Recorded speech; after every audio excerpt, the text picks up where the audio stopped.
Ja, einen wunderschönen guten Abend. Willkommen bei Vampyr. Bin mal gespannt, was es so drauf hat. Ja, im Großen und Ganzen ein bisschen Halloween-spezifischer. Soundmäßig habe ich nichts getestet. Das heißt, wenn es jetzt absolut mich übersteuert, muss ich das nicht nachjustieren.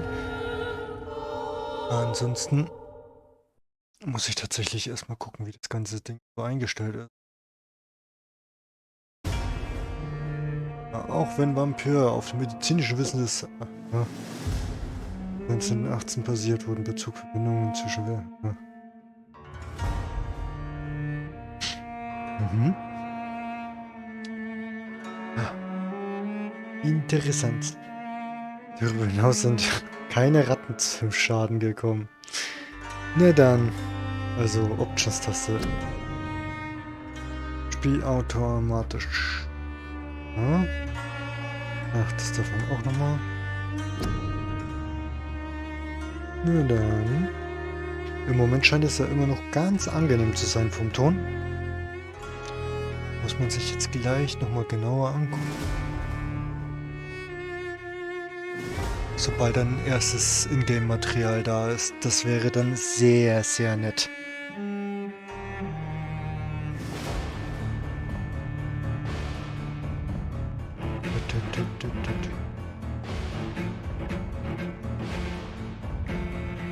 Der Soundtrack ist schon mal gar nicht so schlecht und er ist schon verhältnismäßig leise. Das heißt, ich sollte auf jeden Fall gut hörbar sein von dem, was ich gerade akustisch höre, zu dem, was ich sehe. Ach, kann man sich hier umgucken, weil das sich so... Na, kann man nicht. Dann mal eins weiter. Es gibt keinen Speicherstand. Wie grauenhaft. Das Menü sieht echt hart aus. Man hat das Gefühl, als würde es ewig laden, aber eigentlich ist es nur das... Auf jeden Fall sehr empfindlich. Zusätzlich... ich habe schon wieder irgendwas vergessen. Genau. Le Kamera.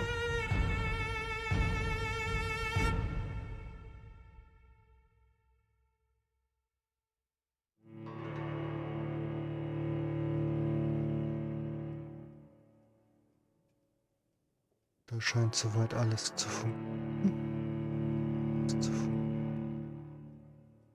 Da war eine Rückkopplung. Dankeschön. Wenn man sich halt einmal den Browser aufmacht. Egal. Aber gut. Tatsächlich ist es eher das Problem, das anders zuordnen zu können.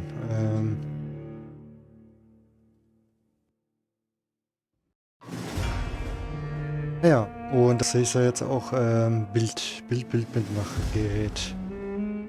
Das habe ich auch schon wieder vergessen. Damit sollte ich wieder gut sichtbar sein und einen wunderschönen guten Abend. Ja, ich halt habe auch ein bisschen die Similarity verändert. Das gefällt mir halt immer noch nicht. Das ist der Hauptgrund, warum ich ein bisschen später angefangen habe. Nee, Alter, so gefällt mir das überhaupt nicht. Und Spiel zu... Das musst du echt voreinstellen. Braucht dann einen viel besseren Key.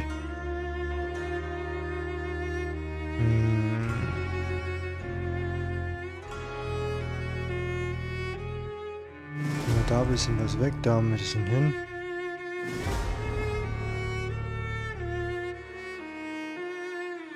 Mich stört es halt echt, dass ich es an den Kopfhörern drumherum flimmern sehe. Ja, und hier werde ich halt entsprechend dann...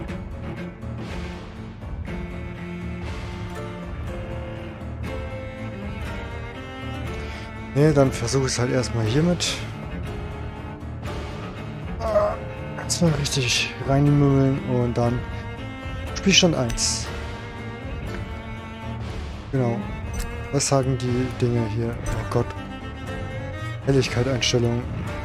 Sichtbarkeitshart. Ja, natürlich.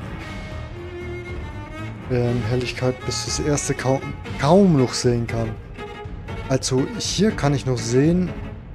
Ich würde jetzt einfach vom Platz her vermuten, dass hier aber noch eins ist. Und jetzt mal ohne Brille. Wecke den Blaufilter. Oh Gott. So. Oh, das wäre ja sehr interessant, dass sich jemand mit dem Huawei-Gerät auf meinem Bildschirm zugelassen möchte. Ich wäre überrascht, was drauf wäre, aber nein, ich habe da echt Angst, irgendwann mal aus Versehen zu bestätigen, weil ich denke, irgendwie, ich will was zulassen, updaten oder ähnliches. Und auf einmal läuft da ein Porno oder was weiß ich. Tatsächlich, hier vorne ist sogar noch eins. Jetzt, nachdem ich es weiß. Oh Gott, was ist Standard?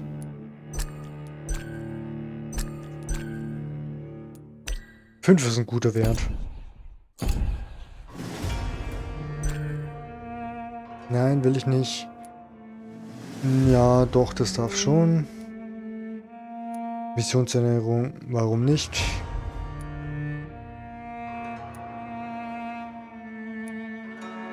BRST. Schön angezeichnet, aber gut. Mhm. Hauptwaffenangriff, Nebenangriff. Gibt es noch einen zweiten Modus, oder? Das Spiel würde einem sowieso noch sagen, was man grob machen darf. Im Moment ist alles erstmal in Ordnung. Ich meine, ich bin immer noch gut hörbar und das Menü ist auf jeden Fall, selbst wenn es ein bisschen wilder wird, machen wir es trotzdem mal auf 9, alles. Einfach vorsichtshalber. Oh Gott, das reagiert echt sehr empfindlich. Well, a voice never lies, and yours clearly is the voice of a gentleman. Ja, und wenn ich so rede, dann sind die ganzen Dinge halt... Ja, bla bla bla bla. Ja, und damit bin ich halt definitiv drüber. So, Video, da gab es nichts mit zurücksetzen, genau. Mitwirkende brauche ich nicht. Ah, Untertitel. Keine kleinen Mittel. Groß haben sie extra weggelassen, oder was? Ja. Lautsprecher, nein. So, New Game. So, Story-Modus. Wenig Herausforderungen im Kampf.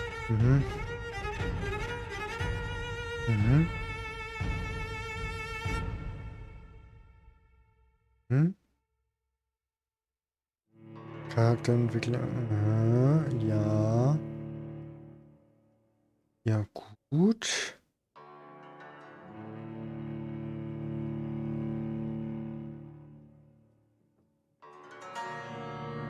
Dann nehmen wir erstmal das mittlere.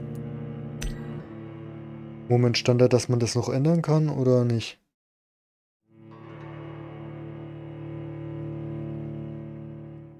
Oh Gott, ich werde so tot sein, wenn man es nicht ändern kann. Wobei, ich sollte schon mit normal zurechtkommen. Hoffe ich zumindest. Also, wenn ich da nicht mit dem normalen Rang zurechtkomme, dann fange ich es auch nicht neu an. Dann spiele ich es bis zum Punkt und weg damit. Bin ich aber sehr gespannt. For the Red Queen under crown of stone. 8 voracious beasts born from 8 restless nights. 4 nails piercing the flesh of the sinner. 1 prayer for the summoned verhältnismäßig by this song. Leise im Gegensatz zu anderen Spielen. For the once proud city of London. 'Tis perchance her inhabitants' last dance alone to face death and pestilence.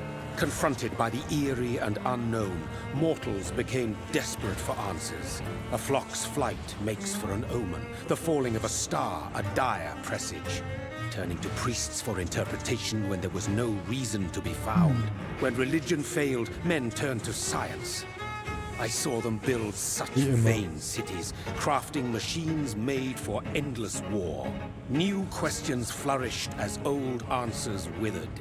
What is darkness but lurking sun? What is wall but enslaved Ich nehme ja trotzdem ein bisschen What is glass die Lautstärke but rein. tortured sand? What is song but a call to arms? What is hate but jilted love?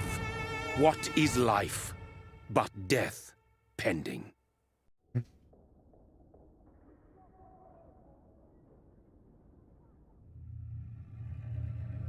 Death. Since the apple was plucked from the sacred tree, mortality was believed to be God's punishment, a righteous snare to keep mankind from ascending to the stars. They were Wie alt ist das Spiel so nochmal? wrong. Gott. Death is not a wicked thing, nor some holy retribution. A true punishment. Warum kommt da dann zum Teil dieser Filter mit drauf? Ich verstehe es nicht. Zum Teil Schärfe und dann werden die Dinge wieder leicht. Ich verstehe es nicht. Aber alles in allem nicht so goldig gelungen. Ja, die Figur, die sieht aber an sich dann doch schon etwas besser aus.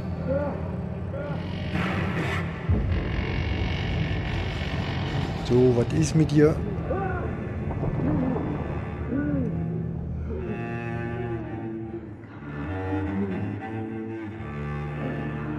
Der gute Mann mit seinem Undercut.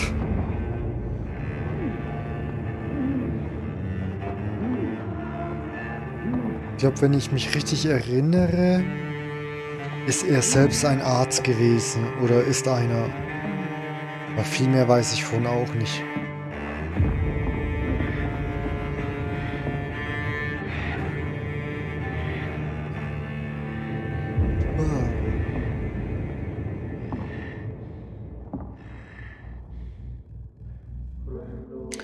Dieser Filter, der riecht mich auf.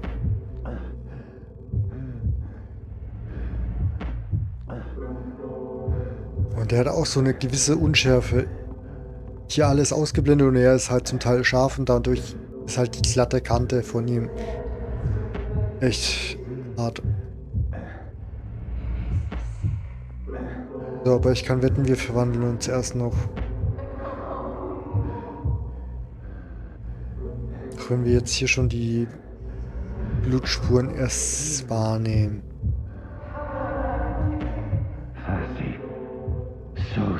Oder ist es kurz nachdem wir verwandelt worden sind?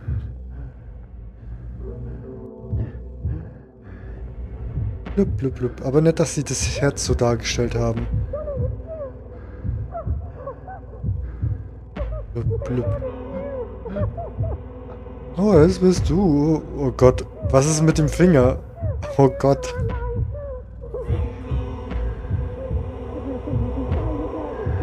Viel zu wenig Gefäße oder Hauptgefäße angezeigt. Zum Teil auch nicht richtig von der Anatomie.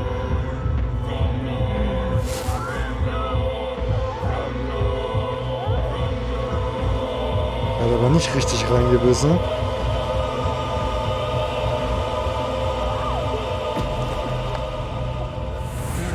Das Ding hätte erst recht jetzt zu schlagen anfangen müssen.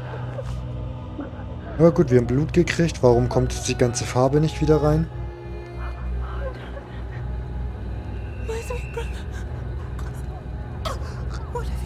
Mary! Oh, no! Mary! Okay, wunderbar. Wir haben uns am Anfang unsere Schwester getötet. Schwierig. Mary!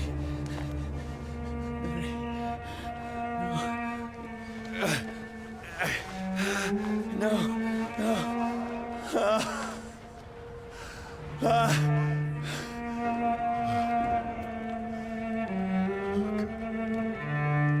Oh Gott. War das ein kleineres Studio?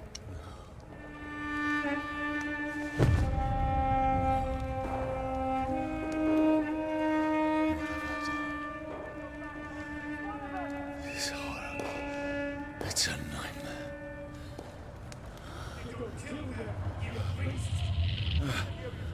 No! Please, a moment, let me explain!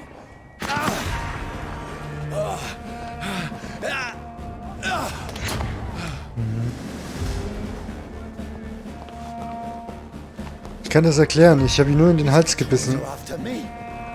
Cross the leads, boys! No! No! Don't shoot! This is a nightmare. I need to get out of here. This can't be happening. Es ist nicht für Bewegung Please, gemacht. stop! I mean you no harm. Ich hoffe, im Stream ist es halbwegs besser zu sehen, weil mich fuckt das persönlich ein bisschen ab. Oh, Mary. What have I done? What's all this about? Has it fled? Shit, where'd it go? Now, I can defend myself. Ja, jetzt erst, nachdem er schon eine Person getötet hat. Kill that thing! Over there! Fuck! Who are you? Stay back! Sorry, but you left me no choice. Man hätte ihn auch schwer verletzen können, aber dann hätte er ihn wahrscheinlich wiedererkannt.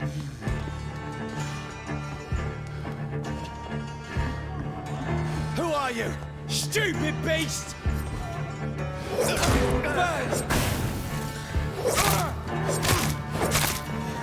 Sorry. Womit hat er geschossen gehabt?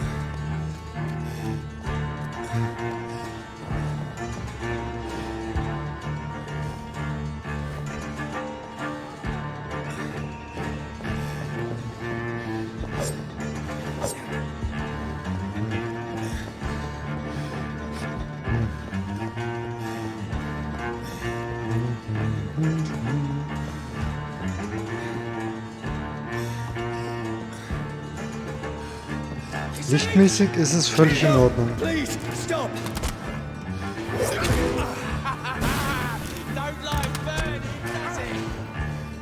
Wie sie halt instinktiv schon wissen, was sie gegen mich einsetzen müssen. What do you want?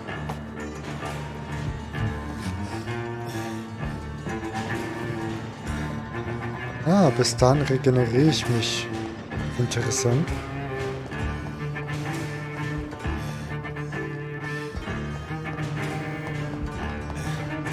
Also diese komische ockerfarbene Leiste ist meine Ausdauer. Dann darf ich doch bestimmt jetzt genau hier durch.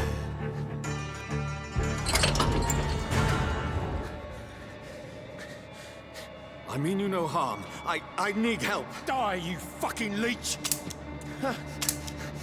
Please, listen to me. I can't make any sense of this. Shut up, beast! Who are you? What is this all about? What in God's name? I'll do the rest of the job. Just leave me.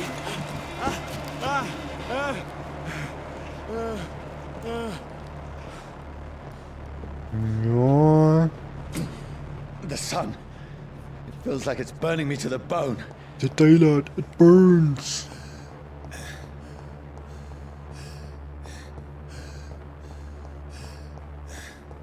I need to find somewhere to hide.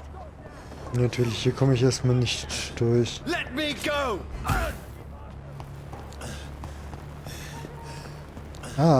Tappen ist ausweichen und rennen ist okay.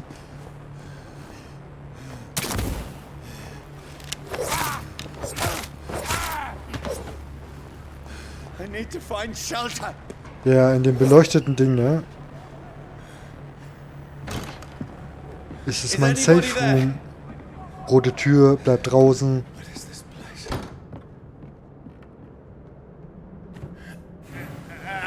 Der typische Schrank. The place seems abandoned. I should be safe enough here. Ja, wunderbarchen. Also grafisch für das, dass es... Oh Gott, wie alt ist es? Keine Ahnung, aber auf jeden Fall nicht so alt genug, dass ich dem das wirklich verzeihe. Hi.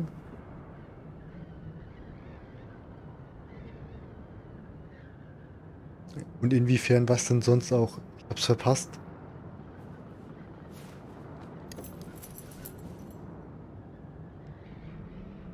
Ich muss mir das mal genauer im Stream bzw. in meinem Bildschirm angucken. Also, ja, klar, aber trotzdem. Es ist irgendwie so angelegt, man hat gesehen, es ist ein Safe Room und es ist so angelegt, als wäre es von 2008.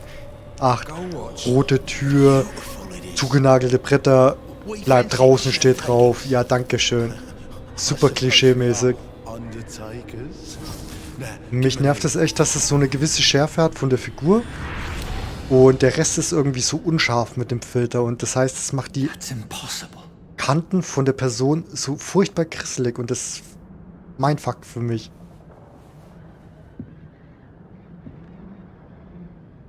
Aber wenn ich mir das hier in dem Bildschirm angucke, ist es wenigstens halbwegs in Ordnung. Vielleicht sollte ich auch das HDR ausmachen. Vielleicht hat es damit zu tun. Obwohl, ich gucke mir hier auch nochmal seinen Hals an. Ne, da ist es in Ordnung. Furchtbar. Also, ernsthaft, ich habe im Moment nicht den Eindruck von, ich glaube, das kam letztes Jahr raus oder vorletztes, dass es annähernd jetzt schon ein Alter von 5, 6 Jahren hat.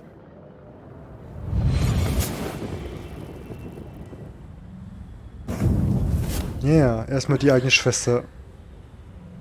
What have you done? Mary!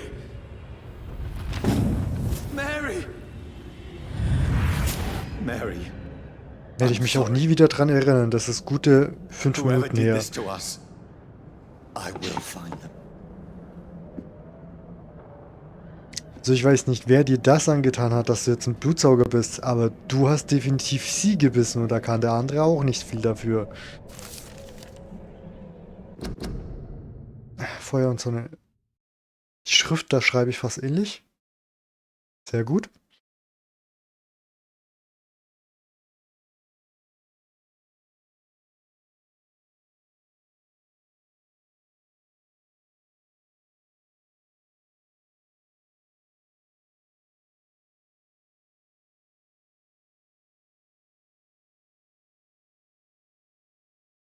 Hm.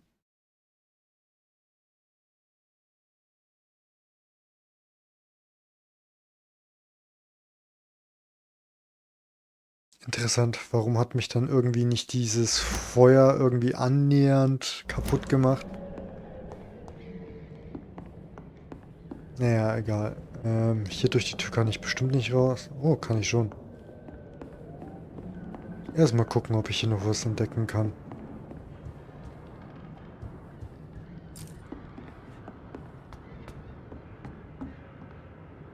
Wenn es unser... komm, da ist doch bestimmt noch irgendein Geheimgang dahinter. Ich könnte es fast wetten. Natürlich.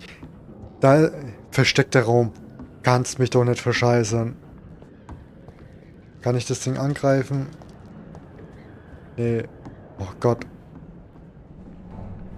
Gut, Spiegel, das ist alles in Ordnung. Bestimmt jetzt komplett gerendert. Eigentlich sollte er sich gar nicht mal sehen zu dürfen. Dreams for the Red Queen that sleeps under crown stone, that she might linger longer, her eyes as white as wool. Who goes there? A prayer for the summoned by warring song, a child born from darkness. Pasting aus der Hölle. Who's there? Are you referring to me? Ja, interessant. No! No!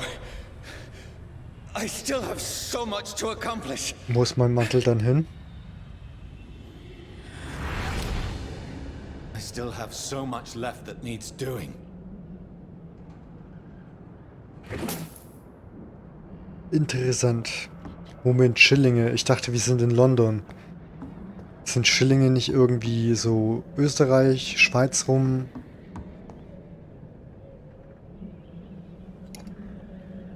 Das Leder hat auch schon bessere Tage gesehen.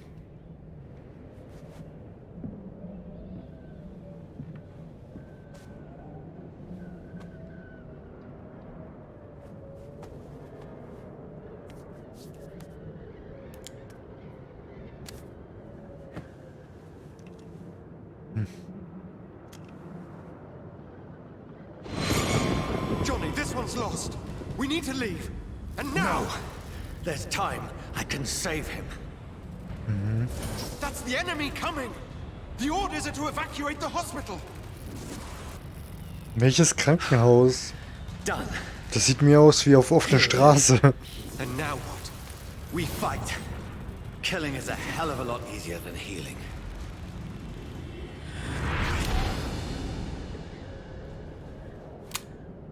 Ich habe nur noch eine Kugel. No, it never got easy.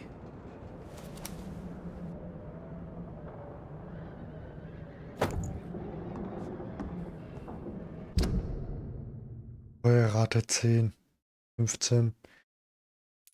Stufe 2.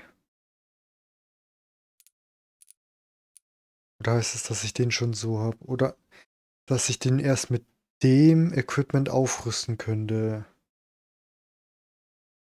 Ja, vermutlich. Vermutlich eher so. Das Menü ist aber recht interessant gestaltet.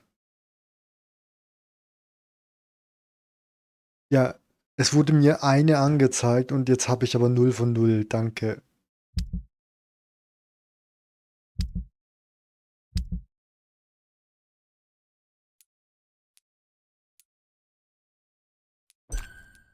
Hm.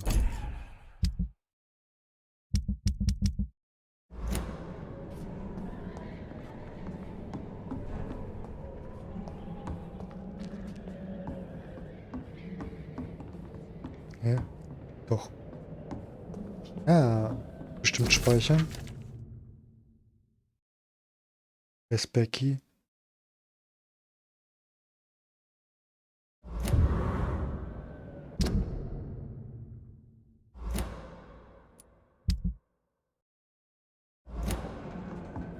So, ein Bettchen zum Schlafen und ich glaube, das soll es auch erstmal gewesen sein. Und dann darf man bestimmt unten die Tür verwenden. Also man hätte sie sicherlich auch so verwenden können, aber... This makes no sense. None of it. No sense at all.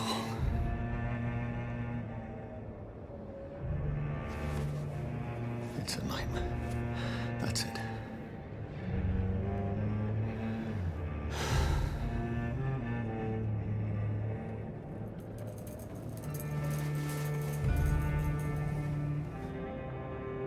Sehr steife Bewegung. So be it.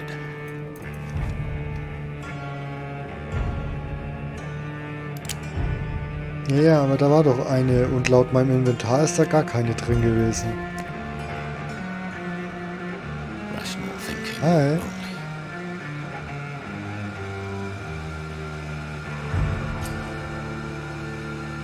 only. Und Feuer. Ich habe das komische Gefühl, wir haben überlebt.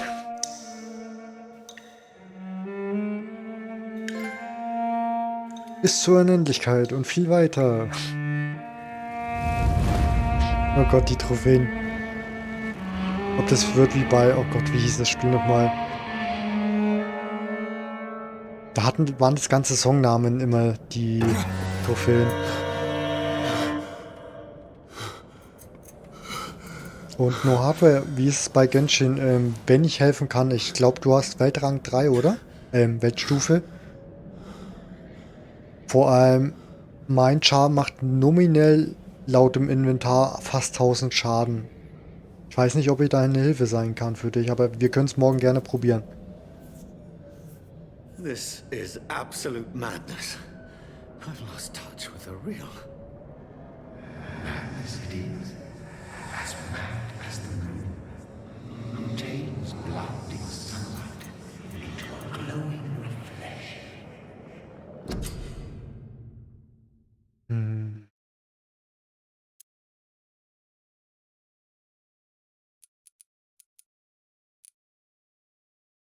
Fester Biss. Hm. Das sieht an sich relativ gut aus. Allerdings, ich möchte halt so freundlich spielen wie möglich. Außerdem kann ich sowieso nur eins nehmen. Heißt es, ich darf die nach und nach immer wechseln? Da darf man doch anscheinend noch wählen. Hm. Ach, das gibt noch verschiedene Stufen davon.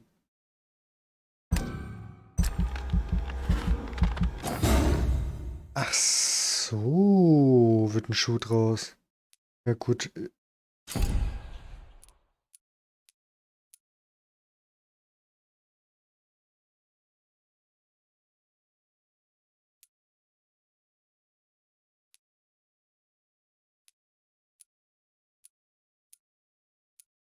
Eigentlich ist der Blutspeer am besten.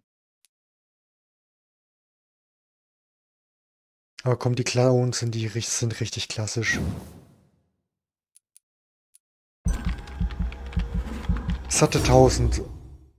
Hey, ich bin ja arm, richtig arm. Moment, ich hätte hier auch was. Ich bin ein Held. Ich hätte sicherlich was anderes machen können. Kann ich nochmal revidieren? Hier, oh nein, ich habe einen Fehler gemacht wahrscheinlich. Egal. Komm, 1000 EP, das waren jetzt 2, 3 Gegner. Pff.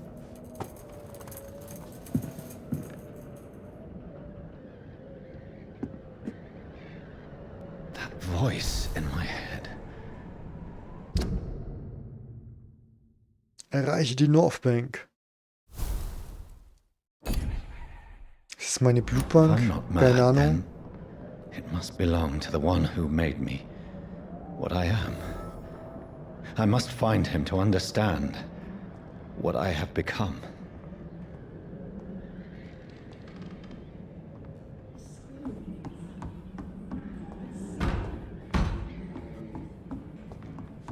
Ja, und wer oder was klopft? Bestimmt unten an der Tür. Ohoho. Wow, jetzt ist meine Tür offen. These people want me dead. I need to leave now. Ja, ja, aber so schnell wie die EP weg waren.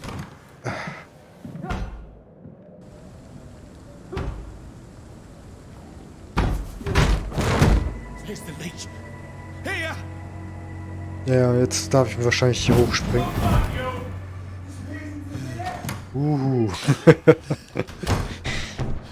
Sowas hätte ich auch lieber gemacht, aber der Nebel, den ich gesehen habe, das war ja ein Angriff. So, aber hier ist kein Schrank, ne?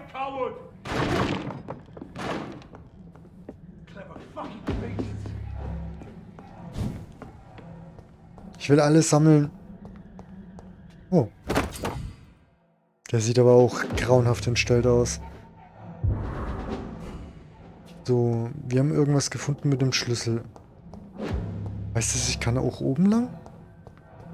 Das wäre jetzt interessant. Nee, natürlich nicht.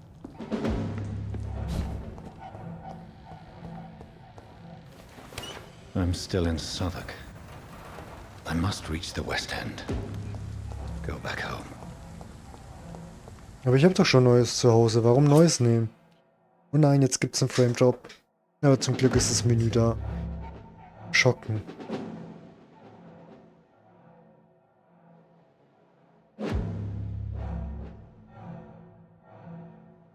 Interessant.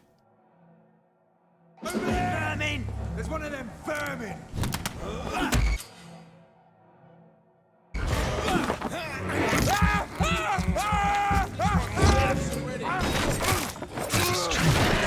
A strength I never knew I had.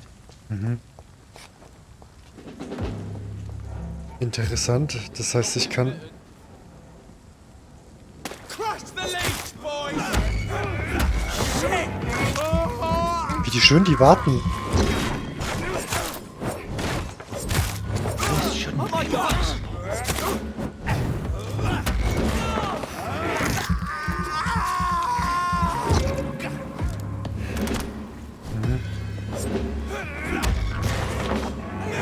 Also, das ist ja schon ein bisschen lächerlich.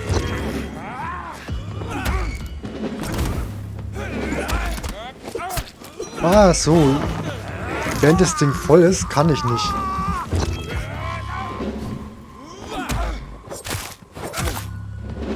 Every sinew, every fiber of my being is afire. child learning the Ah. limits of my body. Ich kann die Dinge nur einsetzen. Ah. Okay.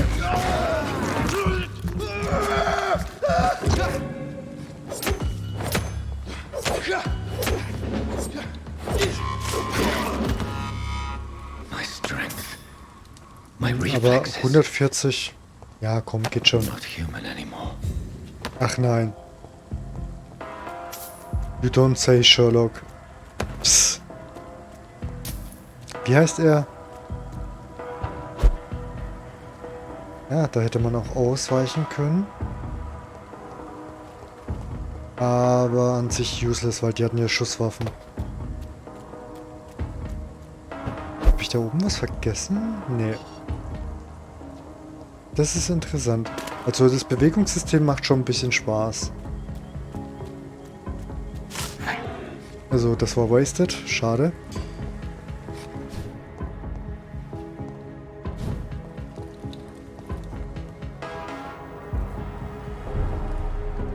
Stabil.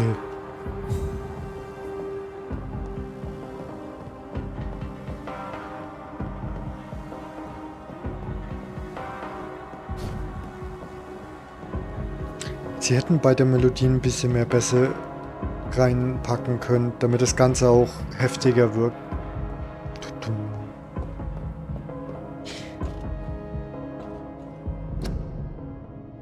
Schließen Sie sich den Truppen an. Your king and your country needs you. Egal, wer braucht schon Militär? König und Vaterland. Ja, und da haben sie sich schon durchgestrichen, das ist auch nett. My poor sister. If only I had controlled my need for blood. Mary, someone will pay for what happened to you. For what happened to us. Ja. It's locked, all right. Ja, umsonst war das nicht am Anfang rot. Aber da ist noch eine zweite Tür anscheinend gleich. Oder ist es ein Anzeigefehler? Ah, man I kann can't believe I'm doing this. Ratten aussaugen. Wie geil. This Kleiner is Snack für zwischendurch. Oh Gott, wenn die ein sprechendes Leben wiedergeben, dann sauge ich gerne die Ratten aus als Alternative. So. Vor allem welche verschiedene Distanzen das hat. From the jump. I can now control it. I cannot enter. Locked. It's locked, all right.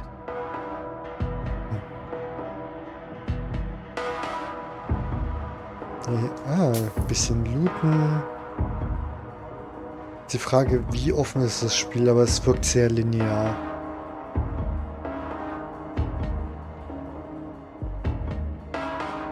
Rattensnack. I can't believe I'm doing this. Der Laundry Corp. Nichts zu finden, kein Loot. Keine Kugeln oder ähnliches. What will London have to say to me?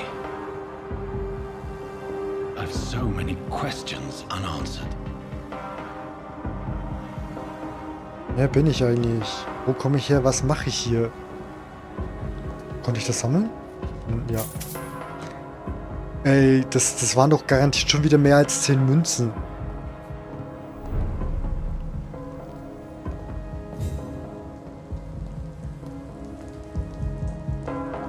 Another corpse. Have the very streets of London become a mausoleum?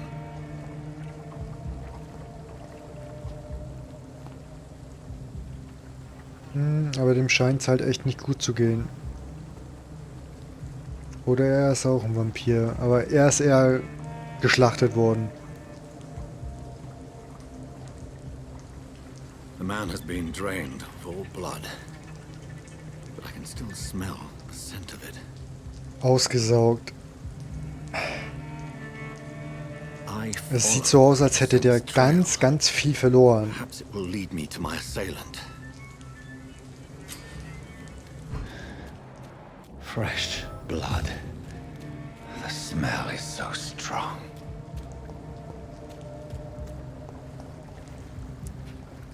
Das blendet schon nicht schlecht, ey. Aber das ist auch nur wegen dem Fernseher. Na gut. Kann auch wie zivilisierte Menschen die Treppe nehmen.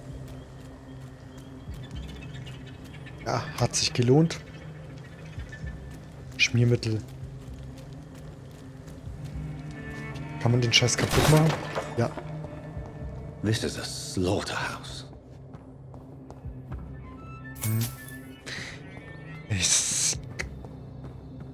Das waren wieder mehr als 5 Münzen. It's locked.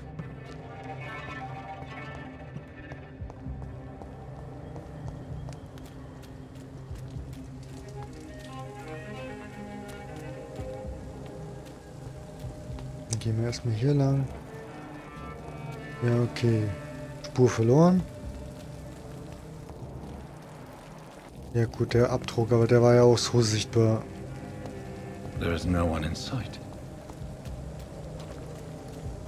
Ja gut, dann nehmen wir halt erstmal das, wie sie einführen. Ich will aber nichts liegen lassen. Unfair. Ach, das kann man öffnen. It's locked. Danke, danke für nichts. Hier ist eine Where's Tür. everyone gone? Los, willst du da lang gehen? Nein.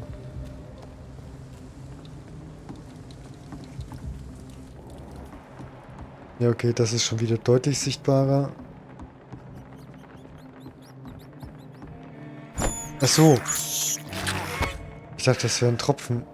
Naja, gut. Dann gehen wir halt hier hoch. Nobody has seen this.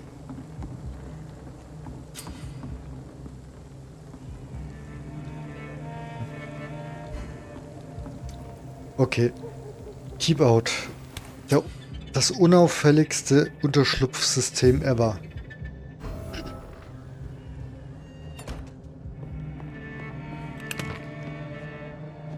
Teil eines gewöhnlichen Griffs.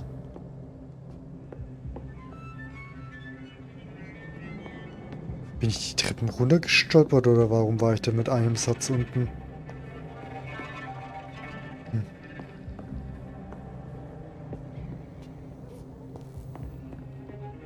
So, dann noch. Das heißt, alle auffüllen. I don't get it. Aber 500 EP trotzdem. Bis dahin. Ja, toll, dass ich da halt den ganzen Scheiß nur nicht herstellen kann.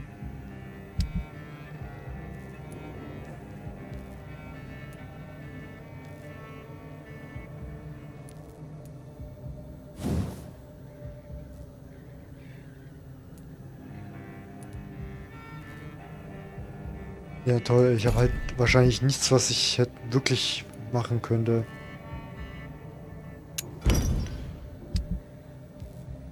Zerlegen, aber im Endeffekt werde ich wahrscheinlich nichts aufwerten können. Oder vielleicht die Pistole, weil gewollt. Nee, nicht mal das kann ich.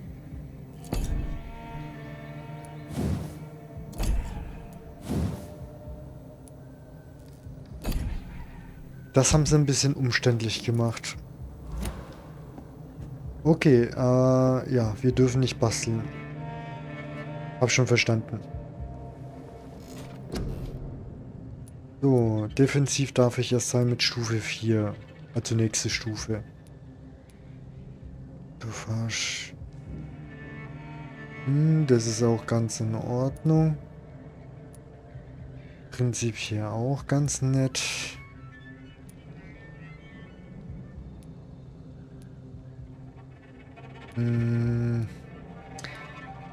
Weiß gar nicht mehr, wie viel Leben wir haben. Aber im Grunde genommen 15%. Das klingt schon mal ganz gut.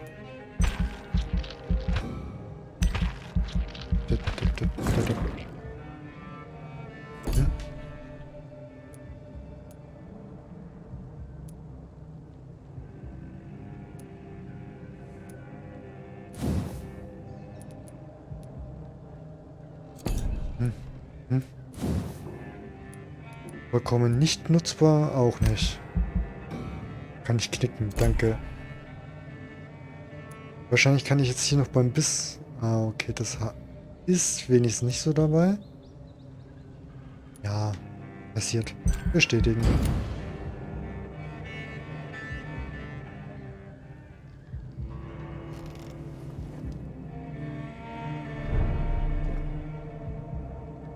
Ein recht interessanter Eindruck im Moment.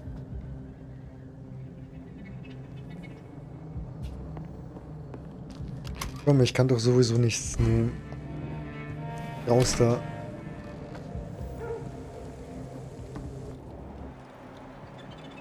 War da nicht gerade ein Hund zu sehen? Ah nee, das ist von der Lampe gewesen. Nee, Fallschaden gab es nicht.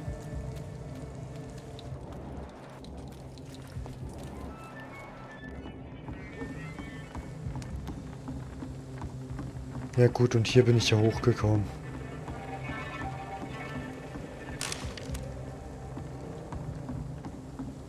Die Bar. Ist es eine Bar?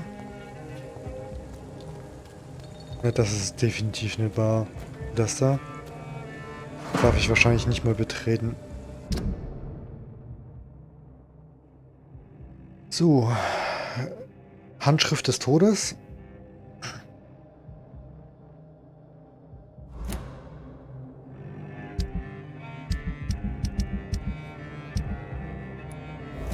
Nichts. Sabrina Kellendewisch. Ah.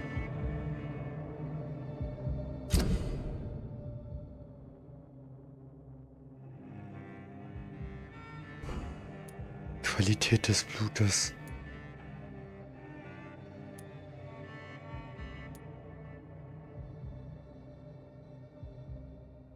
Achso, man kann die jeweiligen Punkte finden oder durchs Aussaugen finden.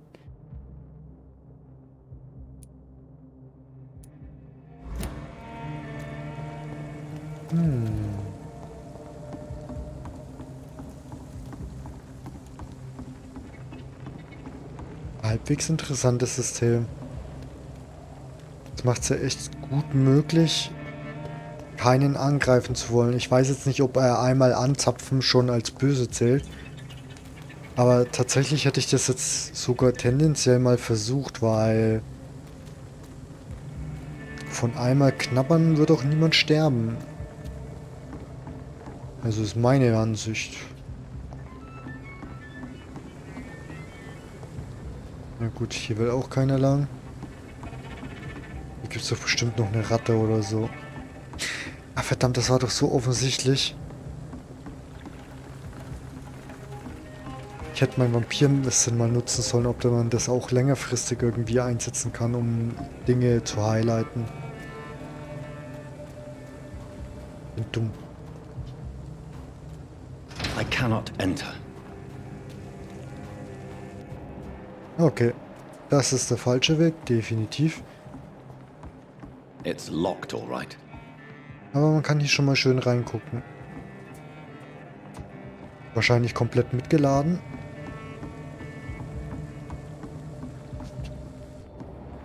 Nee, Geld wird nicht gehighlightet und jetzt ernsthaft. Selbst wenn man sagt, dass die silbernen oder metallfarbenen Stücke kein ganzer Schilling sind. Oder eher die größeren, halt diese bronzefarbenen. Hebe ich jetzt garantiert weniger auf, als es andere sind. So, das sind mindestens 1, 2, 3, 4, 5, 6, 7, 8, 9, 10. Ja. Ich hasse sowas, wenn das echt immer in so viel dargestellt wird und es in Wahrheit nichts ist. Komm, wir legen dir hier eine Munitionskiste hin mit gefühlt angezeigten 500 Kugeln. Du bekommst 2 Kugeln. Der Rest hat Fehlzündungen, was weiß ich. Das ist irgendwie... Naja. Immer schwierig nachzuvollziehen. Designtechnisch finde ich es noch nachvollziehbar und okay. Du willst den Spieler ja auch nicht mit Sachen überhäufen. Aha. Unbekannt. Fass ist bestimmt explodierbar. Explodierbar. Ich meine explosiv.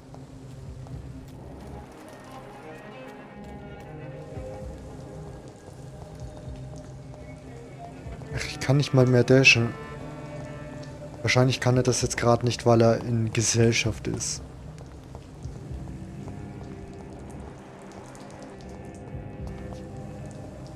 Kann man das lesen? Ja. Ah, nett.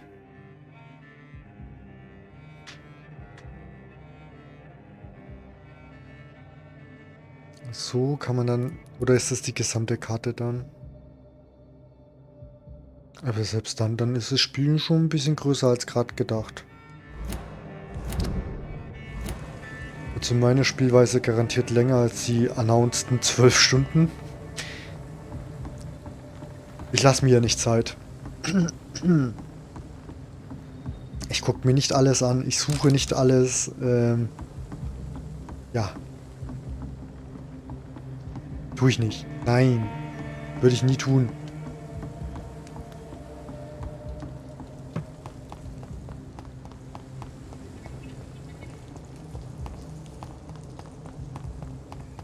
Dafür kann der schon ein paar Meter sprinten.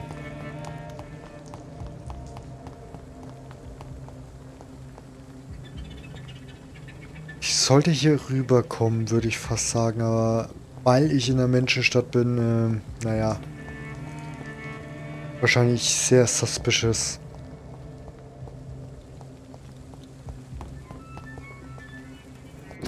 Die kennen wir doch auch schon. Ey, wie viel Werbung die machen. Ivan Etniotsch, join the Navy von den Simpsons. Weil solche Organisationen ja natürlich nur dadurch überleben. Ah ja, und jetzt komme ich rüber, ne? Den Sprung da oben hätte ich nicht geschafft.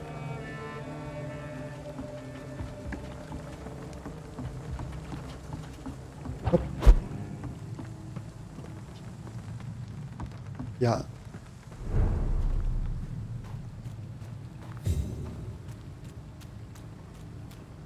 Jetzt wäre es interessant, ob hier auch Leute auftauchen. Ja toll, ich kann hier nicht mal was machen. Alles gelockt. Ich glaube, ich muss zwingend in die Kneipe gehen.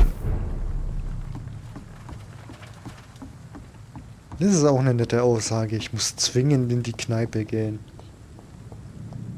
Gut, heutzutage schwer umsetzbar, aber kann man mal machen. Sie wollen mehr möchten? Mehr wissen? Gehen Sie zur Army.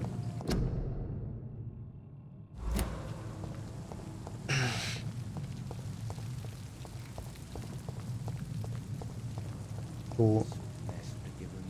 Das sollte ich auch noch lesen können? Nee. Da nicht. At last, a little life. Und anstatt dass er sich irgendwas Vernünftiges angezogen hat. Nein, nicht genau so unter Menschen. Und es stört die Leute nicht mal. Es stört sie nicht mal. Geh du mal genau in dem Outfit zur Arbeit. Okay, das könnte vielleicht gerade noch ankommen mit, ja, komm, hier ist dein normaler Anfall. Whoever he may be, Aber trotzdem. the killer recently entered this bar. Oh, God, sir. You look like Jonah's whale just spat you out of hell. Can I get you a drink? No, thank you. I'm not thirsty. Well, grab a chair and get some rest. This is going to be another long night.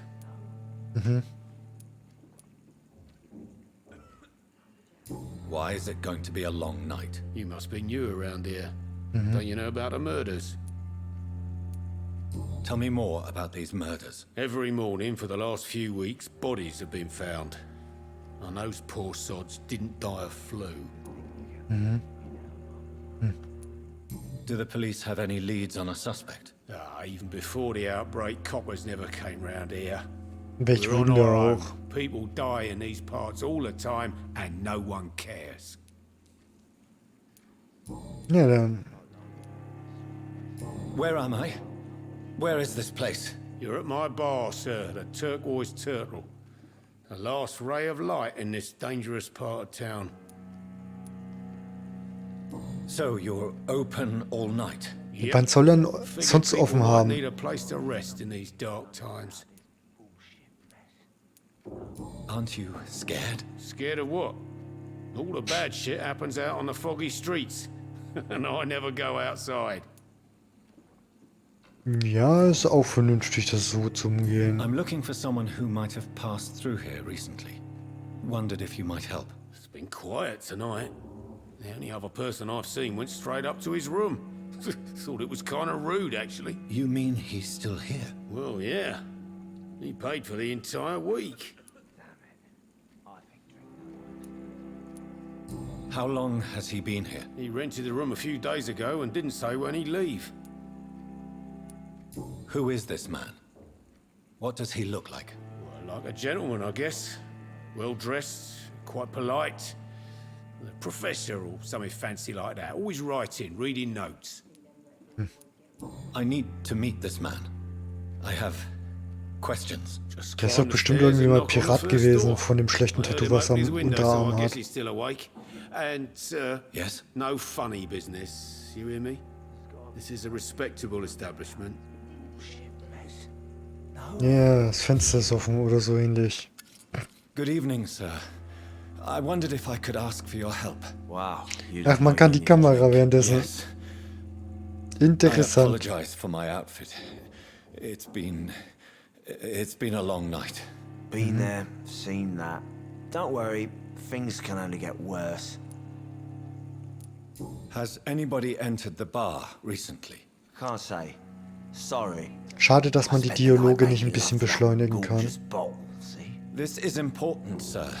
Are you sure no one has come in here in the last few hours? I don't know and I don't care. This is a free country. People still have the right to come and go, don't they? I'll leave you to your bottle then. Ich überlasse sie nun ihrer Flasche. Sagt er was, wenn ich hinter die Bar gehe?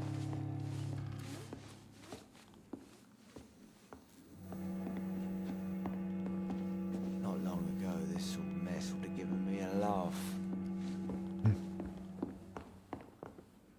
Ja, was hast du zu sagen? Hello, sir. Are you all right? Is there any way I Ist can das help nicht you? die wir den Intel Maybe gefunden you haben? could just talk to me. Maybe you prefer to speak with Tom then. He's more agreeable talking to strangers. Welcome, stranger. I just want to talk. I didn't mean to scare you. I'm not afraid, sir. It's just I've other customers to take care of. I only see one customer. Oh. Well, yeah, of course. I mean, I Was best mit check on mir? them. Bin ich kein Kunde? I'll leave then. Thank you. Ne, dann. Jack. He didn't deserve this.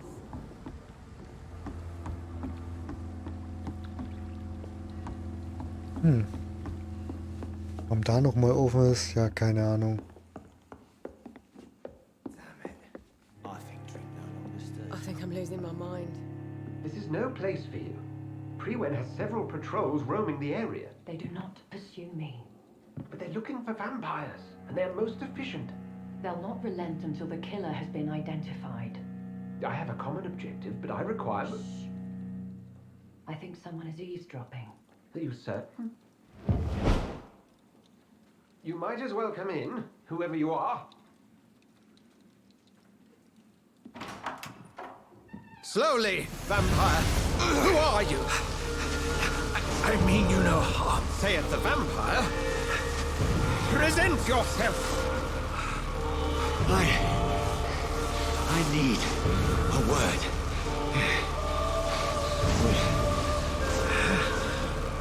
Anyone? Oh Gott, das Kreuz ist so langweilig. Augen zu und durch. Ah, es muss in einem exakten Winkel zu mir stehen, ansonsten ist es nicht mehr so effektiv, oder wie? Interessant.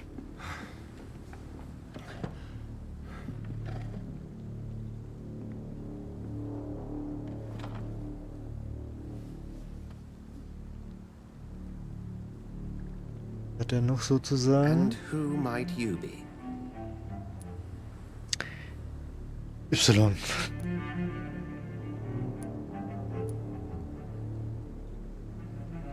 Ja. Dr. Edgar Swanseer. Qualität des Blutes, 6000 EP wert. Klingt verlockend.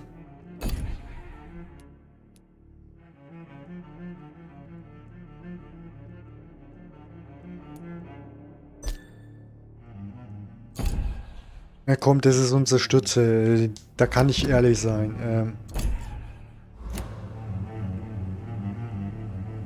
Komm. Also, ups. I'm not sure that I know anymore. Might I at least learn the reason of your presence?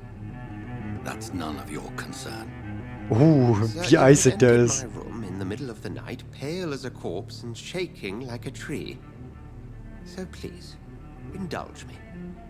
Someone is molesting people. In fact, killing them. Biting them. The calling card of a vampire. Like you.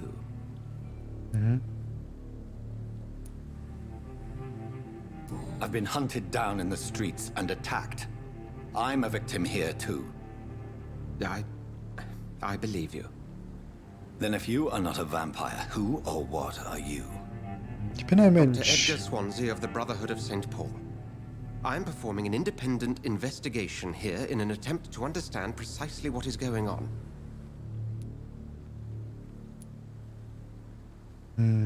What have you uncovered concerning the murders? It started a few nights ago. Rumors of violent murders. The docs have always been, shall we say, somewhat unsavory. But this is different. How different? A vampire is at work here. Famished. Reckless. It must be brought to ground, and quickly.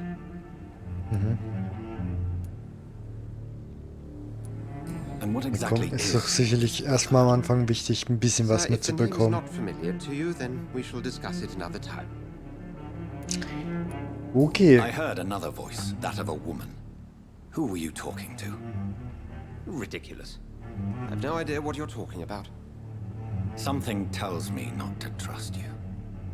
Then the feeling is mutual. Then help me find the culprit. I may. Ich traue If Ihnen you'll nicht. first tell Helfen me Sie mir why da. you opened this door. I followed a trail. The scent of blood from a recent victim. It led me here. You thought I was your aggressor. That explains a great deal. We're both chasing the same shadow.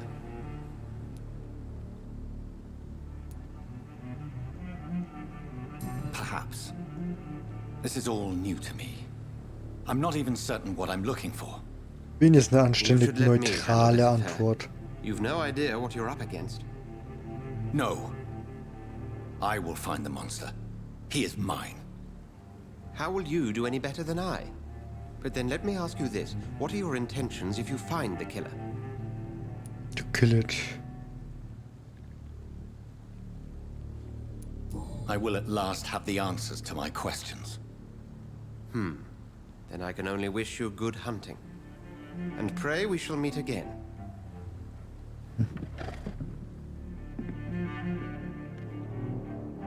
Hat sich ja sogar noch halbwegs vernünftig führen lassen. Junge, das macht dir sicherlich nichts aus, oder? Dankeschön. Poor Jack. He didn't deserve this.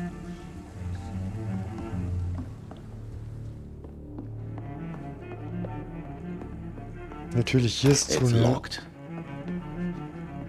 Ja, da kann man auch irgendwann rein. Are they stupid? Auf jeden Fall ist hier Swansea is not my viel attacker, auf it einmal means somebody geladen. else came here tonight. Someone must know something. Hello, sir. May I disturb you again? And you're still ugly as sin. What's going on around here? It's like everybody is hiding. You must be new here. Have you not heard about the murders? Everybody Doch. fears the return of the sewer dog. Who is this sewer dog? It's a local bogeyman. Convenient answer for every crime that happened for decades.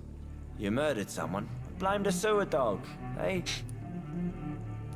You make it sound like it's a fairy tale. People will always believe in monsters.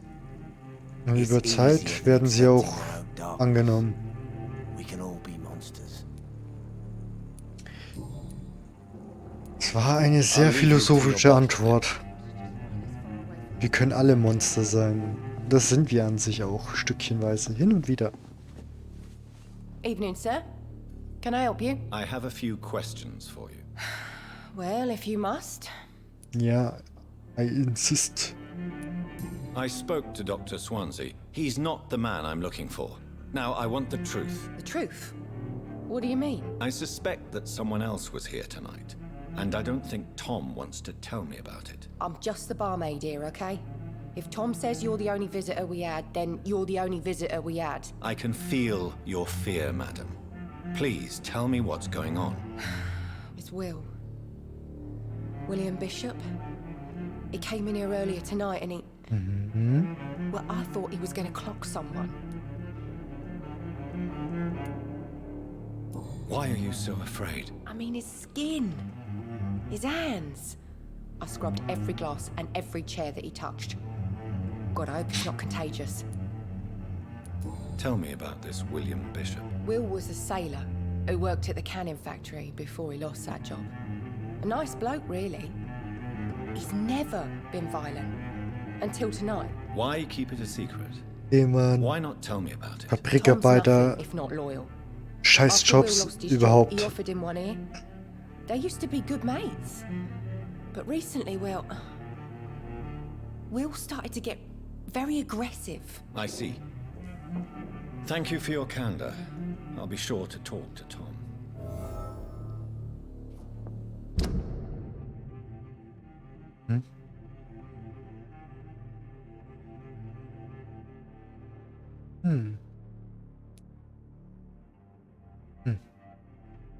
Also das heißt, ich kann die sogar noch verschieden aus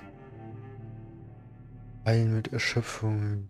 Ja, dann wäre die Qualität des Blutes sogar ein bisschen besser.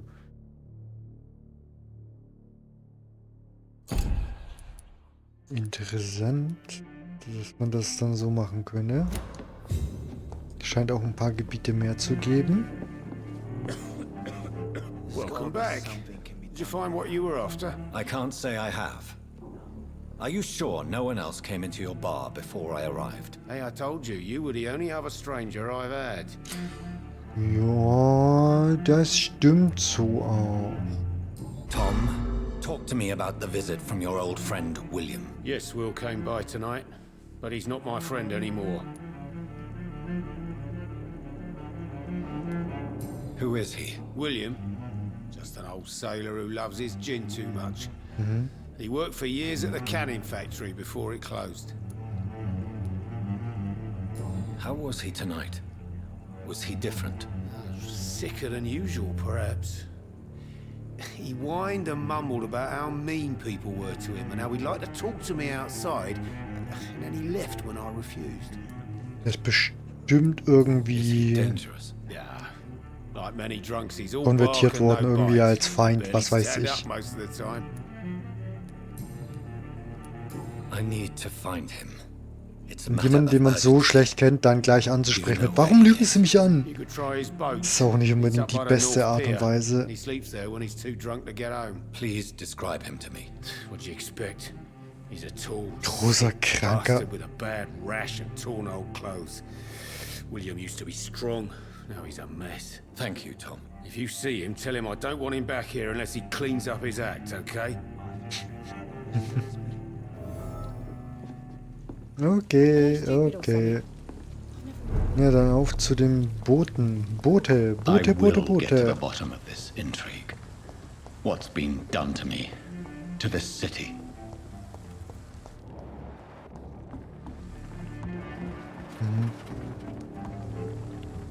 Warum habe ich den gerade eben noch nicht gesehen? The body is still warm. This man has just been drained of blood.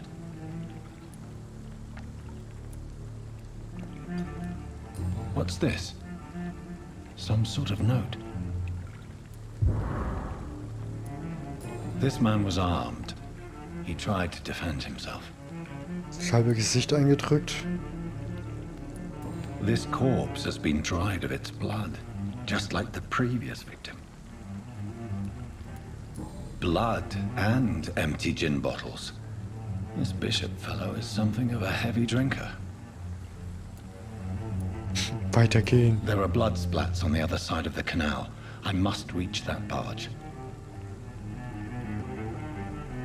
Sehr interessant. Piu. So. Natürlich geht's hier erstmal weiter.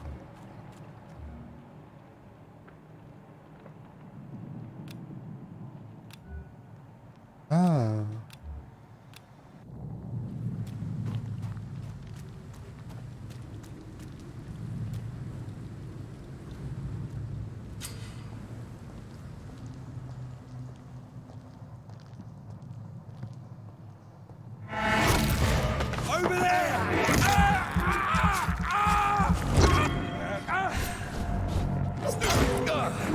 Doesn't like fire, does it?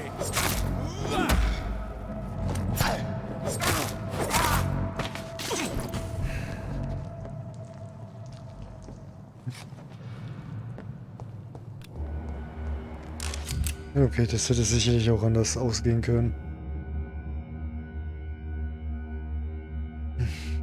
Beachtet das. Good. I may need a lot of bullets. I feel like I'm back on the front line again.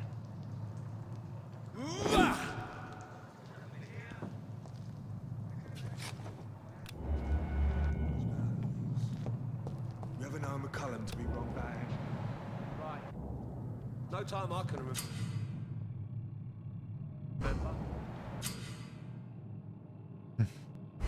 But I've only been part of the guard 3 weeks to the day. All the more reason to shut it, Mr. Billy. If the man says a bloodsucker's dug in here, you've but one job, and that's to find it. And find it fast.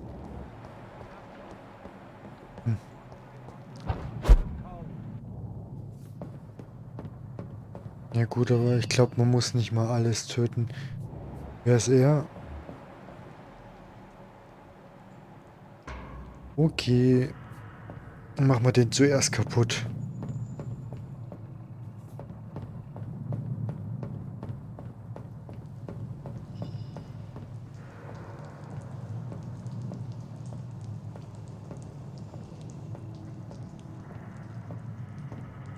Over there! That's one of them.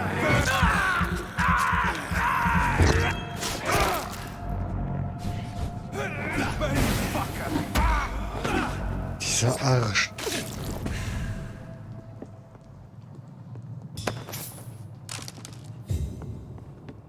Ja gut, ich hoffe, dass, wenn ich die beiße, dass es noch halbwegs in Ordnung ist. Ich bin auch ein guter Mensch. Also, ich war mal ein guter Mensch.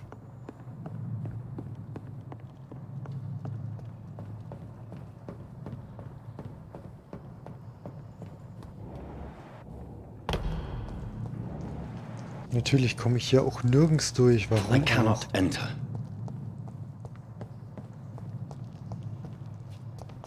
So unüberwindbare Hindernisse.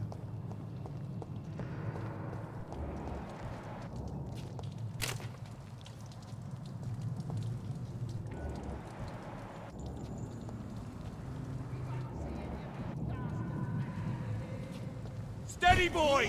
We've got one of them!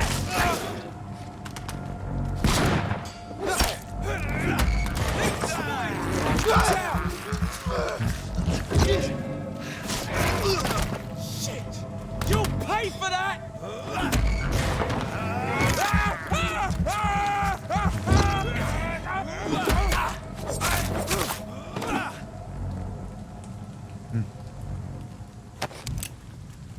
Okay.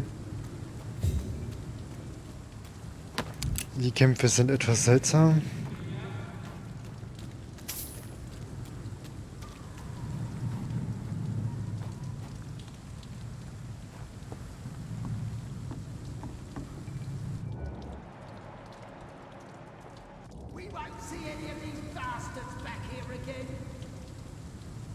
I don't think so, you're right, Mister. Best turn around if I were you. Ja, okay. Aber er hat wenigstens eine anständige Sichtweite.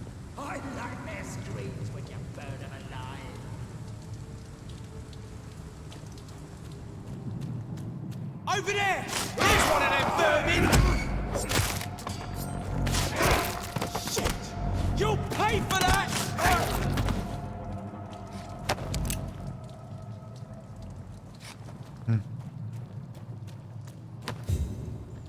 Wer ist das?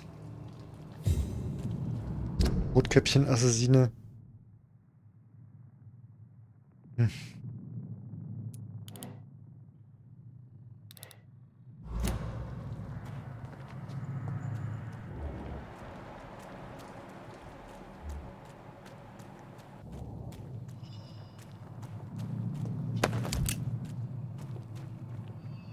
So. Nee. Sehen beide etwas sehr seltsam aus. Oh, da kann man hoch. Ja, komm, hier gibt es bestimmt noch so eine kleine Box. Sehr gut. Ja, und warum da hochspringen, wenn ich auch die Treppe nutzen kann wie ein zivilisierter Mensch?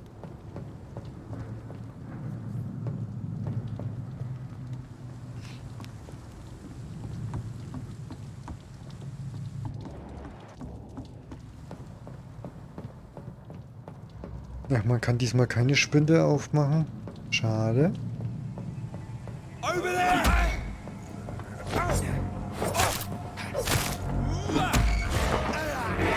Nom, nom, nom, nom, nom.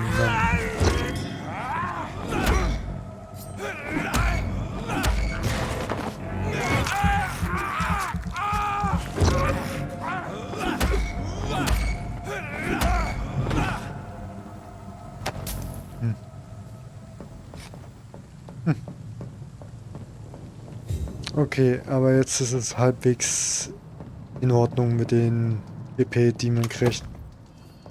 Jetzt wäre man ja doch etwas sehr schnell oben. Eine kleine abgesägte Schrotflinte. 160 Schaden.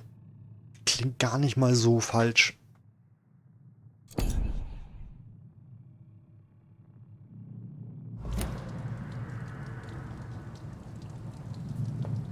Man merkt schon, ich bekomme einfach deutlich seltener aufs Maul. Auch wenn ich mich noch ein bisschen verdrück. Da, da, da. Minium, alles okay.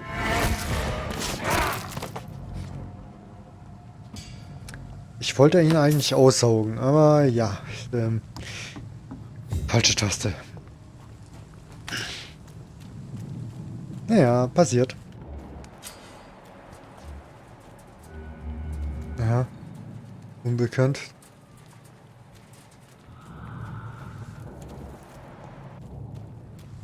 Oh. Nein.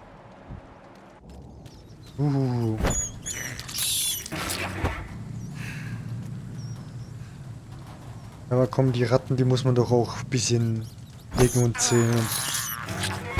Wenn ich jetzt alle wahllos aufsaug, dann ist es doch... Naja. Schnell zu Ende. Fresh blood. The whole building reeks of it. Und hier durch die Tür komme ich garantiert nicht durch. So. Eine Bleistange.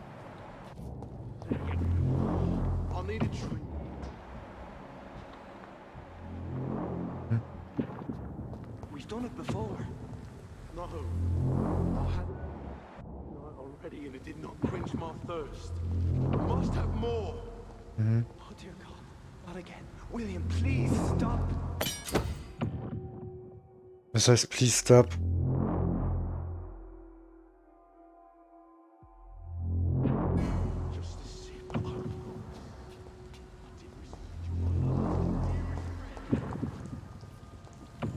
Mein letzter lieber Freund.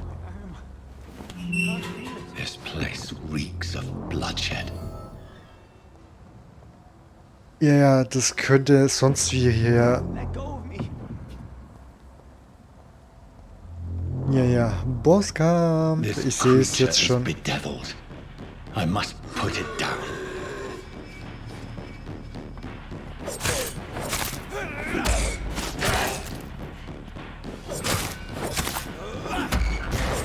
Sehr gut. Ich kann den Vampir ein bisschen aussaugen.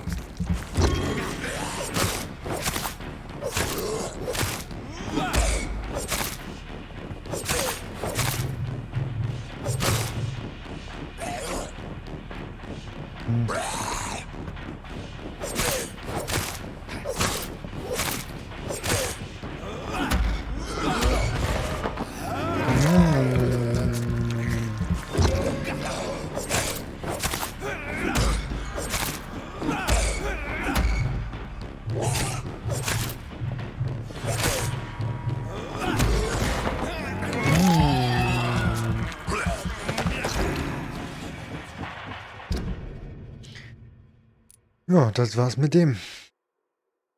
Geht schon mal. Also, auch nicht unbedingt der beste Gegner. Und an dem konnte ich mich wieder hochheilen. Was sagt jetzt der Dude? Mhm. Mr. Hampton, Du siehst ja are aus you wie in ein there? möchte gern. Another lost soul, a kindred Sir, listen to the sound of my voice. I'm a doctor. You're suffering from shock. I must return to my flock. They'll stray without me.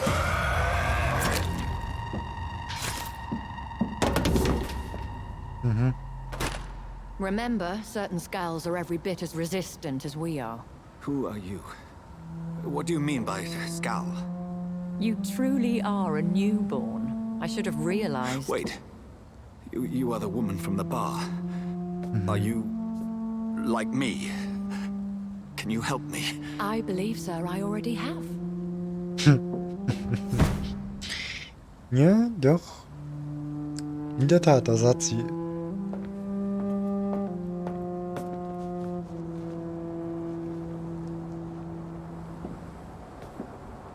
By George and the Saints, you've solved the mystery of these terrible murders. Also er genau da reinkommt. Patience, good fellows, I've come to offer help. Just give me a moment to secure my boat. We can leave this awful place. William was not the evil man they claimed. He was just taken by the thirst. He needed this drink. This man requires medical attention. We'll see he gets to the nearest hospital. No, please, I must tend to my fold. My flock needs me. There, sir. Go with the good Dr. Swansea. He's resourceful, and I'm sure he'll take good care of you. You'd best come as well. The sun is soon to rise, and you'll need a place to rest. I just need a moment. If I can learn something about what has happened to William, I'll be a step closer to understanding what happened to me. Interessante These. Na dann. Nimm eine Blutprobe. Also ich weiß nicht, ich habe mindestens 3-4 Mal von dem genippelt. Ist das keine Blutprobe gewesen? Vor allem, warum sind die alle nackt und... Ja gut, es sind sehr, sehr schlechte Menschen dargestellt. Warum muss man dann sowas noch aufspießen? Wollte jemand besonders blutrünstig und grausam wirken? Alles nur Quatsch. Ja. So, aber ich darf nicht hier hoch. Hat die jetzt extra noch das Ding hingestellt. Da kommst du nicht weiter. This poor creature can't be my mate.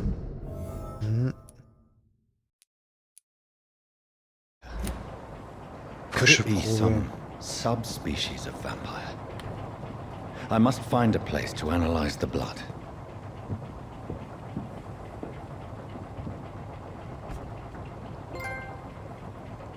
Die Sache läuft aus dem Ruder. Garantiert heißt die Trophäe so. So typische platte Sprüche.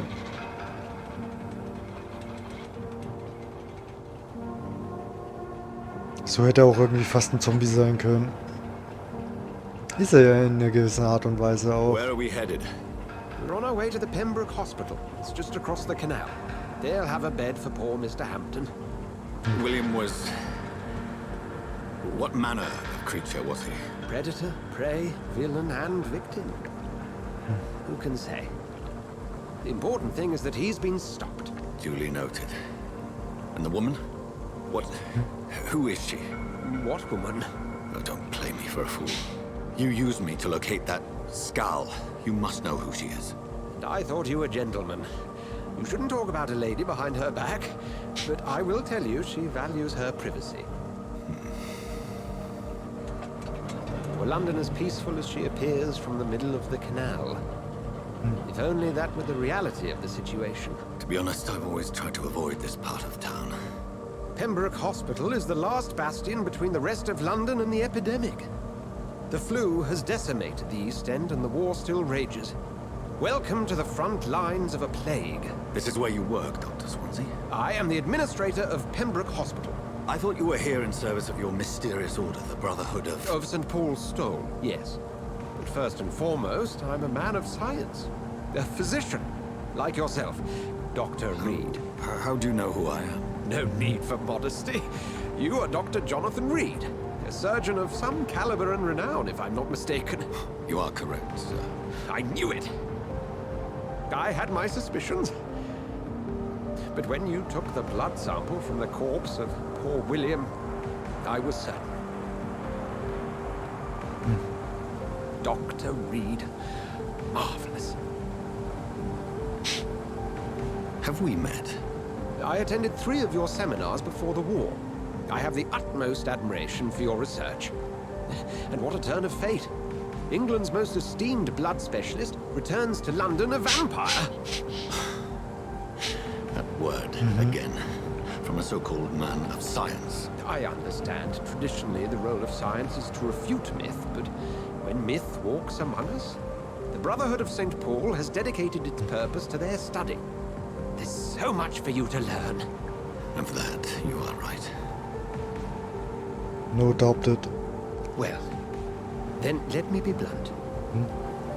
Join my staff at Pembroke Hospital. As a physician.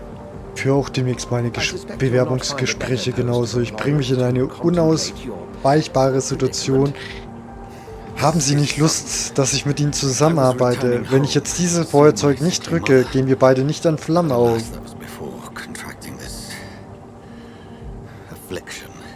Dr. Reed, take a moment to consider.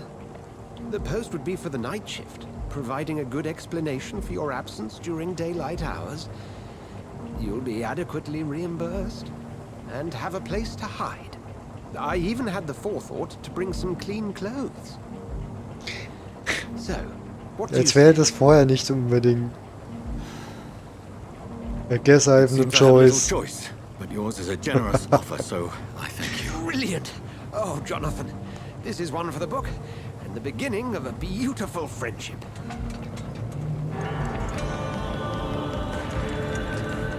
Der Dialog war schon so halb voraussehbar.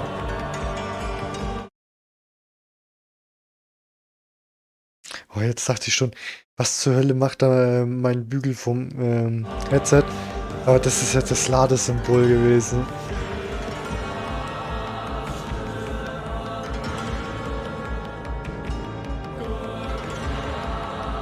Hab einen Schuss. Ich hoffe, das ist nicht unser Arbeitsplatz. Dr. Swansea, thank goodness. I was beginning to be concerned. Worry no more, Nurse Crane, for I bring good news. Wir haben einen neuen Patienten und einen neuen Arzt. We lost 2 more patients. Nurse Scow said she couldn't take it anymore and resigned. Yes, well, I'll make a new rota in the morning. In the meantime, find a good bed for Mr. Hampton. Be sure to pay attention to his needs. Of course, Doctor. Oh, and Dorothy? Yes, Doctor? Dr. Reed here has just returned from the front. He served King and Country and will be joining us here at Pembroke.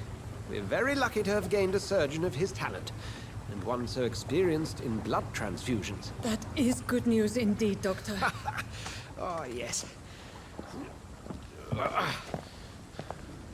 Warum sind denn ihre Hände so voll verschmiert? It's not what we have, but what we haven't. It's only thanks to Nurse Crane and the staff that our ship doesn't sink. If you have any questions, just ask her. Duly noted. Thank you. Your assistance is required, Dr. Swansea, immediately. Welcome aboard, Jonathan. We'll catch up after my rounds. I'm coming, Nurse Crane. I'm coming.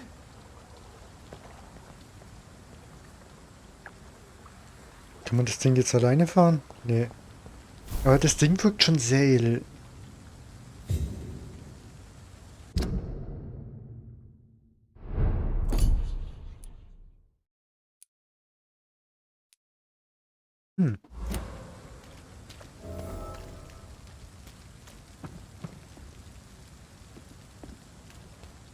Sind das die Ursprünge des Roten Kreuzes? Ich weiß es nicht. I'm sorry, Jonathan. Mr. Hampton needs me right now. Ja, ihr versperrt aber gerade den offensichtlichen Zugang.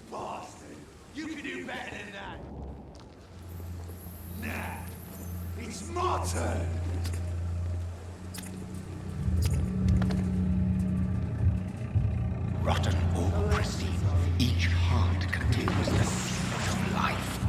Drink at this river, dry it all.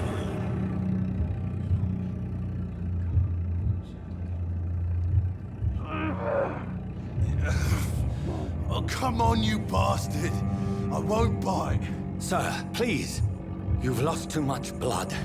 Calm yourself. You think I didn't notice? Stop your staring and get me to an hospital, you arse!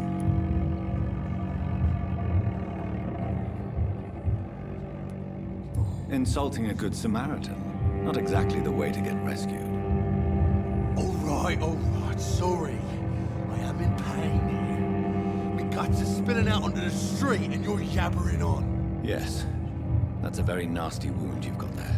Take my word, I am a doctor. Dr. Jonathan Reed. Name's Clay Cox. I'd appreciate you helping me to a better place, Doc. Follow me, Mr. Cox. Let me assist you to that better place.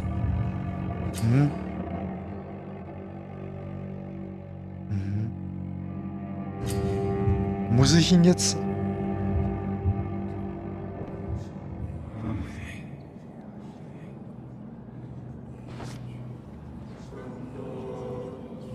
Bring this fading light into the shadows.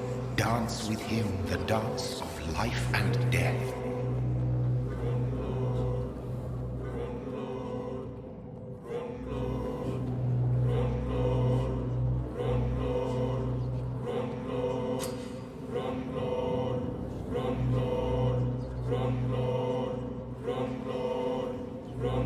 Nein, ich bin gut.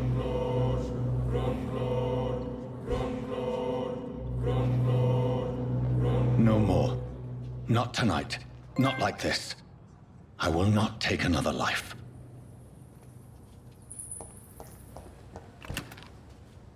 Ja, dann kümmere ich mich erstmal um den anderen Scheiß. It is wise for the huntsman to sometimes let his prey go. But no famished hunter can run for long.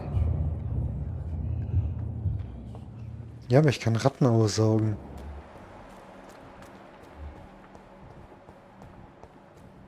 Und die 500 EP, die bringen mir nichts.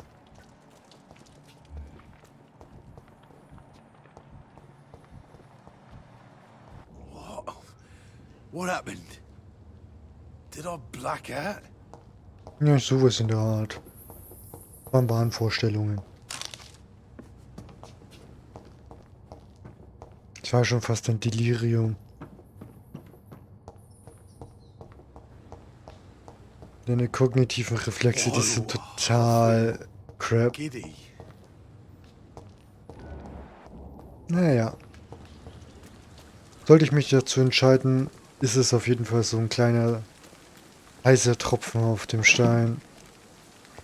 Also ein kleiner Tropfen auf dem heißen Stein. Ja.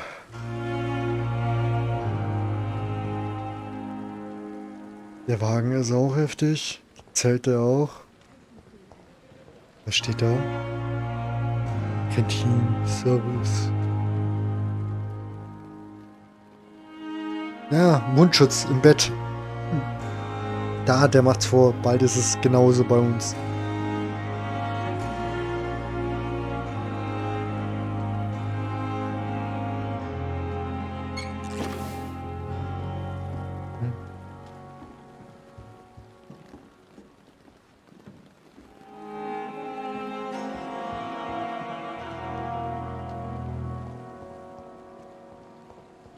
Ja gut, das war ja der offensichtliche Weg.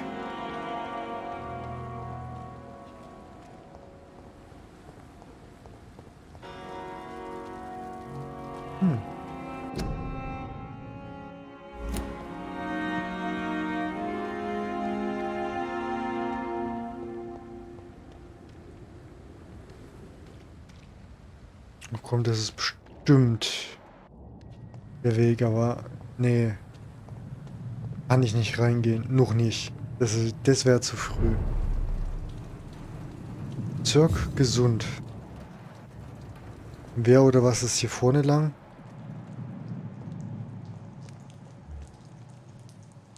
Zehn.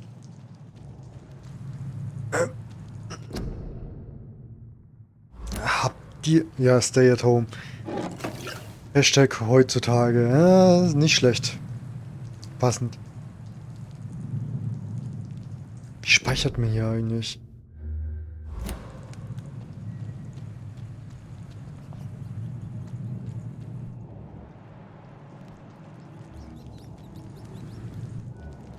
Ja toll, es sind gleich 2.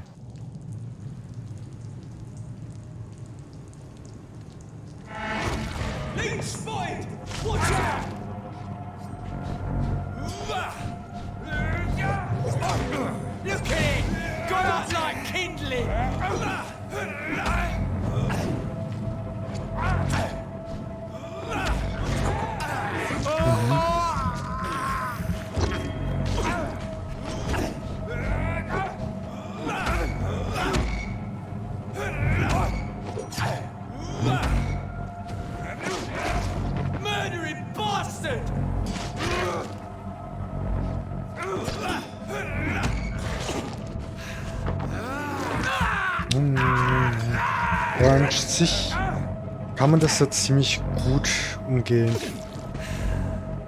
So. Hopp.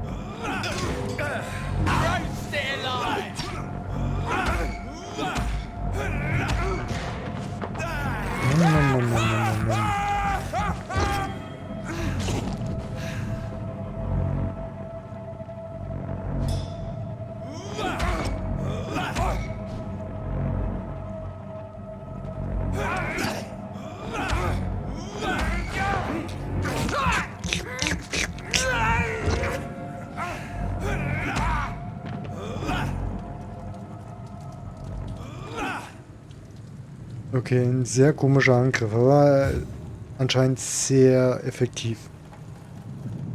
So, ihr müsstet Loot haben, genau. Oh Gott, ihr verdient aber auch nichts. Sollt Leute anständig umbringen, aber habt nichts dabei. Traurig. Mhm. Quarantäne. Auch bald bei Ihnen.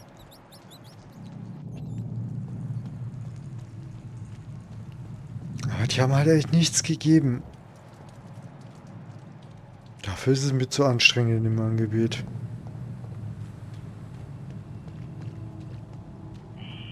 Scowl voices in the garden. I should investigate. If they were to find somebody.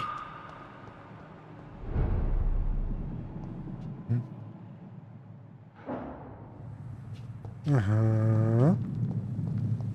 I don't know.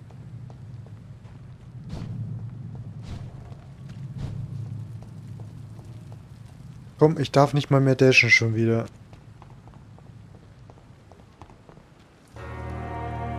Hier komme ich auch nicht drüber.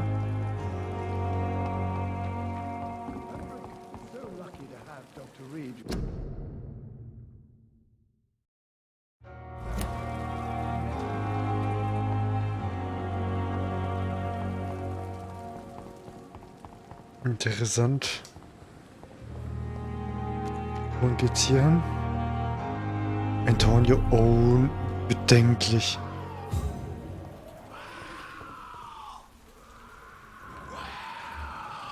18.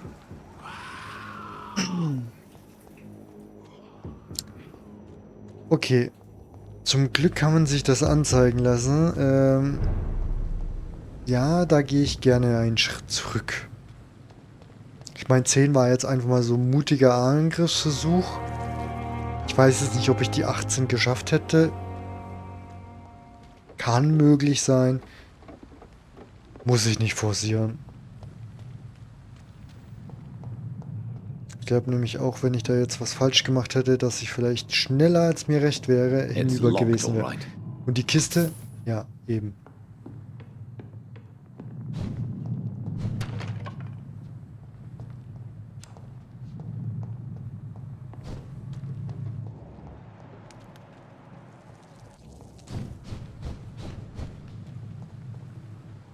So macht sich Fortbewegen Spaß.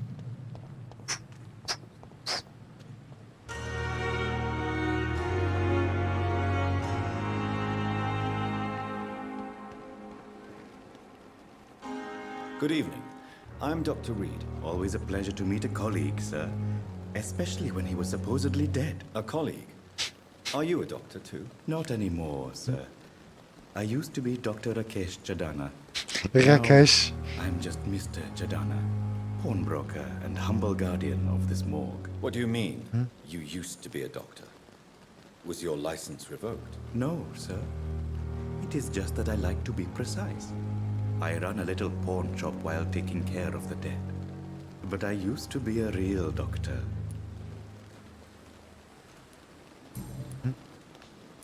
Are you afraid or uneasy being surrounded by so many corpses? Why should I? These bodies are empty vessels. Flesh left to decay. Puff. No soul. Ja, doch eine recht saubere Einstellung dazu. Oh Gott. Ich muss auf jeden Fall was gegen die Beleuchtung tun. Filter mal angucken, was passiert hier eigentlich. Ja, nee, das sind ja die Voice-Filter. Hier, die Filter brauche ich. Chroma Key.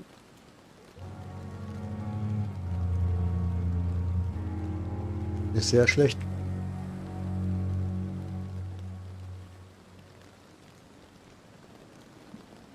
Ja, das sieht dann schon ein bisschen besser aus.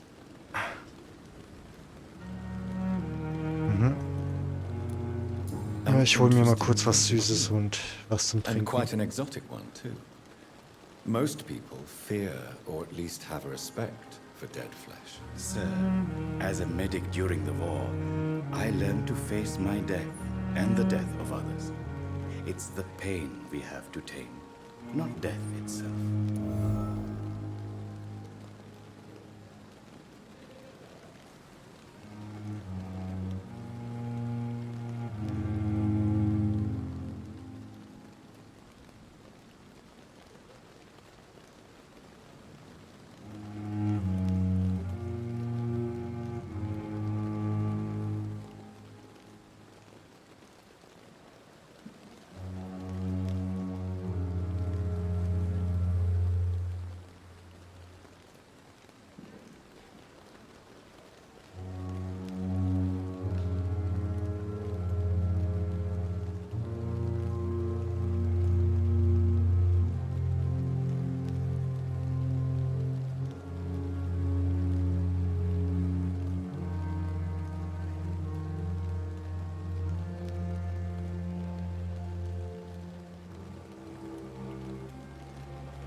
How did you get this job? After I left the army, I worked as an undertaker down by the docks.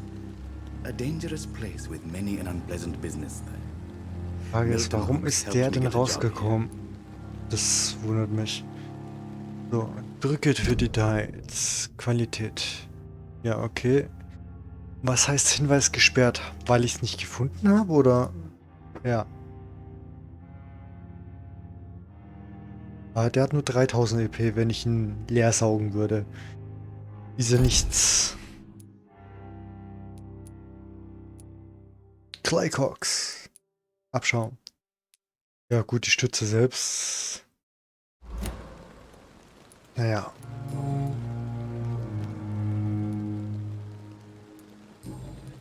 Ja, erstmal zurück. Erstmal auf Wiedersehen. Goodbye, Mr. Chidana.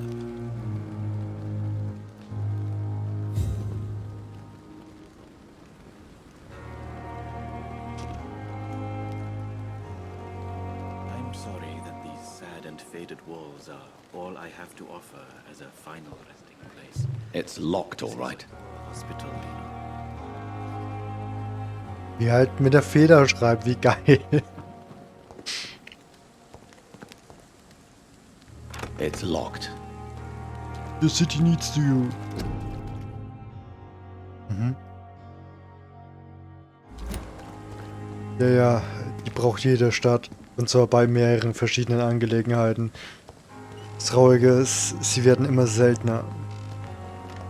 Nein! It's locked, all right. It's locked. Schade. Jetzt darf ich nicht mal den sein Zeug rauben. Nein! I managed to arrange to have you buried in the same mass grave as your wife.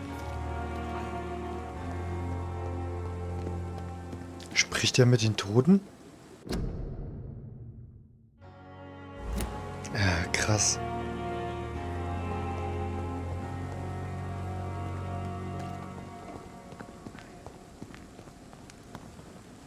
Ja, Kiste, Kiste. Also, das ist ein Tisch. Was Geheimnis. Wer hat davon gehört? Niemand. Niemand.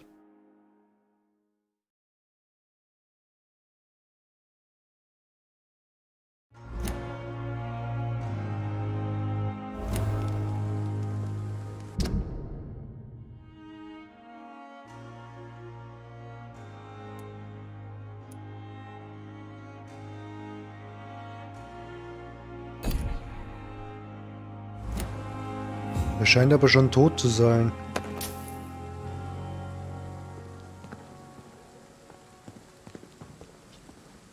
So als Leichenflatterer unterwegs zu sein, das darf man hier anscheinend noch. Ja, der war aber nicht lange da hinten.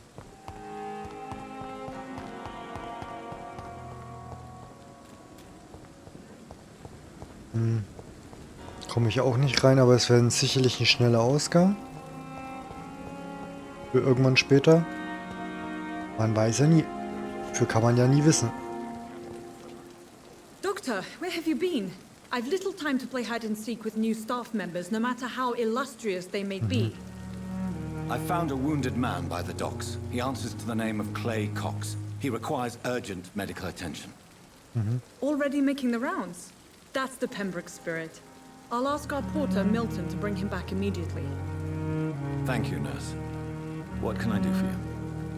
Dr. Swansea insisted we provide you a quiet office. You'll find it on the second floor with your name on the door. Thank you. Nurse Crane, isn't it? Yes, Dorothy Crane. Welcome to Pembroke Hospital, Dr. Reed. Your office has been prepared. Sehr fleißig. I would like to ask a few questions first. And Mr. Hampton, the patient we brought in, how does he fare? I gave him a sedative to help him sleep. Poor thing was in quite a state of shock. Sie hat das Sedativ verabreicht. Na klar. Ich glaube, wenn das eine Schwester zu der Zeit gemacht hätte, die wäre ihren Job los gewesen. It's right to assume Dr. Swansea knows far more about me than I do about him. You'll get to know him soon enough, and better than me. The administrator has better things to do than mix with us. Wie im echten Leben. Der Chefarzt hat Besseres zu tun. Apologies, I've only just met him the once. This is sudden. I've only just returned to England. Dr. Swansea is a brilliant surgeon and the most compassionate physician. If you could point me in the direction of my room again, nurse. Erster Stock, links. Hospital, left after the stairs. It's the last vacant office at the end of the corridor. Thank you, Nurse Crane.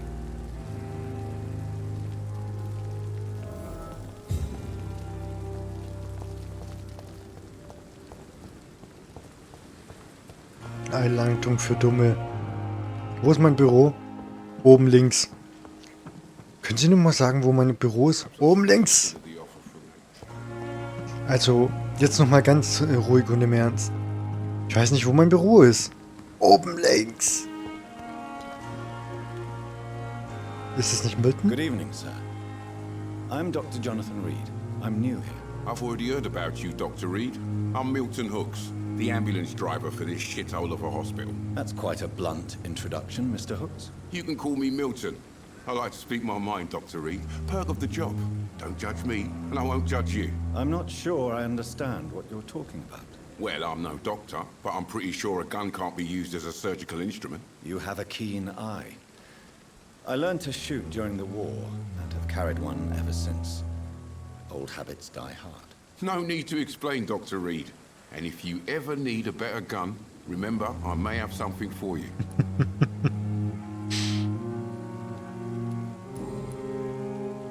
Sehr nett. Also Blut ist schon ein bisschen besser. How is the situation around here? You want to hear the situation is all right?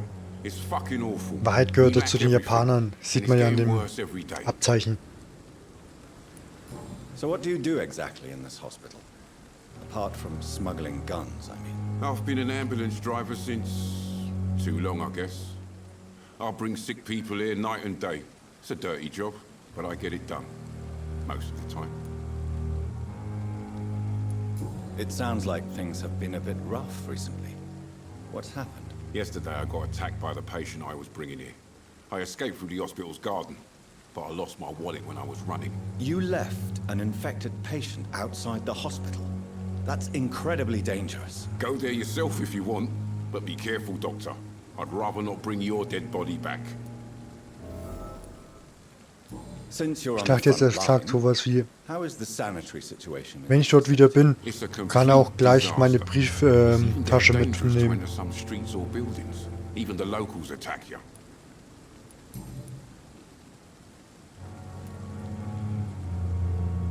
Are you really smuggling weapons through the hospital? And why not?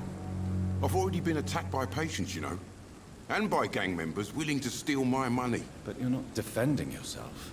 You're selling guns to civilians. You keep people alive your own way, Doctor. I offer them another way to protect their health. Das ist wahr.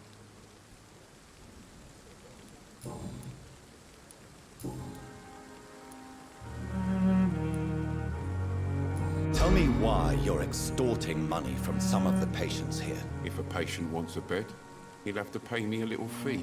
That's all. Where did you get the idea for such an immoral scam? Funny you should ask. The first time it was from a patient who bribed me to get a bed. It's only then I realized I could make a fortune. Gelegenheit. Goodbye, Milton.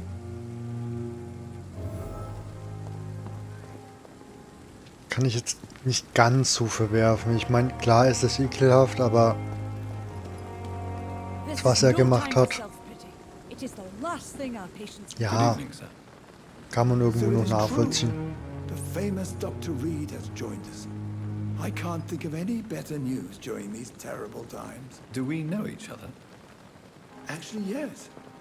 We met once before, at the Rockefeller University in New York. Dr. Tippett, yes, I remember. I was assisting Professor Carell in his research about coronary bypasses. He had nothing but praise for you. He was also very confident about your future. And look at you now. Eminent surgeon and blood transfusion specialist.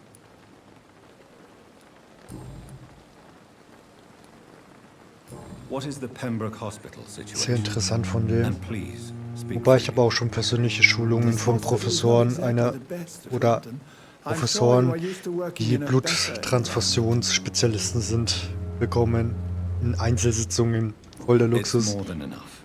In any case, the personnel of a hospital are much more important to me than the building.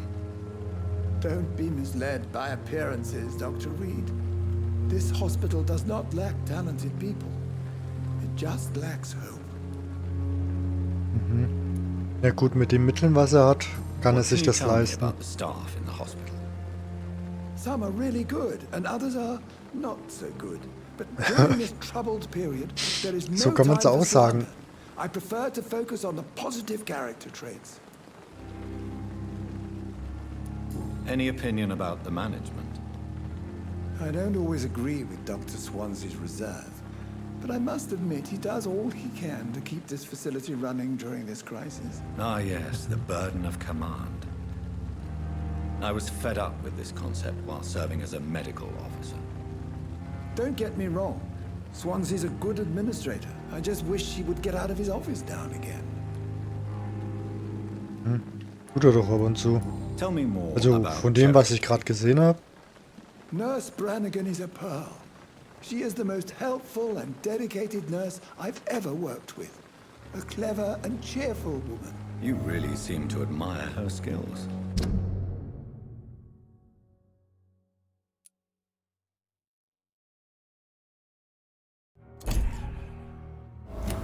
I'll go even further.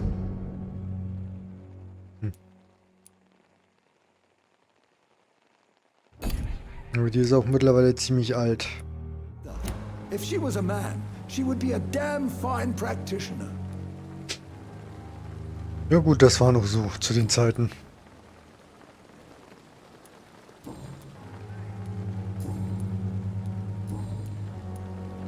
Goodbye, Dr. Tippett.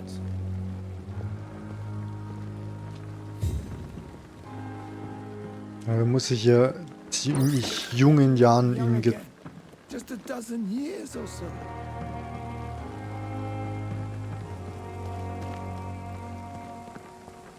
Ich glaube, mit dem, was ich weiß, wäre ich da wahrscheinlich auch schon approbierter Arzt.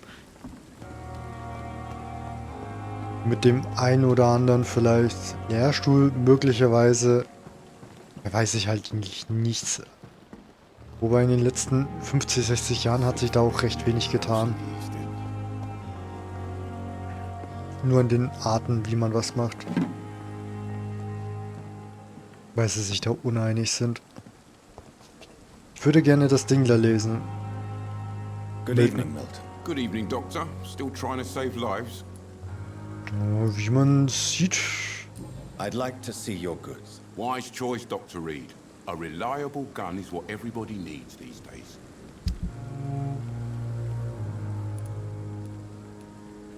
Miltons Schrotflinte. Macht schon ein bisschen mehr Bums, aber ist auch teuer. Also da greift er schon tief bei den Patienten in die Tasche.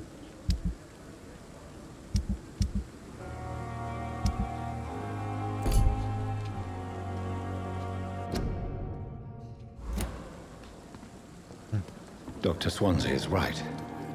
This place seems perfect to conduct my research.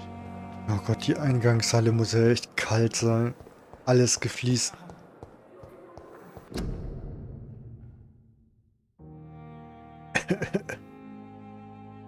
Nicht husten in der Öffentlichkeit. Okay, das Spiel hat seltsame Anspielungen zu den aktuellen Begebenheiten. Good evening, nurse. Good evening, Doctor. I don't think we've been introduced yet. My name is Pippa Hawkins. And I'm Dr. Jonathan Reed.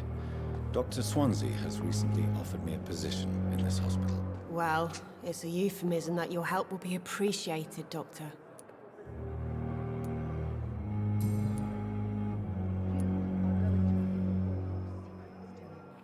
How long have you been a nurse? Well, long enough to see that the epidemic is winning. And no matter how qualified you are, don't tell me you'll change that.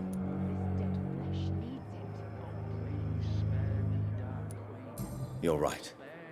When dealing with such a terrible disease, one must remain humble.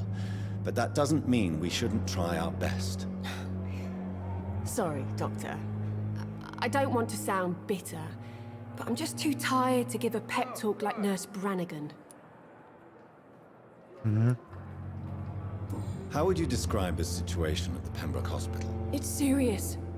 The flu is wreaking havoc amongst the staff and patients. We are running out of everything. You must get a hold of yourself, nurse.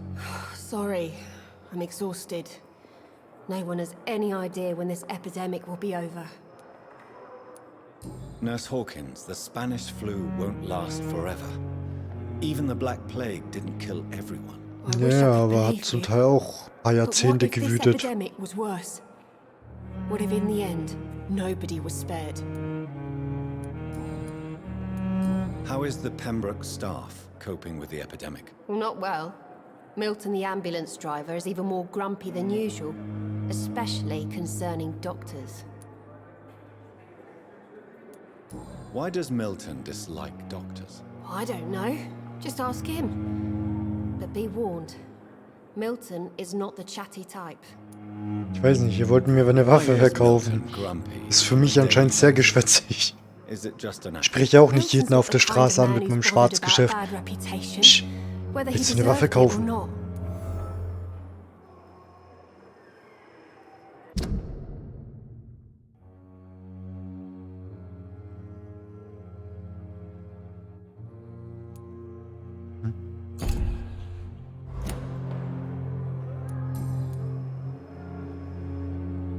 Mesmerieren.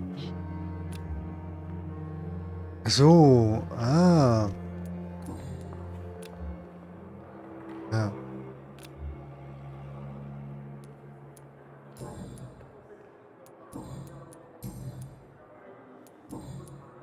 Goodbye, Nurse Hawkins.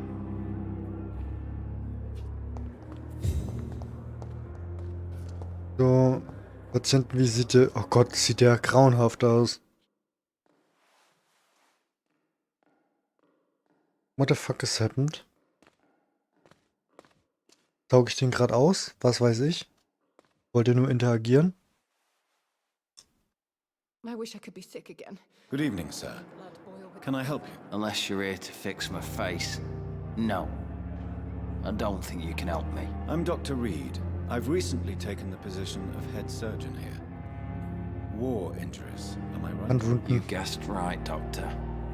German shell took my pretty little mug right off. But they still call me Thomas Elwood.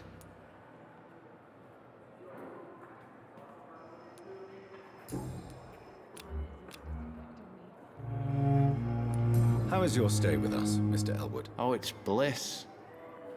I just escaped death in the trenches to be surrounded again by the moans of the dying. Can I ask you precisely why you're a patient here? It's the pain, sir. The drugs don't work. It just hurts under the scars, if you get my drift. Can I do anything for your pain? Nurses gave me a bunch of pills. No effect. Told you. It's like the flames are under my skin, burning away. Who is treating you?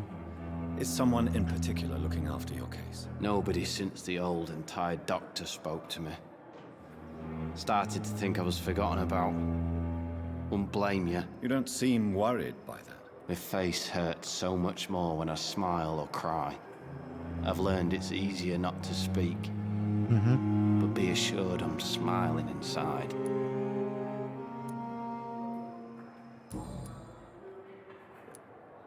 Eigentlich eine sehr nette Antwort.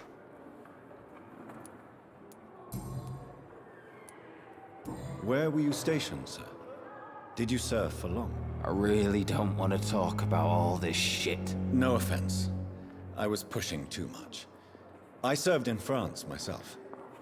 I just wanted to know what happened to you. You were an officer, weren't you? Then I doubt we fought the same war, sir. No offense. Leider wahr. Leider wahr. Goodbye for now, Mr. Elwood. Als Offizier ist das eben ein bisschen weit hinter den Linien im Gegensatz zu dem eigentlichen Soldaten. Good evening. Die sieht ein bisschen fertig I'm aus. Dr. Reed, the new surgeon at the Pembroke Hospital. Hier, Chefarztvisite. Your name has no meaning to me, mortal. Hattest du eine Ahnung? I beg your pardon? What are you begging for, mortal? My clemency? Well, tonight maybe I'm inclined to mercy. You'll never forget the night you met Thelma Howcroft. You keep calling me mortal. Why is that? And if I'm mortal, what are you? Well, Dr. Reed, if you must know, I'm a vampire.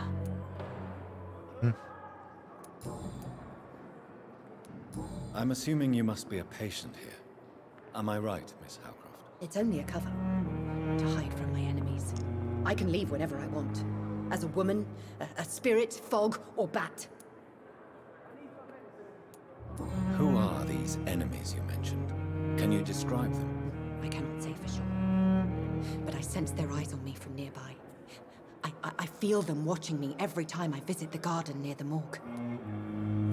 The staff here are not your enemy. They're here to help you, to care for you. I'm not speaking of the doctors in white. I'm speaking of the men and women who hunt me. For I am a vampire. I see. Don't worry. These people will not find you here. I'll personally make sure they leave you alone. Thank you, mortal. But do not interfere with them, for you are no match for those that hunt me.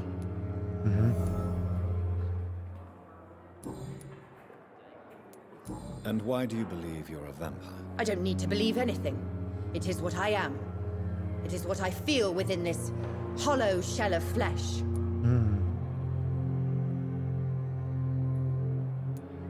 Please, describe to me how you feel. What is it like to be a vampire? I can hear my body crumble from the inside as my flesh cracks and fades. I sense the last pulse of postulant blood within my drying veins. I need new blood. I see. Have you ever heard of Cotard's syndrome, Miss Howcroft? Never. It's a mental illness discovered by a French neurologist named Jules Cotard. The affected patients are delusional. They believe that they are putrefying, that they are dead, a ghost or a ghoul, or in your case, a vampire. Delusional, you say? Oh,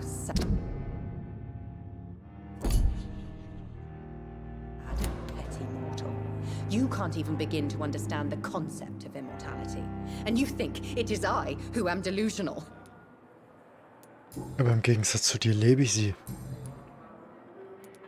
Die Frage ist, für wie lange? Who are you really, Miss Howcroft? I mean, apart from being a vampire. Is that not enough for you, puny mortal? What do you require? Proof of my powers? I'm curious to know who you were before becoming a vampire. No, such a long time ago, I don't remember. Centuries of unholy life can have strange effects on one's minds, you see?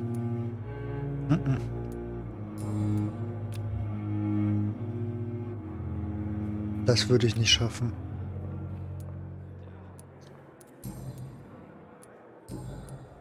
I'll leave you, Mistress of the Dark, to your nocturnal activities. I wish I could be sick again. Feel my blood boil with fever.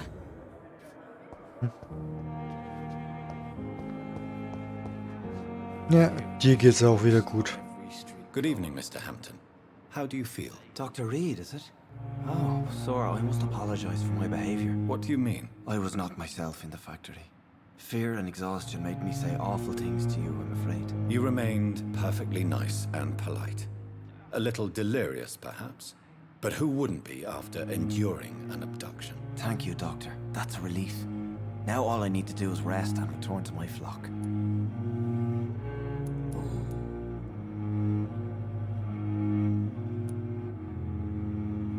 What is the general situation in the East End docks? The situation has always been tough, with a lot of tensions between the gangs and the Dockers Trade Union.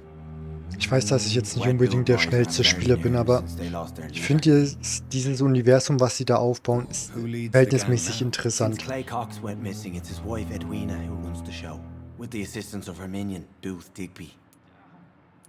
Has the gang been threatening you? Ah, no.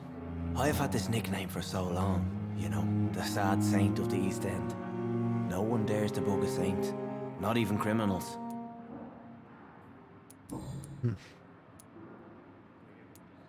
Do you know Tom Watts, the bartender from the Turtle? I met him before I found you in the canning factory. Tom? Yes, of course. Always the helping hand, good old Tom. Without men like him, corruption and despair would have wiped out the East End long ago. Who should I avoid in this part of town, then? Any particularly evil figures? Not really. Most men and women are just doing their best. And it's not my habit to speak ill of people I know, Doctor. People are still in despair. How could you be otherwise? The authorities have left us all to rot in this contagious nightmare. No drugs, no advice, nothing. It's a damn shame. How did you end up in William Bishop's den? I had received alarming news about his recent behavior. I went to his place and he refused to let me go. You dared to enter this awful place alone. You're a hero, Mr. Hampton. Or a fool. I'm just a man trying to help his friends, Dr. Reed. William Bishop was a conflicted soul, searching for light. Why did he abduct you? William was an alcoholic. His addiction suddenly changed to blood. I don't know why. Just like a patient I met here. This Miss Hawcroft.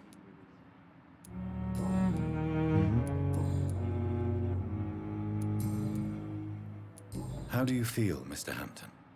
Medically speaking, I mean. Interessant. Beyond exhaustion, actually. William drank so much of my blood in his madness. I feel empty. You're in good hands here. Dr. Swansea is well versed in blood transfusion, and I'm sure he'll take the best care of you. Thank you, sir. I believe all I need is rest. And then I can go back to the people who need me. Als Priester, What do you das do sieht for a man. living, Mr. Hampton? I can't help but notice the cross around your neck. I manage a night asylum for the poor and homeless of the docks. And I try to guide the lost and hesitant on the right path to our Lord.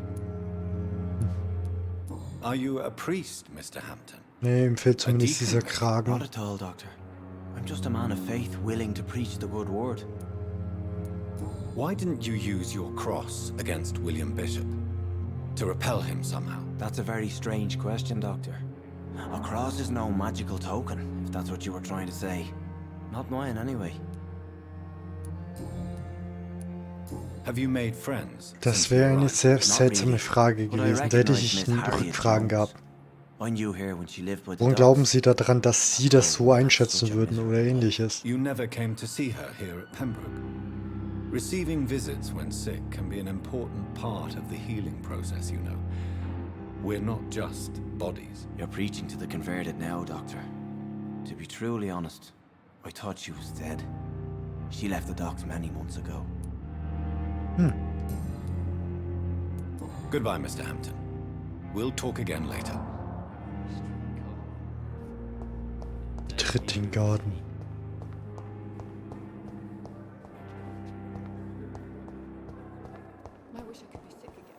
Ja, das kann man... Habe ich das schon angeguckt? Stimmt.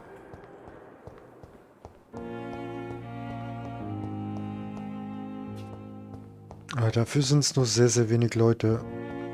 Ist der Garten?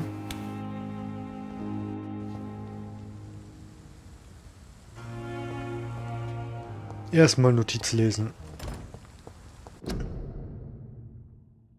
Bedecken Sie sich... Oh. Gehen Sie zu Fuß vor Arbeit. Aha. Meiden Sie Menschenmengen.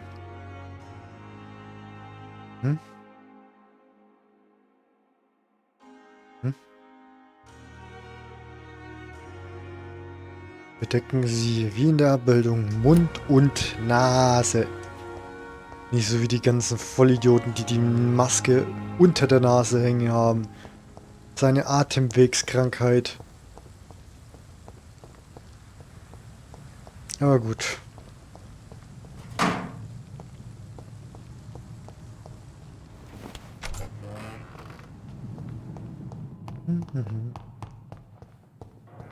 Aber es ist nett, dass er rauszoomt für den Sprint. It's locked, all right. It's locked, all right. Ein langer Brief. Hallo Schwesterchen. Blabla, Flu. Paul, Mama, Papa, Lieblingsschwester, Tantchen Pippa. Na, da haben wir schon rausgefunden.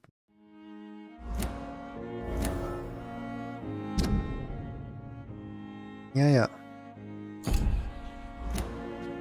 Kann ich sie damit nochmal ansprechen?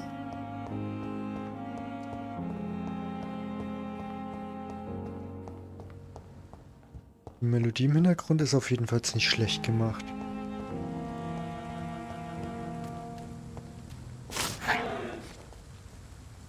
Verdammt, dachte, es wäre Sprinten. Verdammte Axt.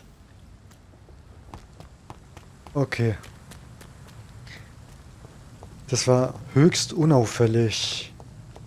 Verdammt.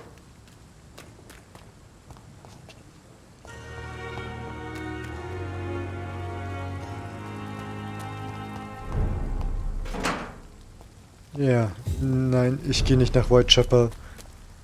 Whitechapel ist auch heutzutage noch immer sehr, sehr komisch. Kann ich hier noch was sehen? Bevor ich nochmal versuche, mit Schwester Pippa zu sprechen. Lalala. Nurus. Nurus. Good evening, Nurse Hawkins. Good evening, Dr. Reed. Pepper, are you sure you want to leave this hospital? To become a nurse was a little girl's dream. But in the end, I don't feel that useful. I want more. I want to make things change. You should be proud of what you've achieved. This hospital represents hope for many people in need of help. Maybe you're right. But at the moment, I feel like we're just a cemetery waiting room.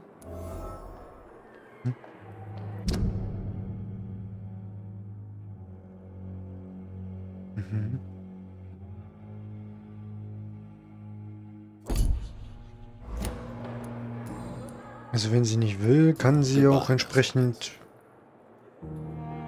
verschwinden. Oh Gott, wie gern würde ich jetzt einen parallelen Spielstand anfangen, wo ich einfach jeden das Blut aussauge. Da ein Schlückchen, da ein Bissen.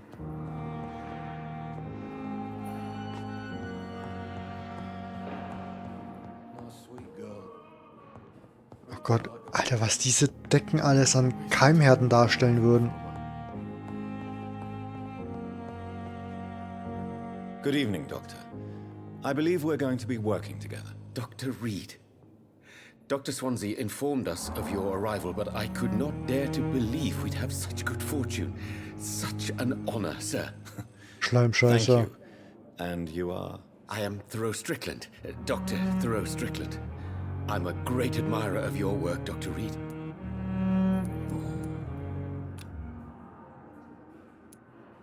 Please, could you tell me something about yourself? I'm a great admirer of your work concerning blood transfusion, Dr. Reed. Hör auf, dich zu wiederholen. I run my own experiments. I'm convinced it's the future. What made you choose to be a doctor? I'm not ashamed to admit you and your work have inspired me. I am honored to have the opportunity to work by your side. Tja. It's always a pleasure to share scientific and medical knowledge with someone eager to learn. I'll be glad to help you if I can. This epidemic may be the century's most terrible disaster, but I'm convinced that we, as doctors, are the only ones able to defeat it. I based my technique on my mentor's research. He helped me perfect my method. What is yours? I'd rather not talk about it. For now, it's just theories and first approach. My process is purely experimental and unsuccessful. As long as you're cautious and methodical.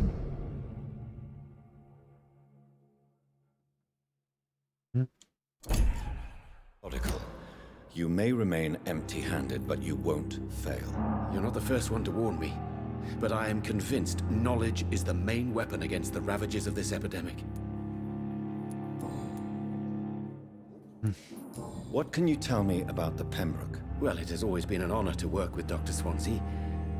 But with your arrival, I can't think of a better opportunity to learn about blood transfusion. Do you need help with anything in particular? Well, yes, maybe. I'm waiting for a batch of products I ordered for my personal research, yet my supplier seems to have vanished. Do you want me to play the errand boy for you? Oh no, Dr. Reed. But if you went personally to his shop, what with your reputation and all, he wouldn't dare to refuse the products I need. I see. Well, give me the address, for I may pass by if I have time. You seem quite optimistic. It's a Aber rare es scheint and einige precious Nebenquests zu asset. geben und das finde ich an sich recht nett. I'm convinced that this epidemic is a test. Das heißt, dieses Krankenhaus ist so ein Hotspot. Men of science. Questions remain about our capacity to resolve the situation. True, true. Last summer, during the first wave of the epidemic, I used to joke with Milton about the extra work. We're not smiling now.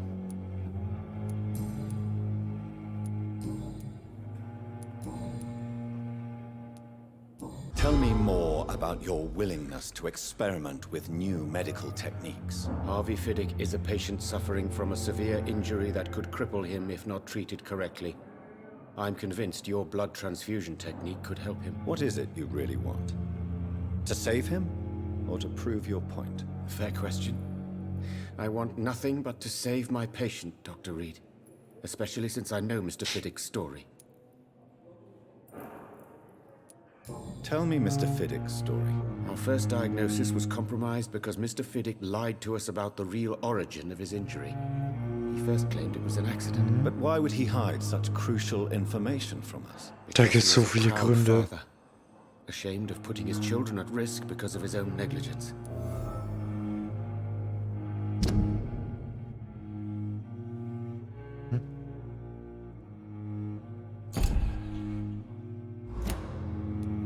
This personal involvement could also appear to be a lack of impartiality.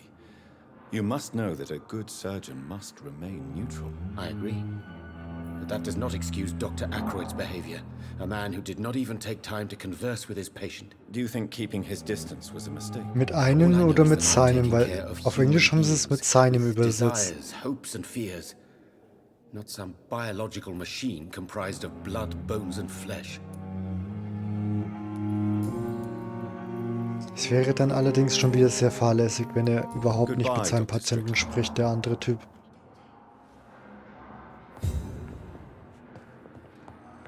Ja, die gehen wir doch.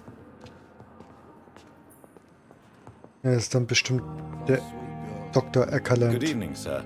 I'm Dr. Reed. I believe we're going to be colleagues. Reed? Yes, I've been informed about your arrival. I'm Waverly Ackroyd. Okay, nicht Acula, sondern Ackroyd. Does my arrival inconvenience you in some way, Dr. Ackroyd? Let us just say that I don't particularly share Dr. Swansea's enthusiasm for hiring you. What we need here are reliable professionals, not overrated dabblers. Nett, erstmal so angesprochen zu werden. If you have a problem with me, Dr. Ackroyd, please feel free to tell me. Dr. Swansea has imposed your presence on this hospital without asking anyone's advice. The benefit of his position. But I don't agree with it. I know we've never met before, but I believe this hospital could use all the help it can get. You will agree with that, I'm sure. Oh, but I have heard about you, Dr. Reed. Of course, you can't say the same about me, since I have not wasted my time courting the press.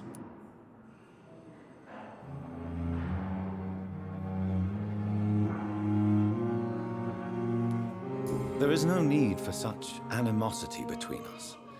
Don't you think the epidemic is already enough to deal with? That is one point we could agree on. And that is precisely why I want to be sure that you will be of help to this hospital, instead of a burden. Since your So tenure ein at this Arsch. hospital is longer than mine, perhaps you can tell me more about this place. Let's just say I'm tired of the carelessness around me. I have always respected the skills of Dr. Swansea, but over time his enthusiasm has become displaced. Carelessness? Exactly what are you talking about? We're here to save lives. The people who trust us are not volunteering for experimentation. They're here to be healed. I don't intend to run any radical experiments, Doctor. Even if I, as any good practitioner should, express an interest in pushing the boundaries of medical research. Modern medical methods were created through audacity and ego.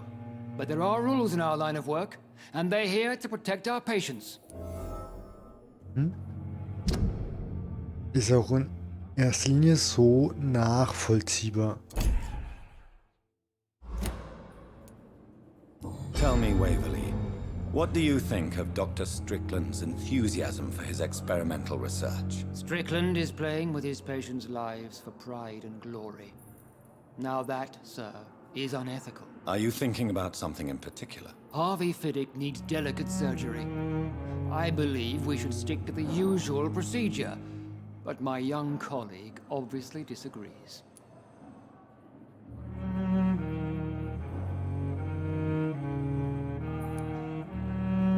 Why do you wish to lead this surgery? I strongly believe that Mr. Fiddick should not be butchered to test an unproven procedure.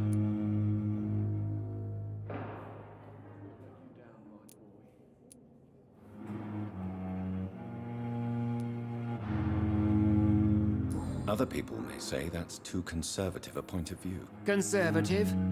And what are you going to say to Mr. Fiddick if he loses his arm because of the operation? Because that's what's going to happen if the surgery is a failure. And are you not afraid that your rivalry with Strickland may be blinding you? Rivalry? I guess you could call it that. But I will never be childish enough to let my personal feelings affect my judgment.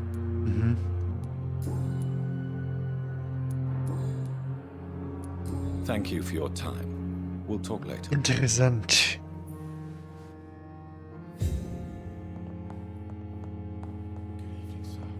So, da ist der gute Mann.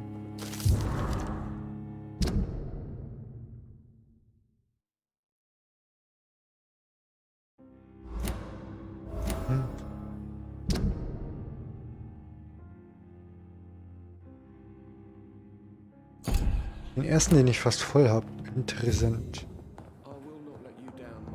Aber es lohnt sich auch hier umzugucken, weil darüber bekomme ich ja trotzdem Erfahrungspunkte.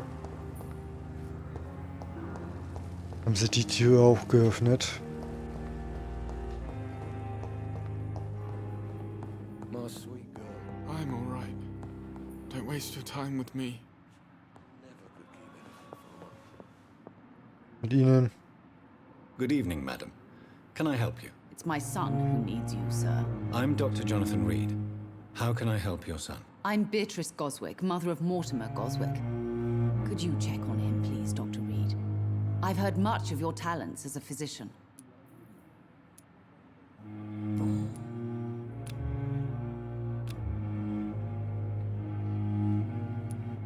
What can you tell me about yourself, Mrs. Goswick? Not much to say. Kümmern Sie sich um meinen Sohn. Ich habe aber mehr Interesse an Ihnen. Sind Sie so reich? Are you really that rich? Most of the patients here are of a more humble origin, if I may say so. Yes, thanks to my husband. May he rest in peace. I can cover any needed medical expenses. May I ask if you have an occupation, Mrs. Goswick? I'm a teacher by profession. I teach young women who are more ambitious about their futures than their families. What do you think of your reception here? Any complaints? I have had the uttermost reservations about this hospital since we arrived. But we had no other choice, considering the state of emergency. Is there something in particular that's bothering? Some of the staff were not especially welcoming. I suspect they're not accustomed to dealing with patients of such social standing. Tell me more about your arrival at the Pembroke Hospital. What gave you such a bad first impression? The ambulance driver was quite rude, for a start. And that nurse, Miss Hawkins, seems to have quite a dubious attitude. What do you mean? She managed to secure a bed for my son despite the epidemic. It was a relief, but it wasn't cheap.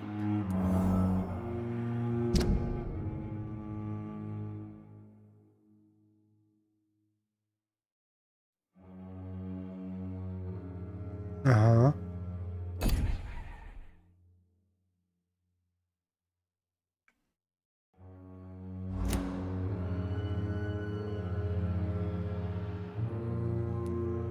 She charged you for a bed? Yes, and I paid without question, considering the urgency of the situation.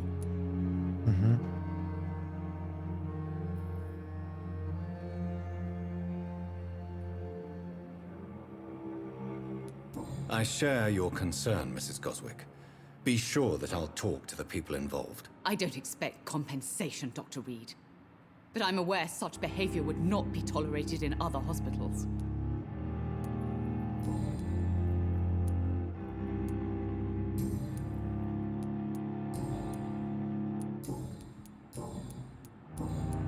Goodbye, Mrs. Goswick. Na, dann gucken wir uns doch mal den Sohn an. Nachdem ich hier vielleicht was ausrauben kann. Ne, geht nicht. Good evening.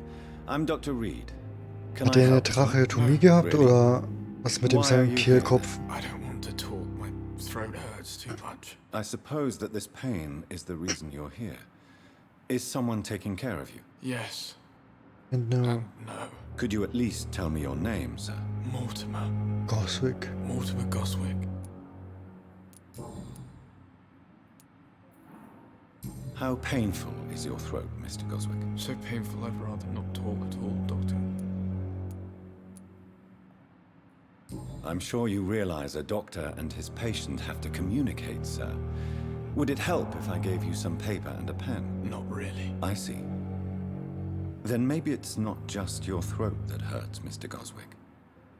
Perhaps your sore throat is just the consequence of something more hurtful. Yes, maybe. But I don't want to talk or even write about it now. Tut ihre Kehle weh? Aha. Why did your mother have you hospitalized here? She seems convinced this is a bad hospital. My mother just wants the best for me. She won't rest while I'm here. She'd go all the way to hell and back to help me. Pembroke Hospital may look unorthodox, but rest assured you're in good hands here. It's not me you have to convince, Dr. Reed. It's my mother. Is your mother bothering you? As your doctor, I can ask her to leave you alone if you would prefer. That's tempting, Doctor. But you have no idea what my mother is capable of. She would tie herself to my bed if you asked her to leave. How painful is your throat, Mr. Goswick? So painful I'd rather not talk at all, Doctor. I'll let you get some rest then. Good evening, sir. Doctor. Nochmal was Good zum evening, Sagen. Doctor. How is my son doing? Hat Halsschmerzen.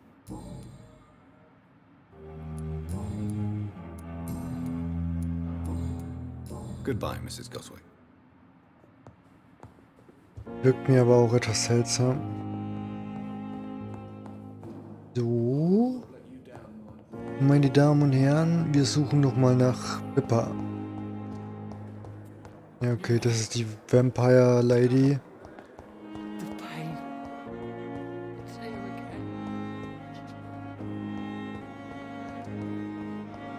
Die Streichinstrumente haben sie aber sehr gut aufgenommen dafür. Und auch relativ traurig.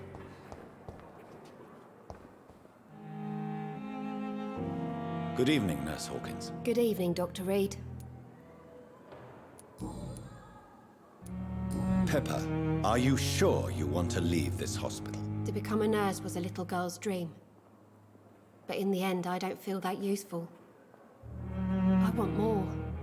I want to make things change. You should be proud of what you've achieved. This hospital represents hope for many people in need of help. Maybe you're right. But at the moment, I feel like we're just a cemetery waiting room.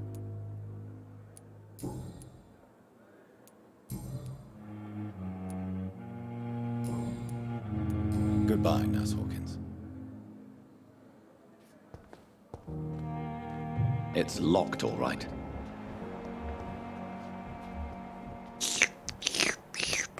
Nein, das kann ich nicht machen.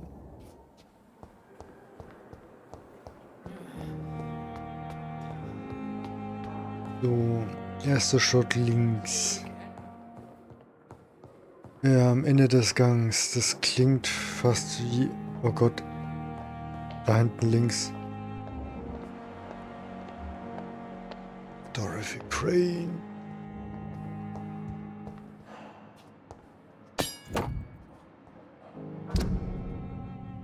Ja, okay.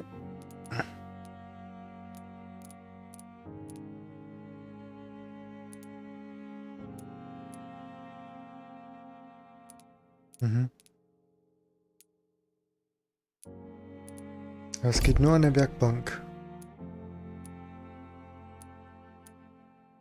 Was habe ich eigentlich akut ausgerüstet? Keine Ahnung, muss ich mir nachher mal angucken.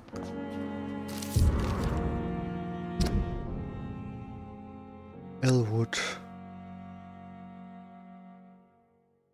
Das war das Gesichtding da.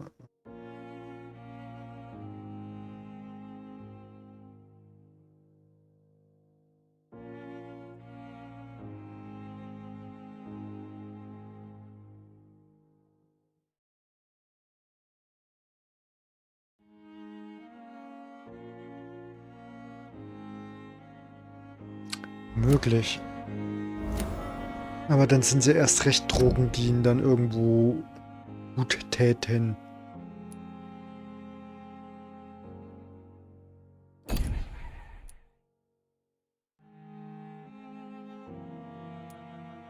So, aber, achso, das war ja, genau. Der hat das ja auch.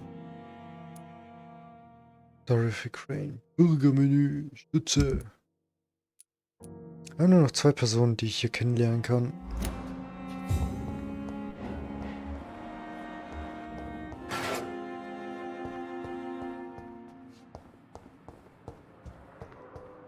So, das ist auf jeden Fall mein neues Büro. Dr. Reed. Oh, es wäre so gut, wenn ich Dr. Elliot Reed wäre. Wie bei den Scrubs. Aber okay. Dann bräuchte ich blondes, wallendes Haar. Ja.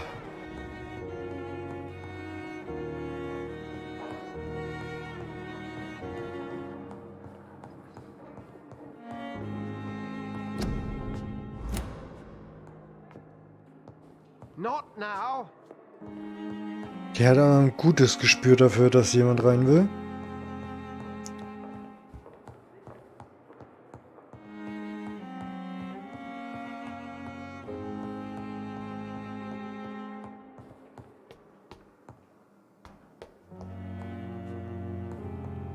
Okay, kein Weiterkommen.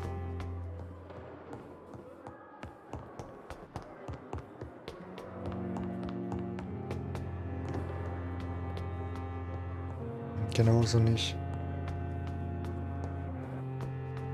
So. Mit wem kann ich denn hier noch sprechen?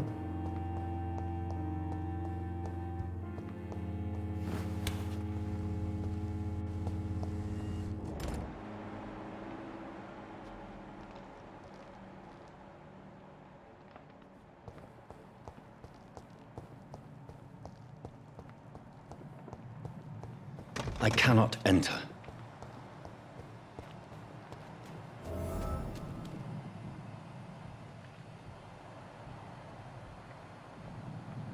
Ja, vor dem habe ich keine Angst. Was bist du?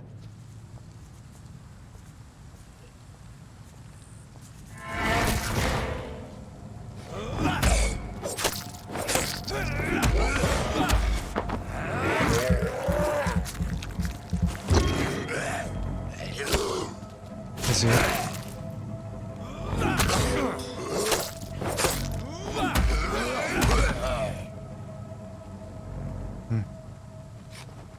Warum sehen die immer so komisch aus, als wären die frisch verbunden worden? Geht's ihnen nicht gut? Lecker, Frühstück.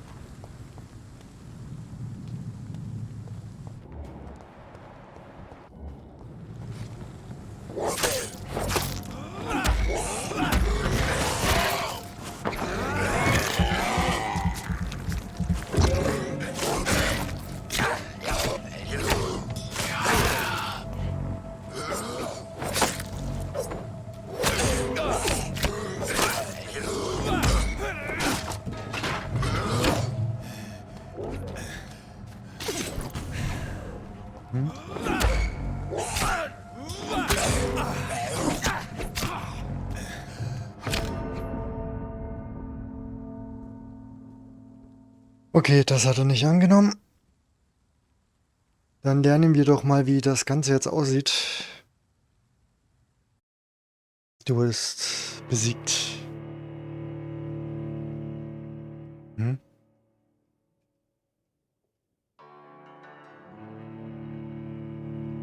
Blut der Bürger ist die beste Möglichkeit, sich weiterentwickeln zu können.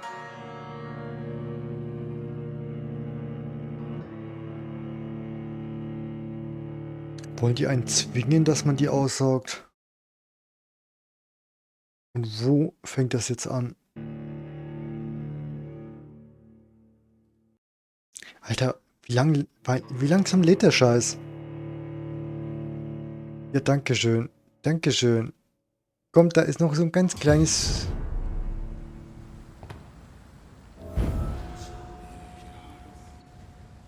So. Lalala.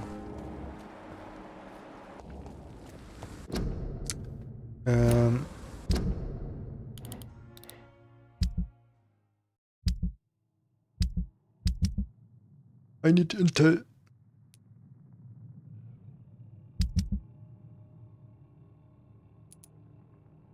Genau. Großen und Ganzen habe ich auch ziemlich viel dafür gefunden. Ja, komm. Passt schon.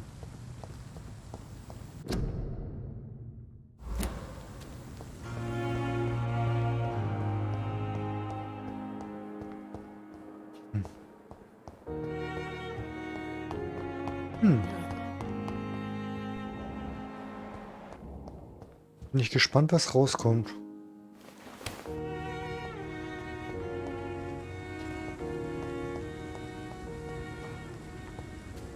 Ja gut, der lebt.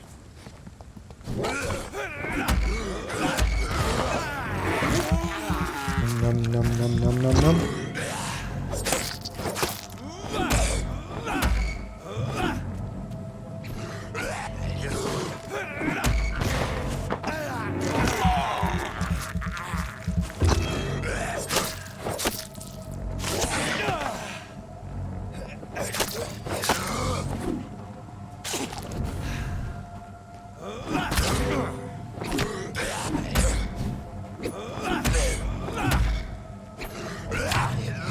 Ja, von hinten.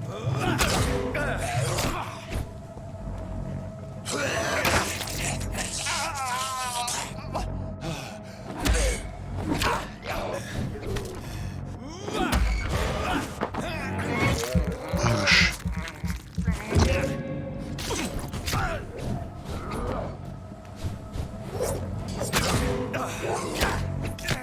Ich darf nicht ausweichen, danke.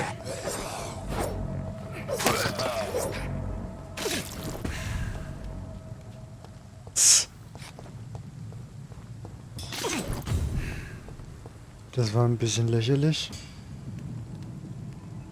So, Duty Reno, dreh dich um.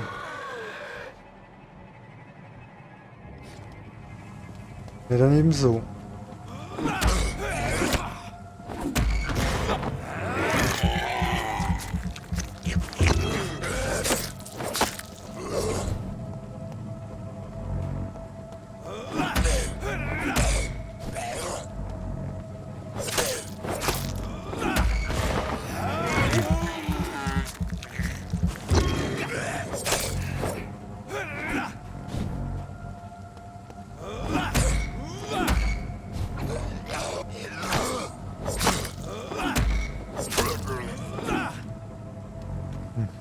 Das hat schon mal nicht geklappt. Immer noch gut genug. So, kann ich einen davon überraschen?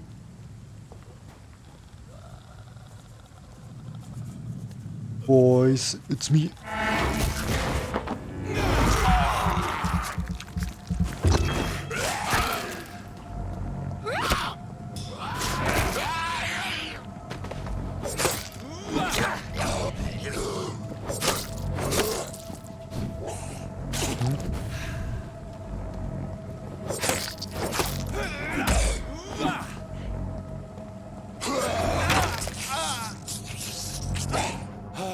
Du Arsch.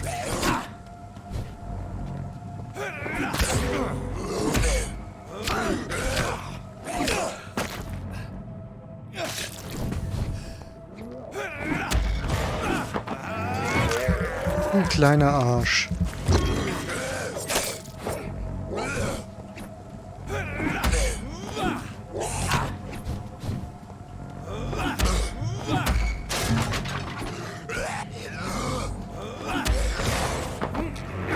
So ein kleiner Arsch.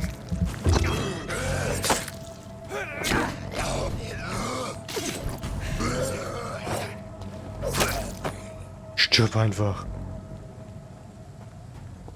Okay, sieht zumindest trotzdem noch verhältnismäßig gut aus. Also das ist nur eine Lichtquelle.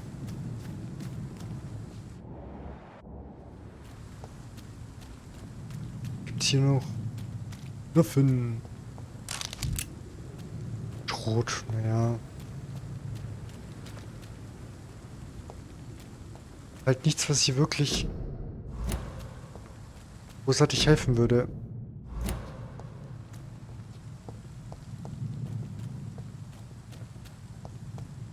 Es sind halt auch nirgends Töne, wo man durchgehen kann.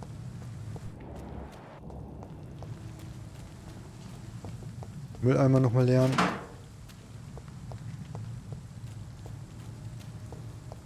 Ja, und hiermit bin ich wieder im Krankenhaus angekommen. Die Runde war ein bisschen was zum Üben.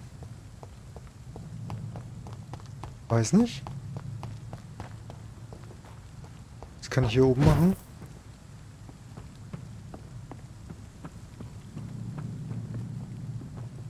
Nichts.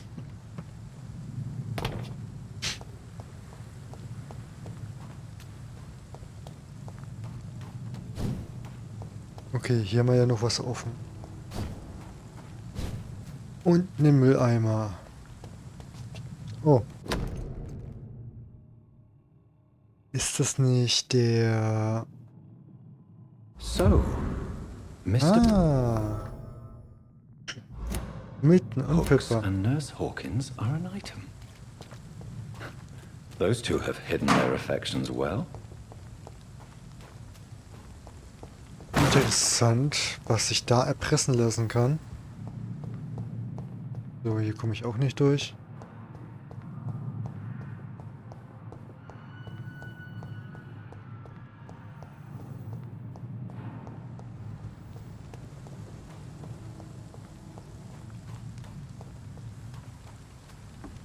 Das hier würde ein bisschen Sinn ergeben. Aber gut, kommt man ja auch nicht wirklich gut durch. Kann man die jetzt auf das Bild ansprechen? Oh, das wäre so interessant, ob ich die komplett gleich knacken kann.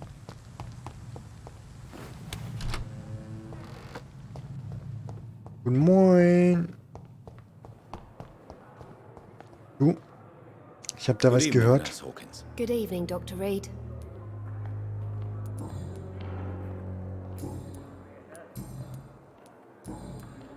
Goodbye, Nurse Hawkins.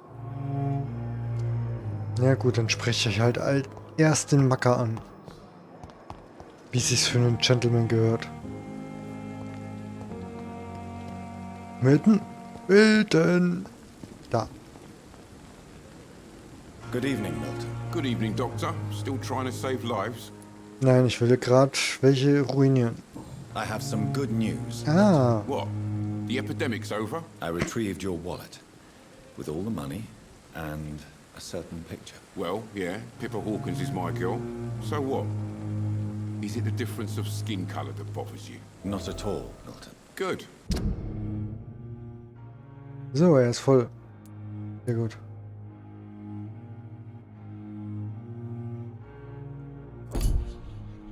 Please, take this money in.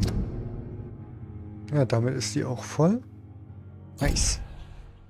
Anyway, to remind you to keep your mouth shut. Not everybody is as broad-minded as you, Dr. Reed.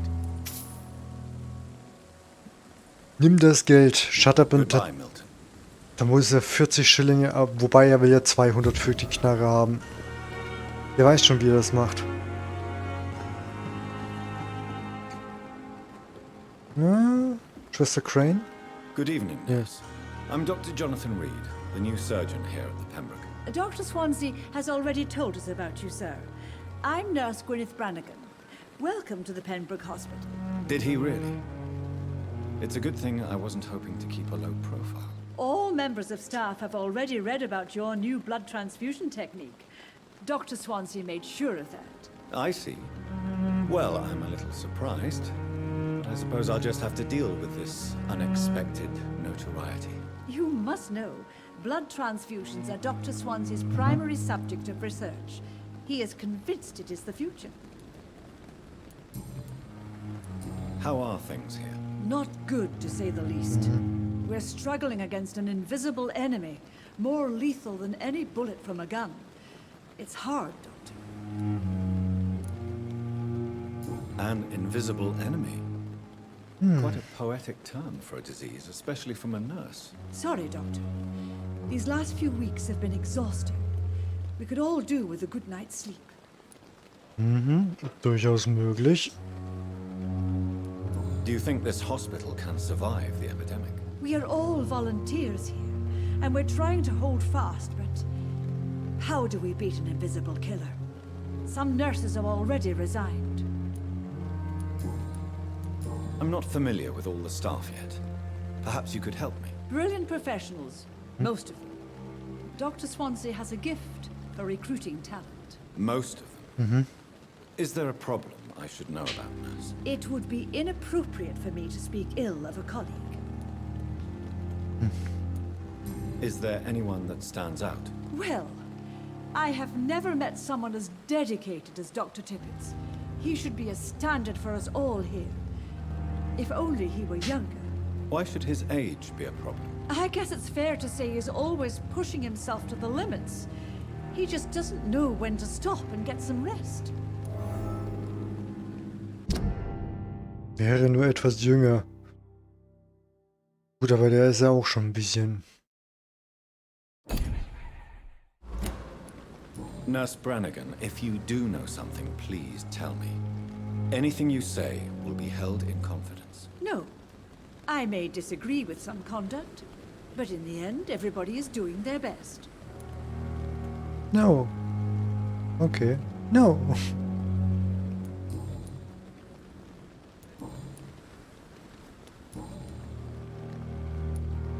Why does Dr. Tippett claim you're the main reason he keeps working, despite his fatigue? If it wasn't for him, I probably would have left the Pembroke years ago. Dr. Tippett does not think of you as just a nurse anymore, does he? If you're suggesting he's not taking my gender into consideration when it comes to medical practice and knowledge, I really hope he doesn't.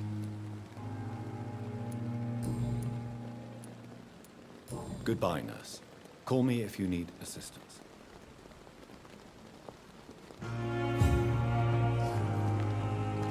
Interessant.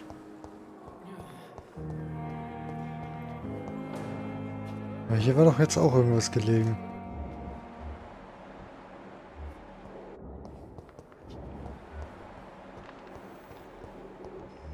Dr. Acula, keine Ahnung. Okay. Was war ja das da? So, wie wär's mit dir? Hast du noch mal was zu klären, junge Good Dame? evening, Nurse Hawkins. Good evening, Dr. Reed.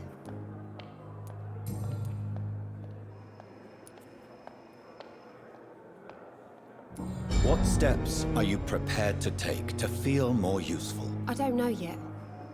My sister believes that the real fight is in the streets nowadays. Maybe she's right.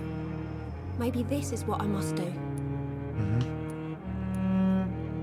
And what about Milton Hooks? Does he share your point of view? For Milton, any change means more comfort and more peace. I disagree.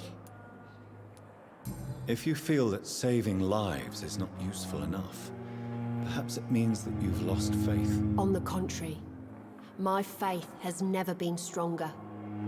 Maybe we are all just too proud to face up to the fact that science cannot compete with God. Durchaus möglich. Milton cheats patients out of their money at this hospital, Pippa. Are you his accomplice? Yes, I am. Is this your definition of being useful? By abusing the sick? Das hat die aber einfach zugegeben. It is my definition of getting out of this useless life once and for all. Why do you do it? Why not? Most of the sick who paid for a bed are already dead, or will be soon. Don't you see the futility of all this?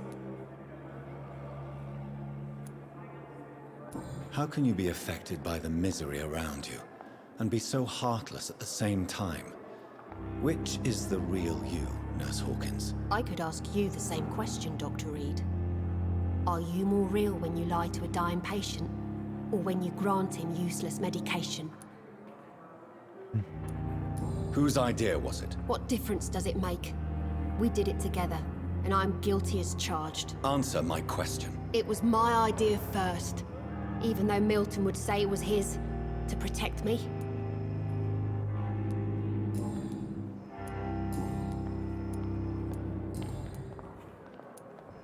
Pepper, I know you're very close to Milton Hooks. Yes, Milton Hooks is my man.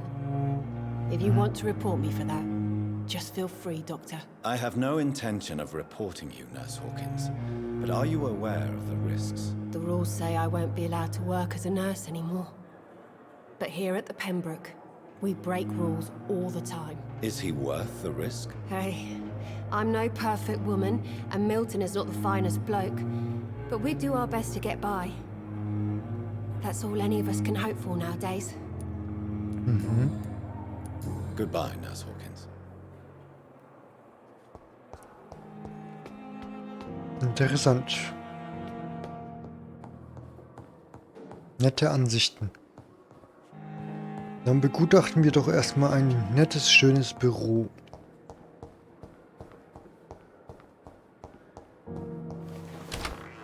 This must be the place.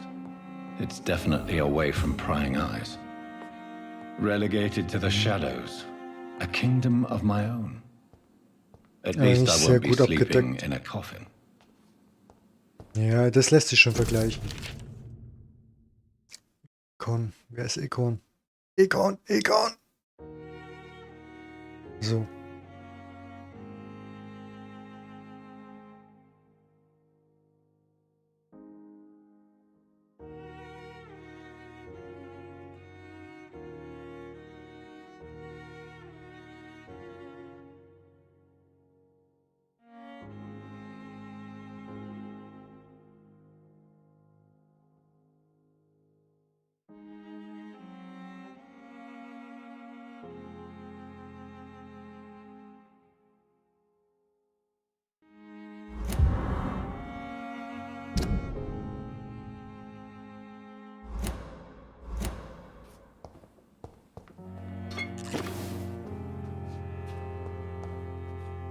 Erstmal das Labor plündern. Hier gibt es doch bestimmt noch das eine oder andere Nützliche zum Mitnehmen.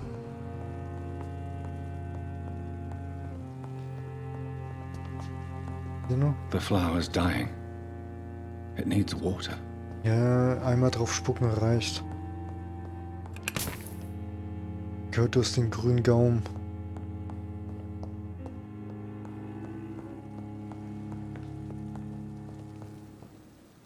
Nun gut.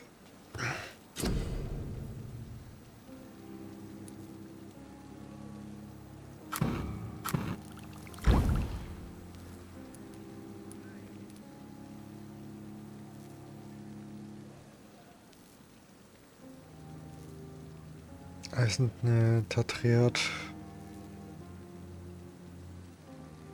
Natriumchloridlösung.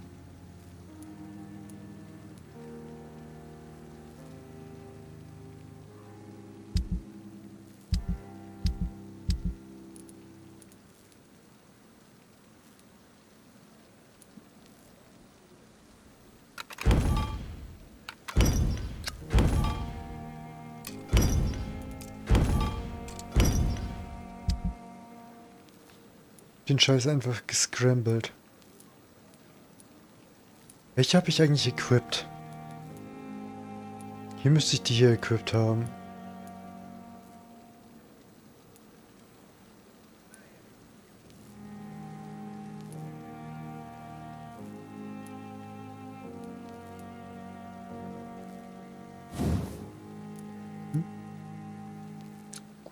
Das kriege ich nicht hin. Den Crap kriege ich auch nicht hin. William Bishop's blood is much more unstable than human blood and shows extensive mutation. But this is not what happened to me. I must keep on searching. The sun is about to rise. I can feel it. I'll continue tomorrow night. I have so much time now. Das heißt für mich, ich gehe kurz was zu trinken holen.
Ich dachte, hier käme eine kleine Cutscene.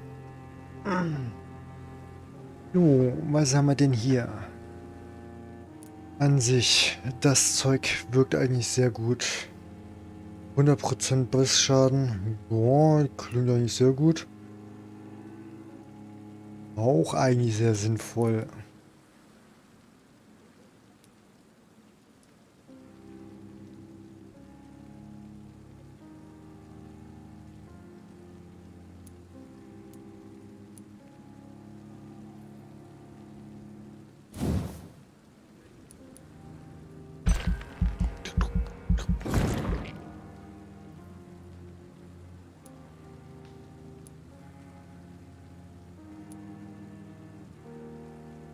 Sekunden. Hm? Ah, interessant.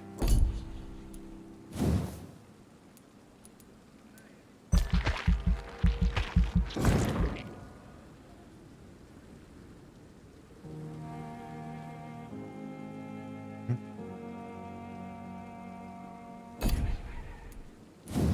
Ah, die sind sich recht nützlich. Wie taucht die auf? Alle 5 Sekunden oder was? Mit Stufe 10 erst ein Ultimate. Aber perfekt.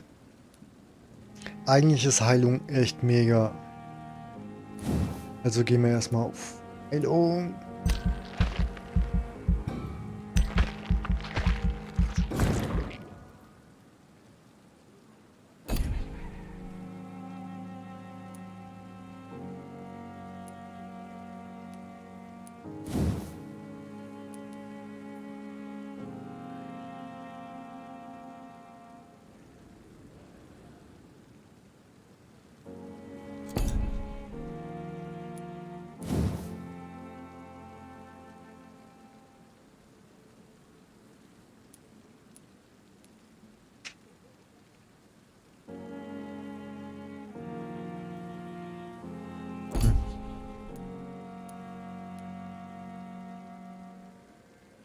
Aha.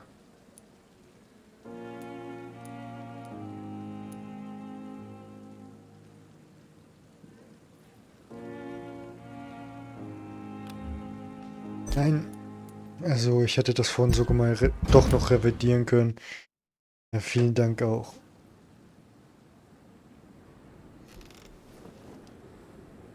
If I'm to stay here until my research...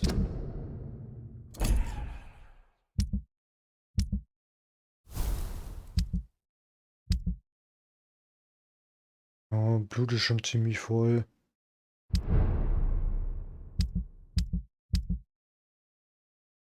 Die legendären Vampire. Natürlich ist Dracula einer. Abgenutzte Machete. Damit müsste ich ausgerüstet sein.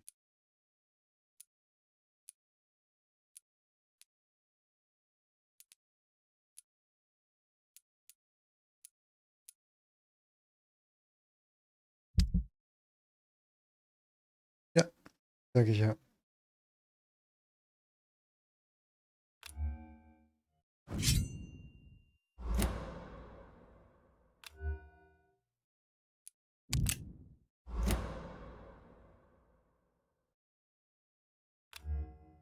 Gar keins. Sehr gut.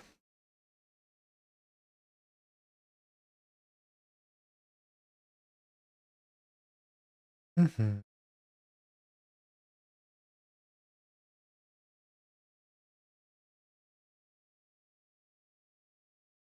is complete. I'd better learn to hide my true nature from the mortals. But what about my thirst for blood? Ja, dagegen hat er ja noch gar nichts gemacht.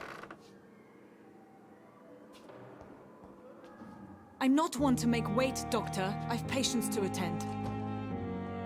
Ja, was hast Yes, du? Nurse Crane? How can I help you? I'm so sorry. I know Dr. Swansea wanted you to rest, but we have somewhat of a crisis. A crisis, you say? Our supply of antiseptics is nearly depleted. I was hoping there was another box up here, but... Die haben hier nichts zu suchen.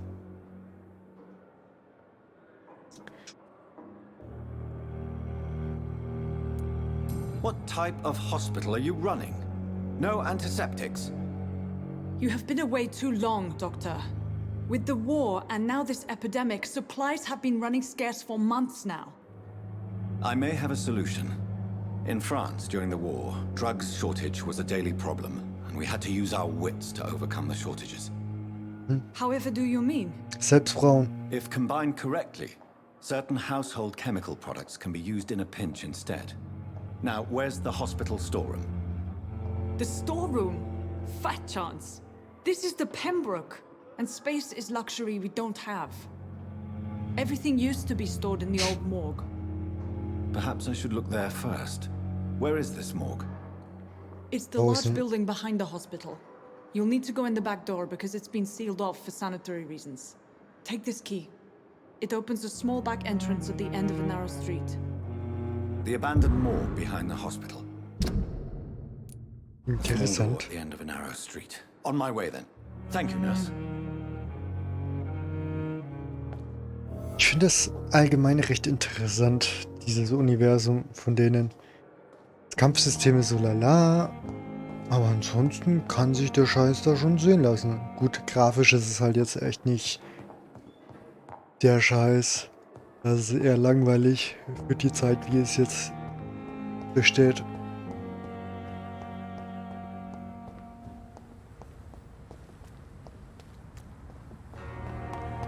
So, jetzt wird's interessant. Sind die drei Heinis auch wieder am Start?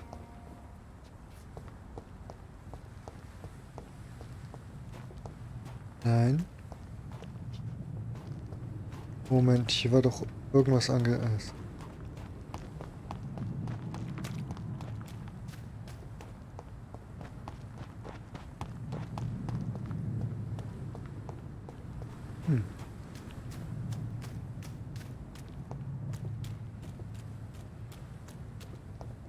Ja, halt ganz normal.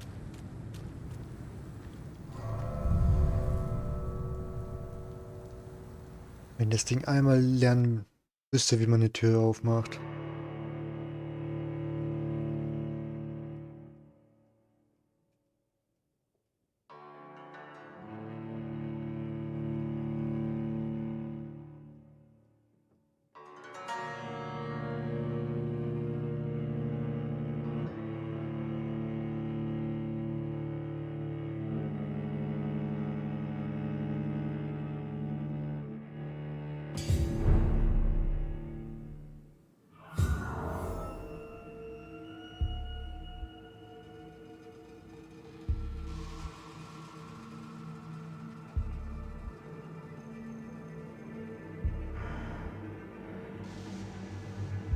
Gut, da habe ich nicht als einziges so einen grandiosen Einfall.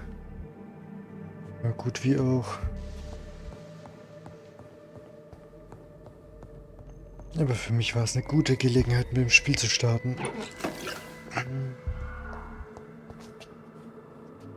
Lass mich raten, hier drin sind auch Feinde.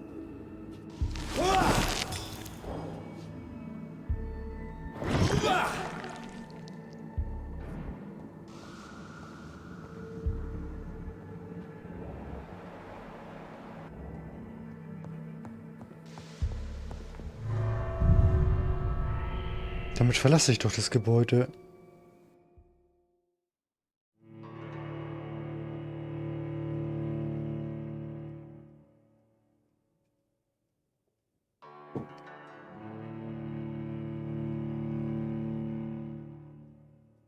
Inventarmäßig findet man halt echt wenig Scheiß.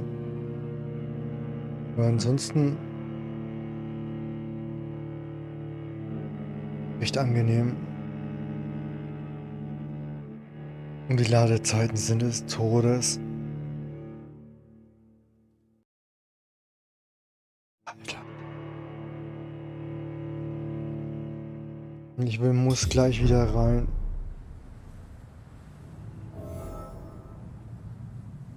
Jo.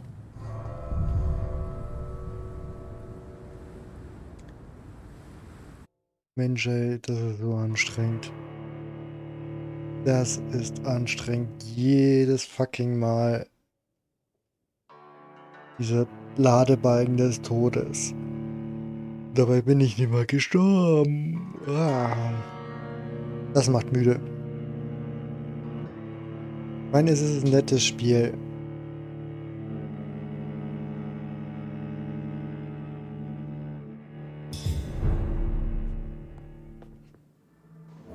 The Old. Hier etwas Chitin. Nee, Chinin. Eisenhart. Natriumhypochlorid. Warum Wasserchlorid?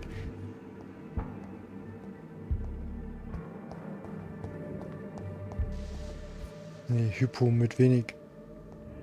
Natrium mit dem wenig Chloranteil. Ja, das ist dann Na plus Cl minus. Wobei dann wäre es sowieso eine Kochsalzlösung, die ausgeglichen wäre, um sogar im Säurebausenhaushalt des normalen Rhythmus auszuhalten. Herz ist ja nichts anderes wie eine Natrium, ja, Kalium, ich meinte, Natrium und, Chlorpumpe. Jo.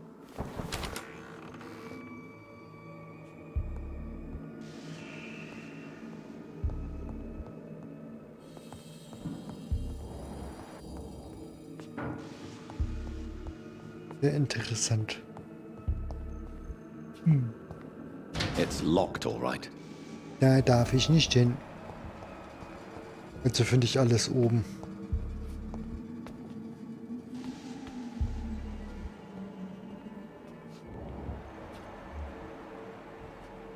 Boshafter Skull.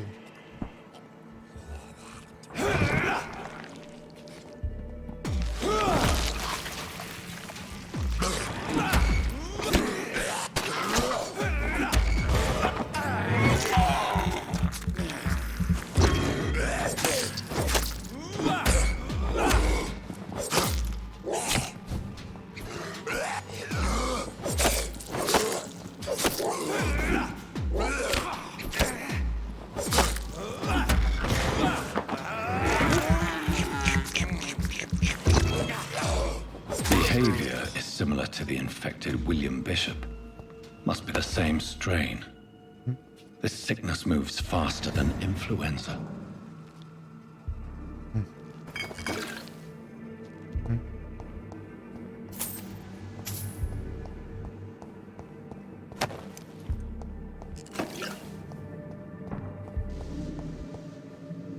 Bessere Kräfte. Der sieht auch ein bisschen finster aus.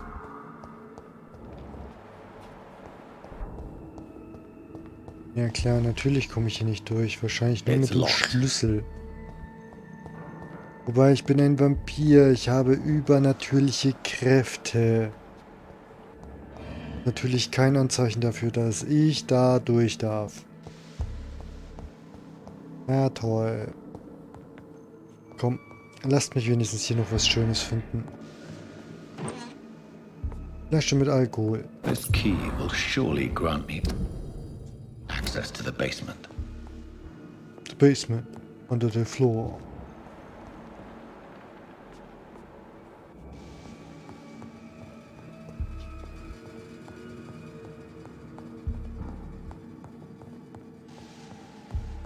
Also, das war ein Spiegel.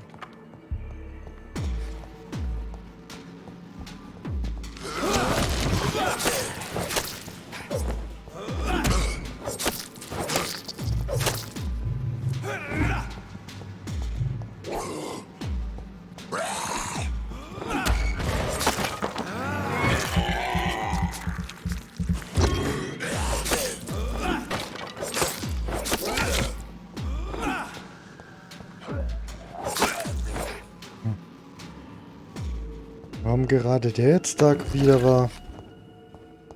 Naja. Man muss nicht alles nachvollziehen und wissen. Balls of Mars, fortifiers. As popular as they are ineffective. But they do contain iron tartrate, and that might prove itself useful.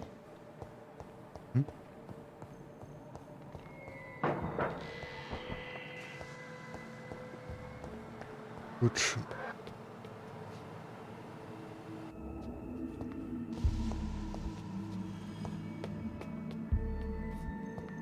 Unten den Schlüssel habe ich ja gefunden.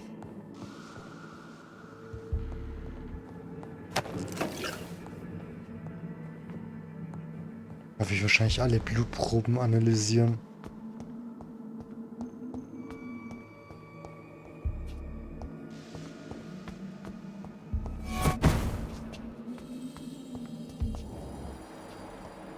Den habe ich jetzt so nicht erwartet.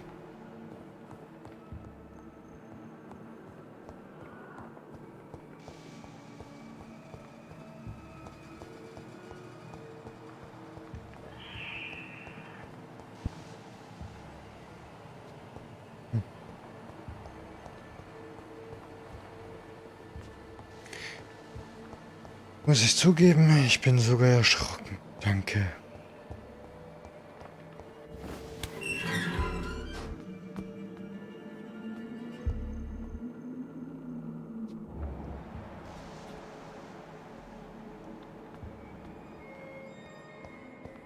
These scowls feed from corpses and the husks of animals. They're not after me. Hey, danke.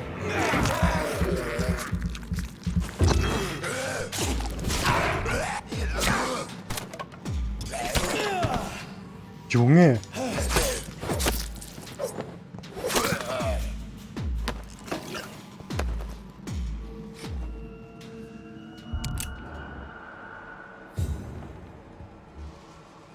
Ach, man kann die locken.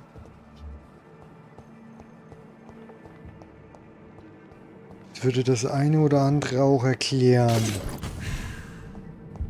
Oh, verdammte Axt.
Ja, den Scheiß kann man kaputt machen.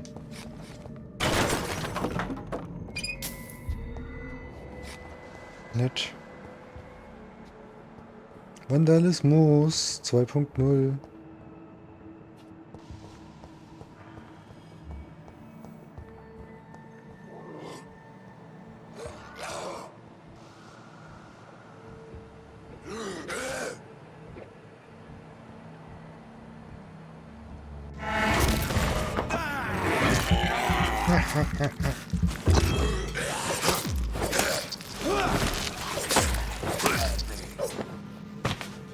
Eine sehr hilfreiche.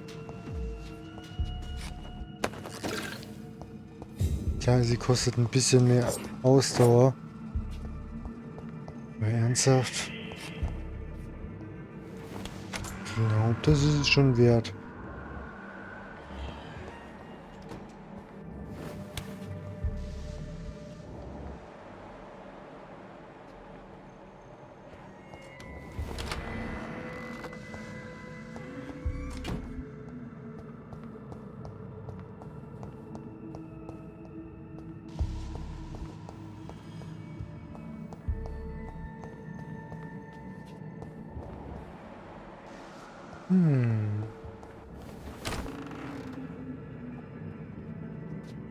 Halt, was man halt wo findet.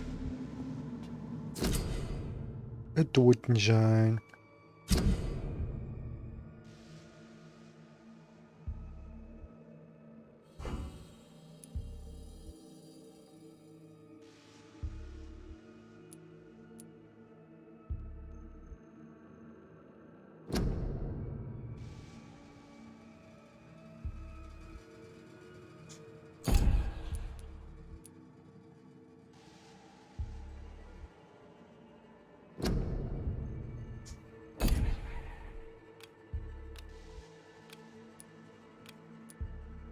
Man kann immer gerade nur eins aktiv haben.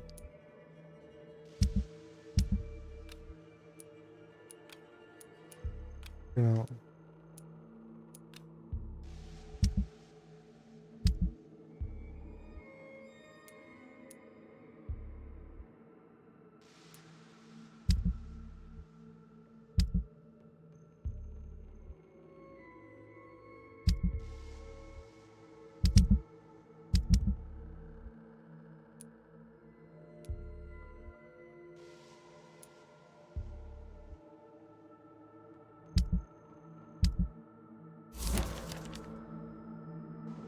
Samuel Connor. Aha, Fische. Pneumonie, Virus, spanische Grippe. Mr. Connor's injuries don't match the report. I'd better look into this.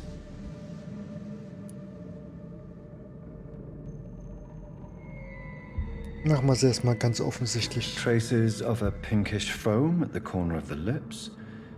Some sort of drug overdose, perhaps?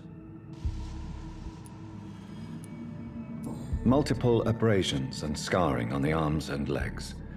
Old and distinctive injuries of a sailor or a fisherman.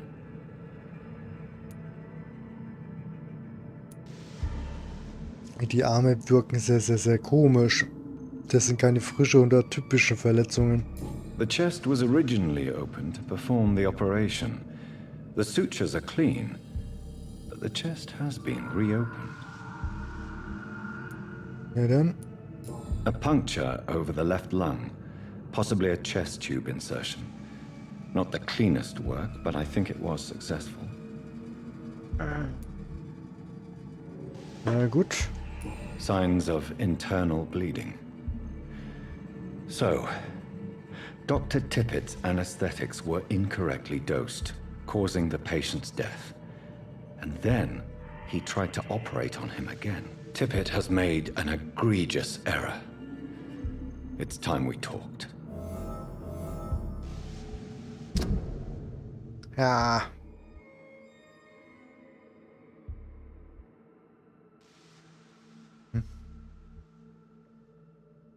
Tja.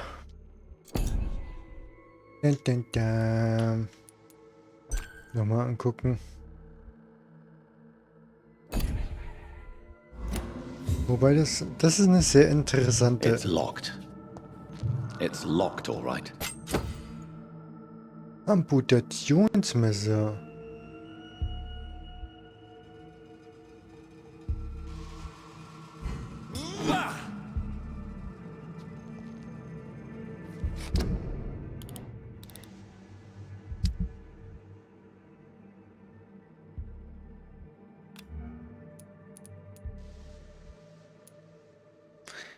Ah, nett.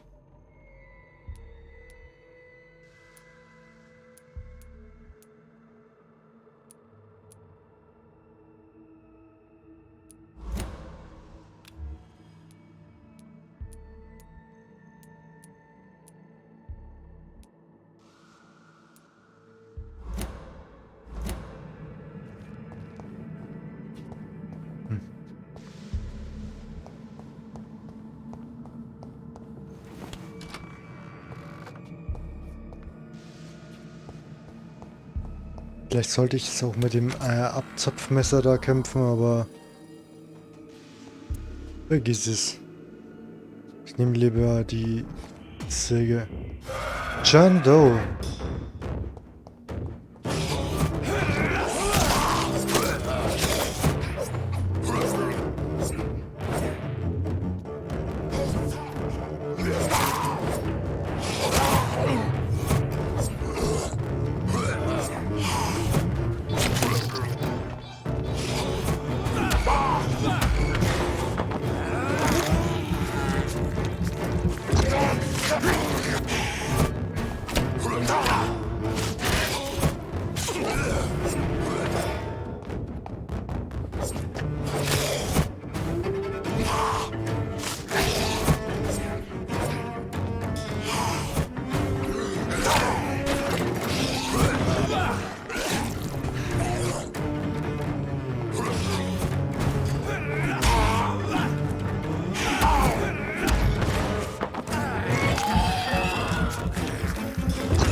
These scowls can be so ferocious.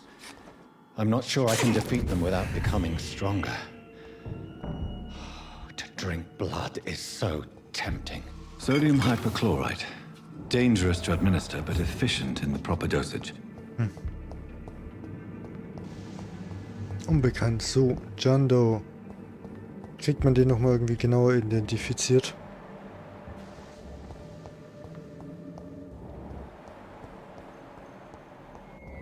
John und Jane. Wer zur Hölle von den Amis hat sich den Scheiß eigentlich ausgedacht? Nicht identifizierbare Personen, die tot sind, heißen John oder Jane. Dankeschön. Ja, tschüss.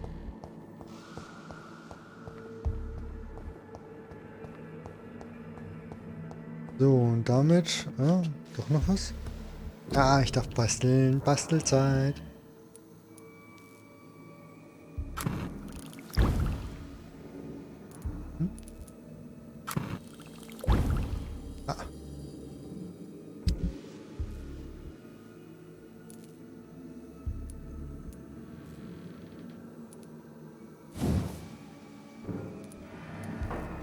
Habe ich nicht alles dabei, das aufzuwerten? Müsste ich die Säge aufwerten? Kann man das andere Ding hier auch aufwerten? Nee.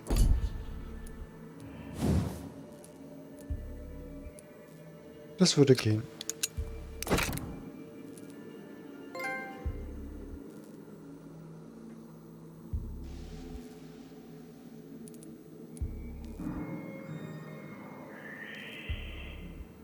%10 sind bei dem Scheiß jetzt irgendwie nichts.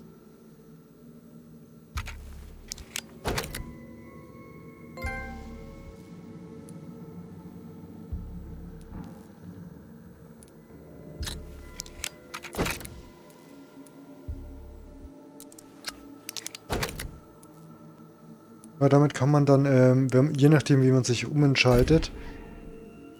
Okay, interessant.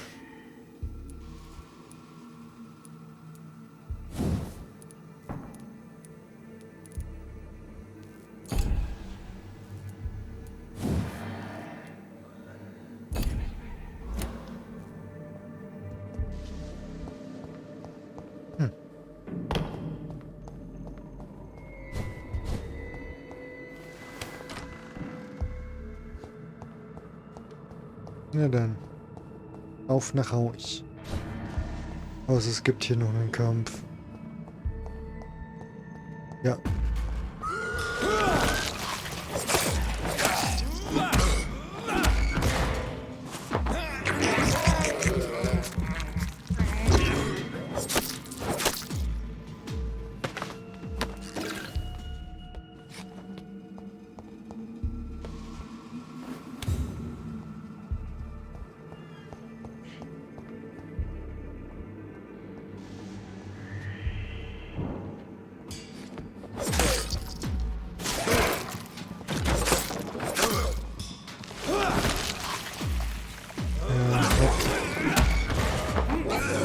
Damit ist er ziemlich hinüber.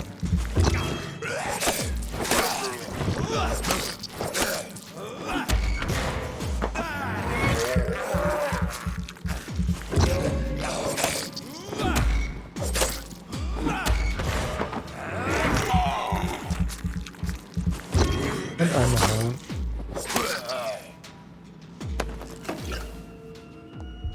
Amateure.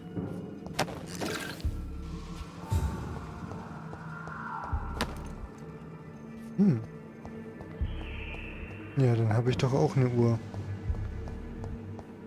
Ganz wie ihr es auch wolltet. Und wieder Ladezeiten des Todes.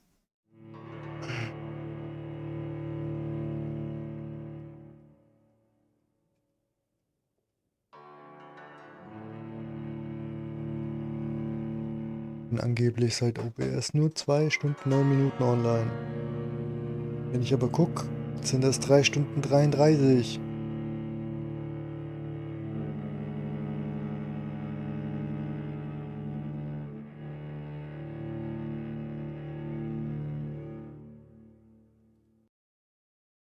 Ich habe meinen Spaß mit dem Spiel.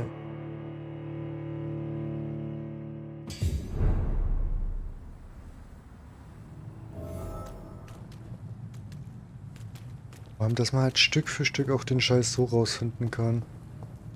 So, aber, gut. Quests.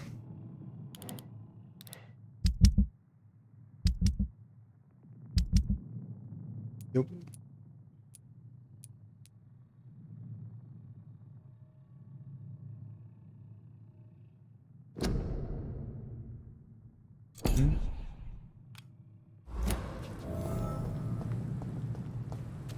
Die anderen sind ja nicht wirklich durchsetzbar oder durchführbar.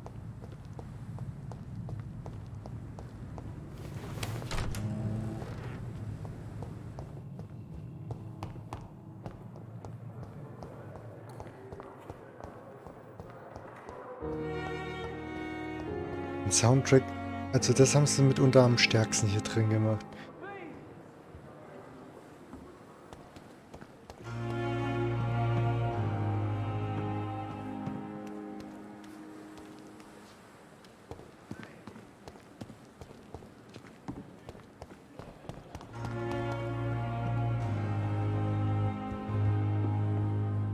Mit dem kann ich nicht mehr reden, danke.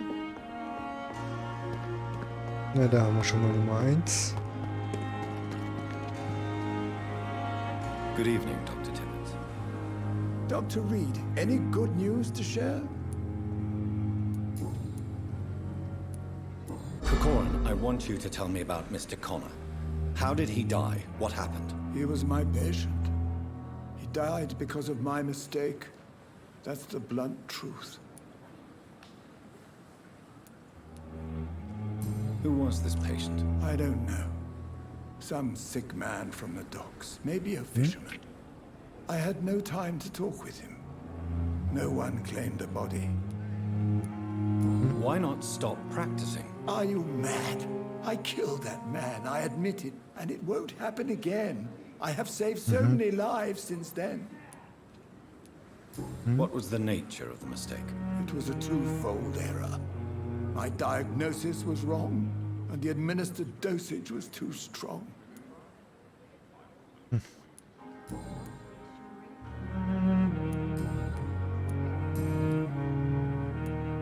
You're exhausting yourself, Corcoran. Maybe you should think about preserving your strength. No. We must keep on healing all those poor souls. We are the last rampart before chaos. Once more unto the breach. Nurse Brannigan is worried about you, Doctor. She should not have told you that. I will have a word with her. You don't have to blame her for her honesty. I'm not that kind of man, my dear Jonathan. Actually, Nurse Brannigan's opinion is the only one I may listen to.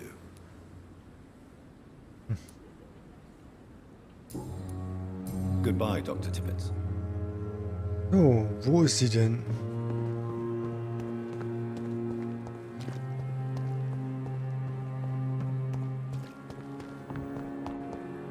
Okay, hier ist die Vampirdame.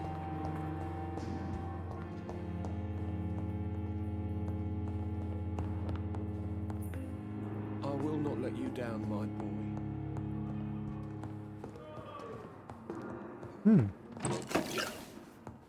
Ah, stimmt. Den habe ich ja ausgelassen. Good evening, sir. I'm Dr. Reed. May I help you? I don't know if a third opinion is needed. Your colleagues are already arguing about my condition. I see. Would you mind telling me more about your situation? I'm Harvey Fiddick. All I want is to get me bloody arm fixed properly.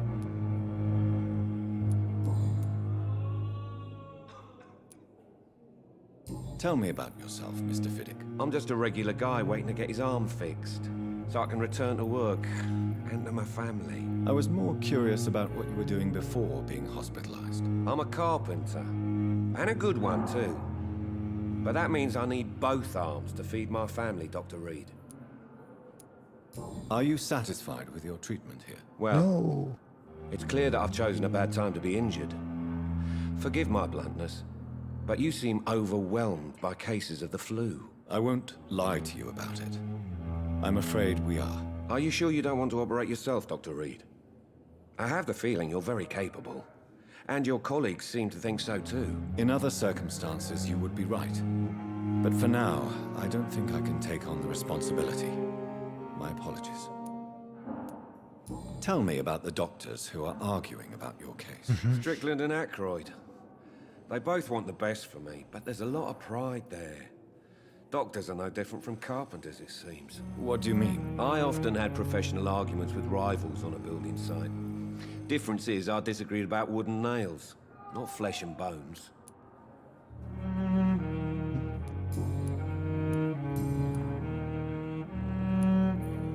You seem worried about the safety of your family.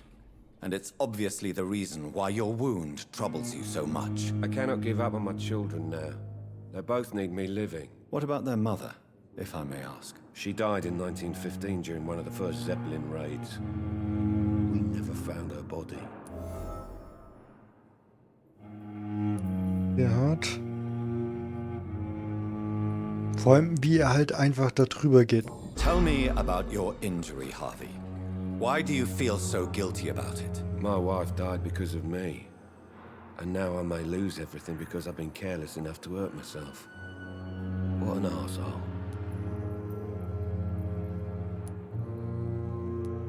How could your job be responsible for your wife's death?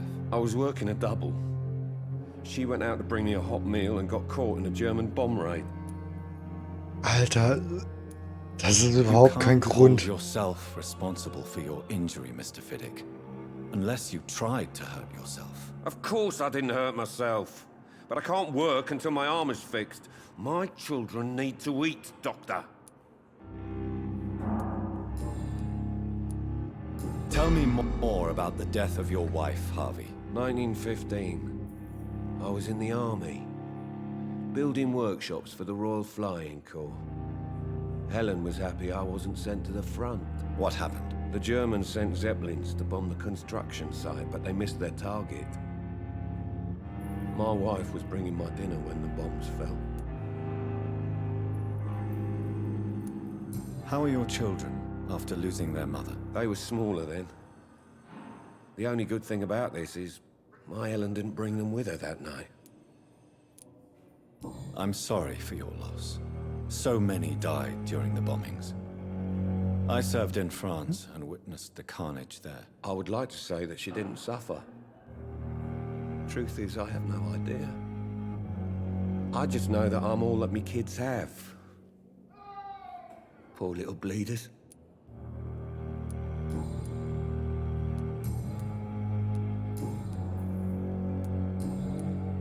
Goodbye for now, Mr. Fiddick. I'll see you later.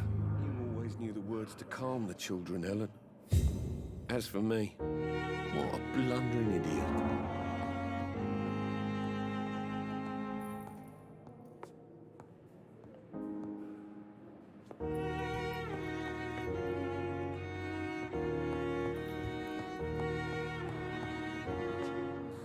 Good evening, Dr. Strickland. And good evening to you, Dr. Reed. Can I be of any help? Ja, doch.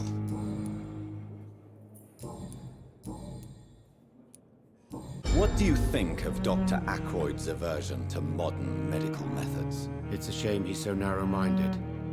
Dr. Swansea taught me that science is about exploring uncharted territory. I'm convinced that's true. With the influenza and all that's going on, you should put your differences aside, don't you think? Why is it so difficult to work together? I believe that if Dr. Ackroyd had been the one to discover the transfusion process, he would be the first to recommend its use. So you believe it's just a question of jealousy and pride? Dr. Ackroyd is as proud as he is blinded by his obsolete concept of medical science. Durchaus möglich. Goodbye, Dr. Strickland. Wobei, wo ist der andere Heini? You always knew the words to calm the children, Helen.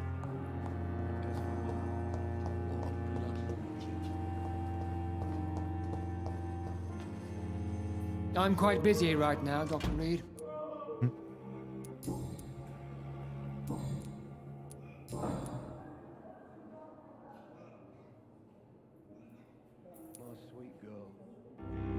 I don't know what you've heard about me, but I have already proved my value as a practitioner. I don't question your skills, Dr. Reed, but your motive.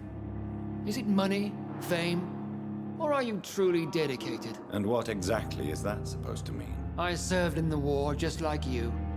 But unlike you, I did not use the wounded to play the modern sorcerer. Be careful what you insinuate, Dr. Ackroyd. I only want you to admit you used those men to improve your theories.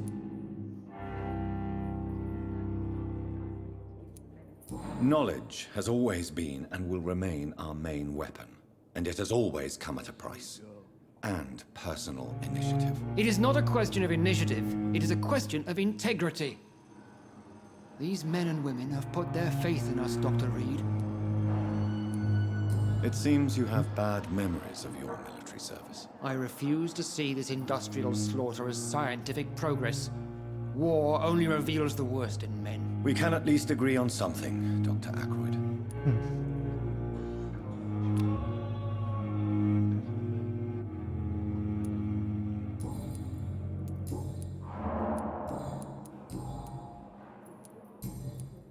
Thank you for your time.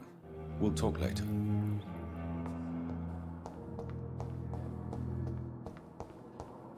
So, dann rennen wir mal los und gucken, dass wir die Dame finden. Das ist der Arzt. They know we are overwhelmed by this horrifying epidemic. Ja, wo ist sie denn?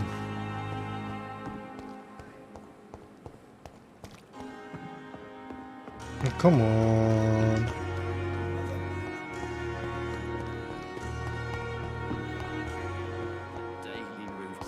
Wird garantiert nicht mit hier in dem... No. Sag ich ja.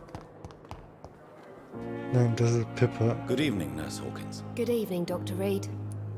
Ja. Goodbye, Nurse Hawkins. Oder steht die noch oben? Auch wenn die noch oben steht, 10 Peitschenhiebe.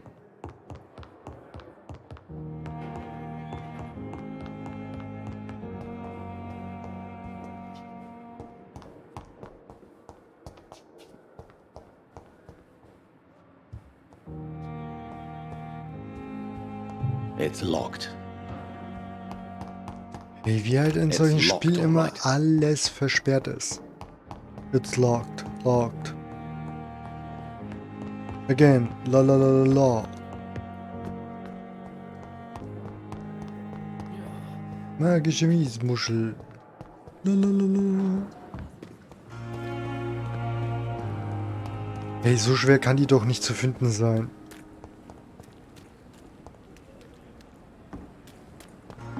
Anscheinend ja doch.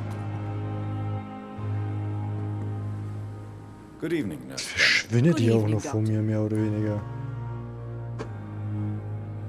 Kannst du mich auch mal angucken? Tell me what Dr. Tippett did. I know his mistake caused a patient's death. If I had not covered up his error, Dr. Tippett would have been fired from this hospital. I could not let that happen. You can't allow your emotions to dictate your conduct.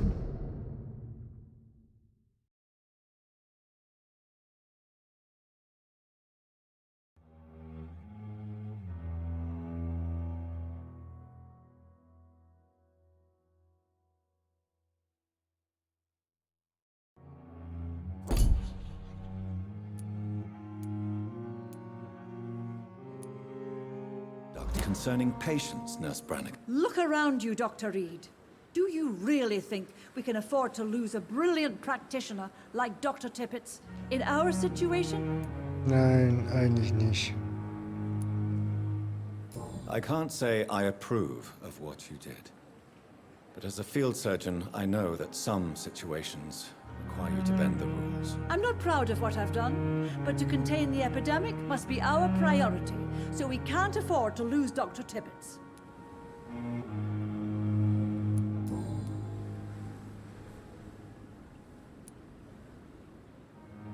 I've decided that I won't reveal Dr. Tippett's, shall we say, misdemeanor. I'm so glad you share my point of view.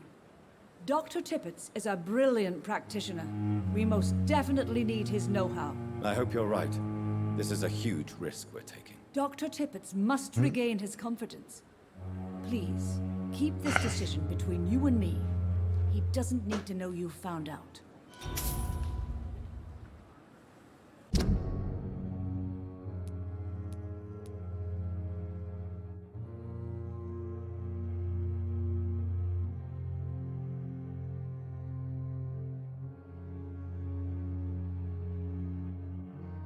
Was heißt es? Ich habe jetzt ein Ding verloren. Was heißt das?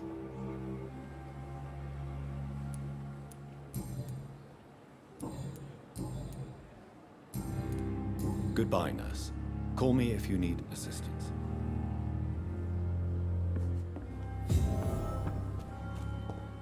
Ja, Untersuchung erfolgreich.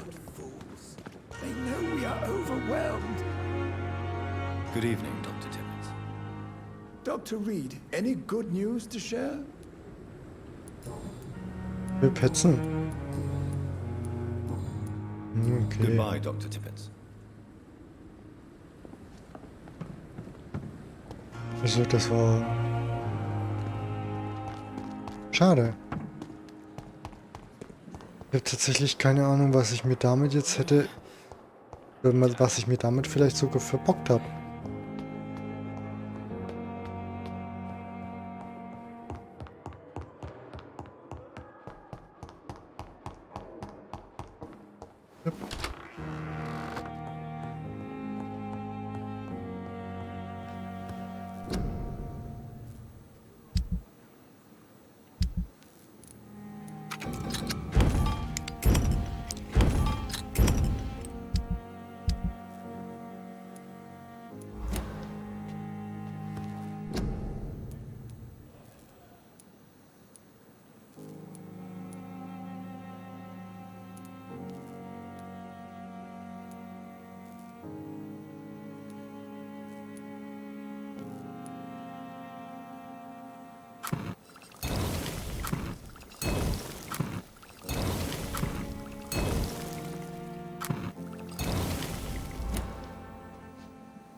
liegt da drinnen und ich habe die noch nicht gesprochen oder gefunden.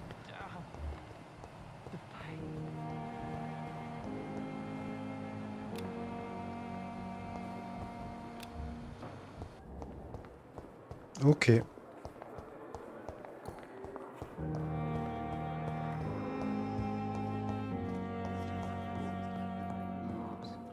But in the circumstances, I'm willing to give you the benefit of the doubt. Good evening, Mr. Goswick. How are you? I'm okay. Do you need any help? I'm afraid I may, sir. I don't mean to be a burden.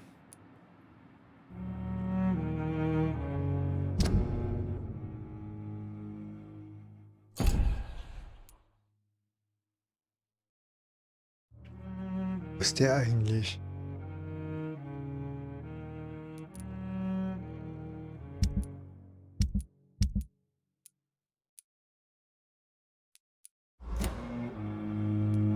You are not a burden, sir. Healing you is my responsibility. And you have my gratitude for that.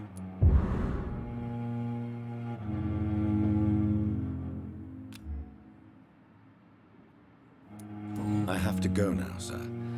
But don't hesitate to contact me if you need any help. I'm all right. But in the Don't waste your circumstances, time I'm with willing me. to give you the benefit of the doubt. Finally, you've returned, Doctor. Did you find anything of value? Yes, nurse. You've worked your first miracle, Doctor. Now, this patient here needs immediate treatment. Duty calls. When the storm has passed, I'll show you how to mix the remedy yourself with the same basic ingredients. Many thanks, Doctor. When you've finished, you ought to report to Dr. Swansea in his office. He's been looking for you. Seemed pressing.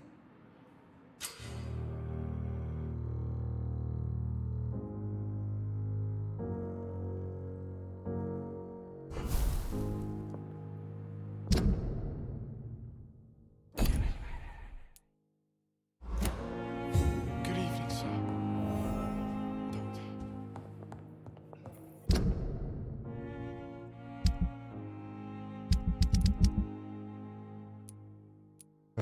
Wo ist der? So, der ist ja irgendwo da unten gewesen. As for me,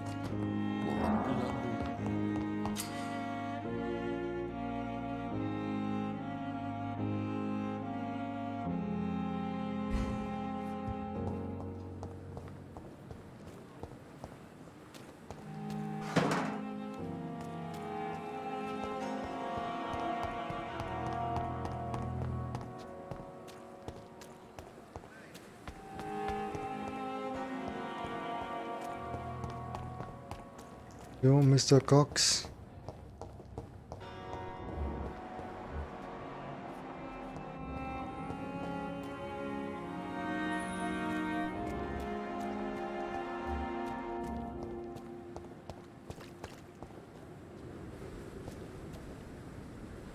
Please, sir.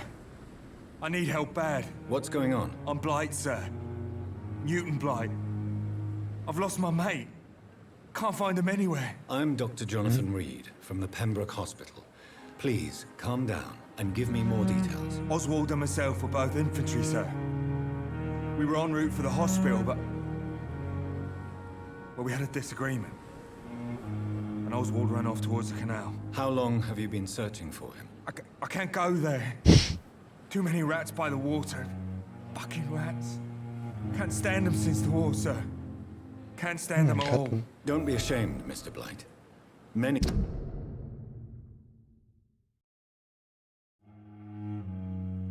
Das ist auch so ein kleines Opfer.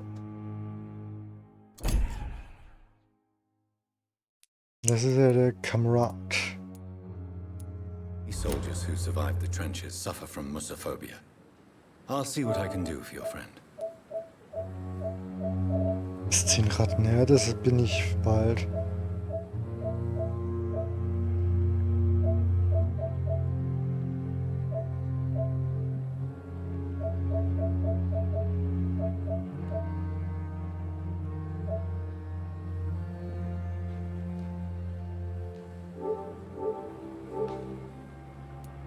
What can you tell me about yourself? I'm Oswald's best friend. We served in the same Bin sein regiment, bester sir. Freund, Mann, Alter, Dicker. Ist Taken mein care of each Bro. other since we came back from the front. Mega. Can you tell me about your friend? His name is Oswald Thatcher. We survived the war together. Oswald is nervous and quite fragile since we came back from the war. Ich heiße Fragile, aber ich bin nicht so This is a fragil. dangerous part of town. What are you doing here? We were looking for the Pembroke Hospital. We both need help. Treatment, I mean. To get some sleep. Just need to feel better, sir. So sieht er aber Where nicht was your unbedingt friend the aus. last time you saw him? He went down by the canal. He didn't want to go to the hospital. I think he went to the sewers on purpose. So I couldn't go after him. I have all the information I Durchaus need for möglich. now. If I find anything out about your friend, I'll let you know as soon as I can. Thank you, Dr. Reed.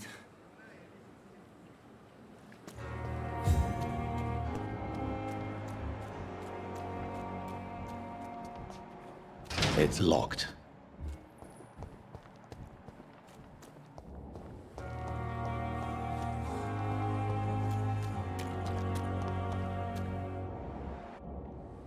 It's locked, all right.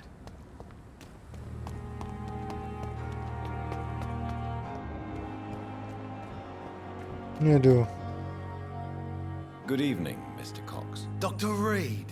Still working at night, I see. I like that. And why is that? People who don't sleep at night always seem more alive to me. More interesting, one way or another.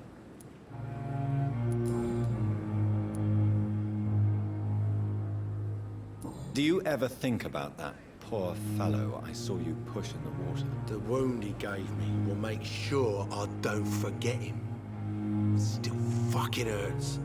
Boss, it cut me good.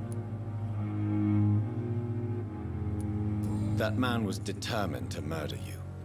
You almost died. What a surprise. The first time I met him, he nearly shit himself. Fucking coward. I guess revenge gives you balls. What did he want? Revenge? I recently had to kill his brother. Poor arsehole thought it would be easy to return the favor. Was zur Hölle?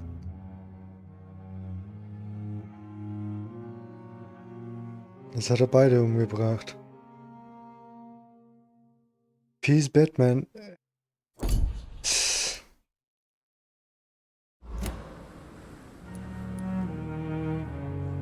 Only the strongest survive, then? Survival at all costs. Is that all you think about? I'm the toughest bastard you'll ever meet, Dr. Reed. And I don't give a fuck what you think of me.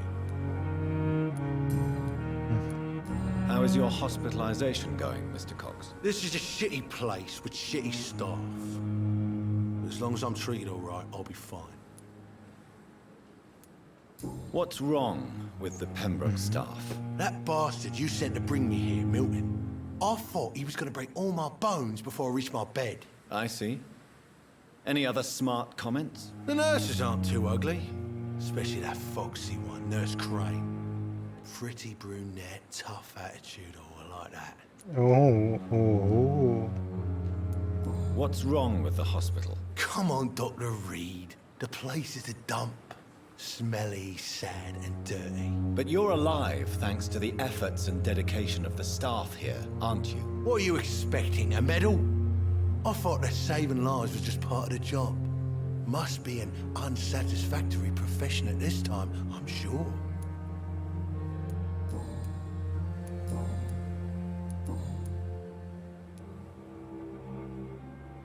How long do you think you can escape the law, Clay? I know this city like the back of my hand, Doc.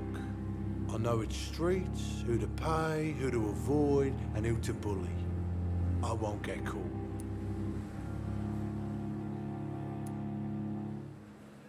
We can't escape the consequences of our actions. The past catches up with us in the end. I ain't afraid of death. I don't hide who I am. I live my life honestly, which is more than I can say for most folks. And who are you, then? I'm the leader of the Wet Boot Boys. One day, I'll leave this shitty place and punch in the face all who thought I would not come back.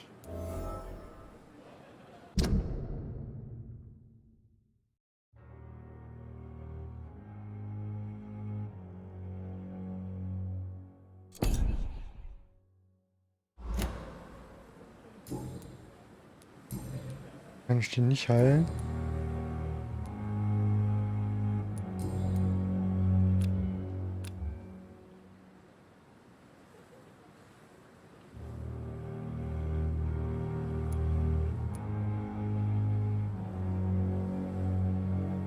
Muss ich erst genügend Dinge finden, dass ich ihn heilen darf, oder wie?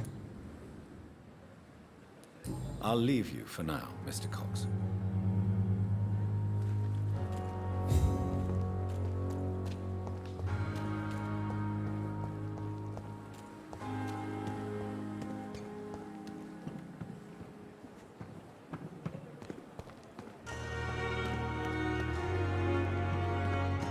Ja, Milton. Mit dir habe ich noch ein Good Indien zu rupfen. Good evening, Doctor. Still trying to save lives? Ja.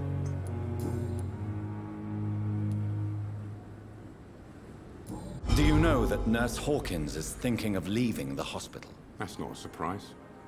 We've talked about it already. Does it not bother you? Sometimes I think she may be right. We should run away while we can. The question is, where can we go? Where is it safe? What's going on between you and Nurse Hawkins? Pippa's tired. Tired of all this shit. Tired of all those corpses piling up. She's as depressed as I am. During the war, I witnessed a few couples just like you come together in difficult circumstances. It can be very damaging. Maybe you're right. But we support each other. And that's all that matters. You do realize you could both get fired. Hospital staff are not meant to have intimate relationships with one another. Come on, Dr. Reed. Do you know how many rules are broken in this hospital every day just to keep it running? There's nothing wrong with what we're doing. In welchem ist es nicht so? Admit it.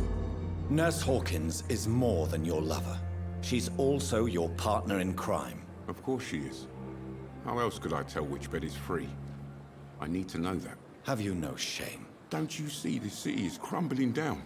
Today people are ready to pay to get a hospital bed. Tomorrow we may be fighting for food.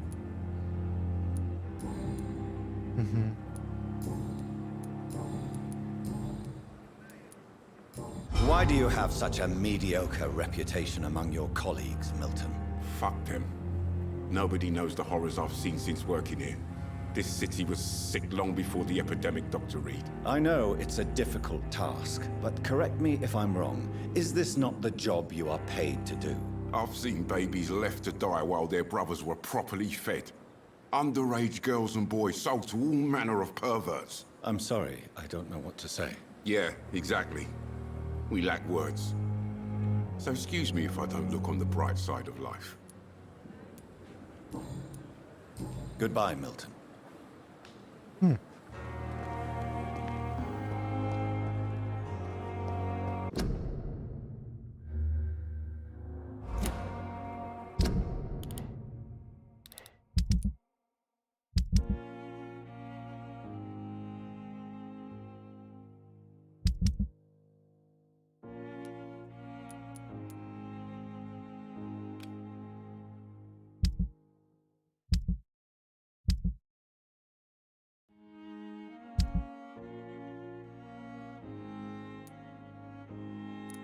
Also, es sind nur Händler.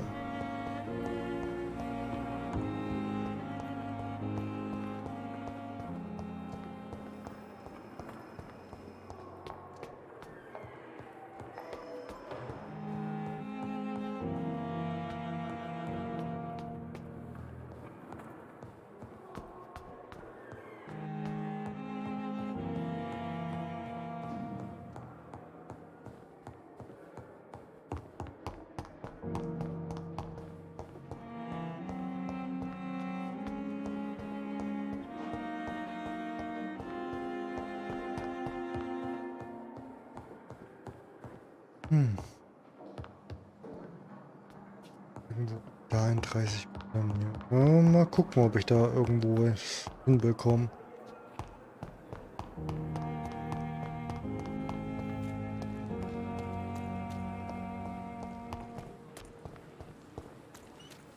Thelma Howcroft said she was being watched by vampire hunters.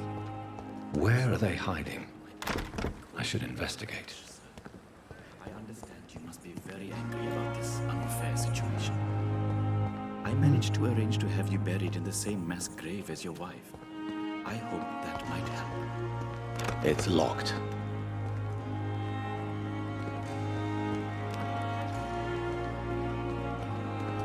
Komm schon. Lass mich da rein. I cannot enter. Good evening, Dr. Reed. Such a pleasure to see you again.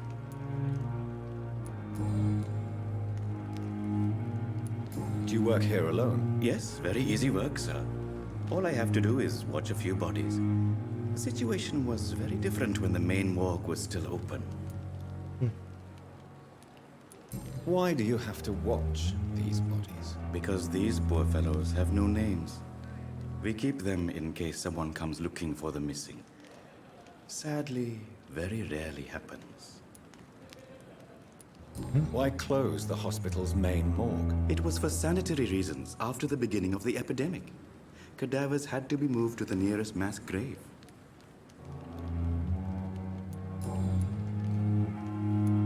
Have we met before? I don't think so, sir. Why? When we first talked, you said you were glad to meet me since I was reported dead. A funny story, sir. Your sister came here a few nights ago. You were missing, and she was looking for your body. She must be very relieved now.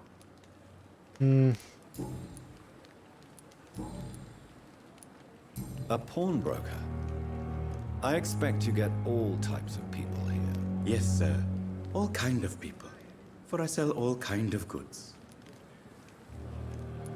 Who comes here to trade with you? It's very unhygienic, even unsafe. Diseases can spread. For the customers, for the hospital. I'm very cautious, sir. I've been a doctor, remember? And all my clients are good people. In fact, I think I only know good people. What kind of goods? With the quarantine, it's not always easy to buy things. So I trade, I exchange. Some people sell, some others buy. I like to help. Since you're not afraid of dying, do you believe in life after death, Rakesh? No. I believe we must do all the good we can while alive. For our time is short, and the obstacles are endless. Do you think you would enjoy immortality as a concept? I don't think so. Don't mistake me. I love life, and I'd like to live a long life. But everything has to decay, sir. Even goodwill. Do you really believe goodwill cannot last? As I said, sir, everything decays. If I was to never die, goodness, I would be bored or worse. And I like to be helpful, sir. Quite depressing, wouldn't you say? Yes, but the good news is, we'll all die before losing our humanity, sir. So you're ready to die? No, I'm not. Interessante I don't Ansicht. fear death, for I won't see it. What troubles me is the pain my death will inflict to those I know. You're a wise man, Mr. Chidana. No, Dr. Reed. I am a foolish man. But I like to think otherwise.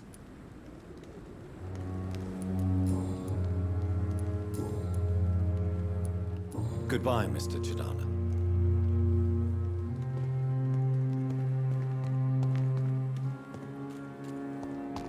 So, dann mal gucken, ob ich hier irgendwie wieder hochkäme.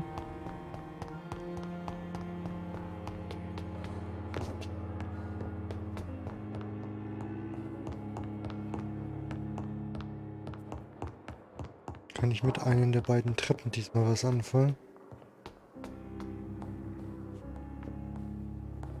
Mit der definitiv. nicht.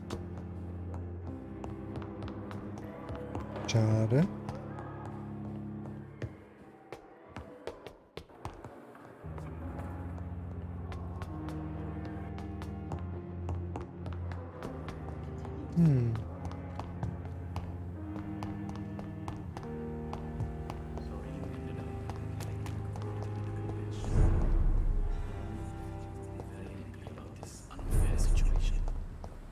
I managed to arrange to have you buried in the same mass grave as your wife.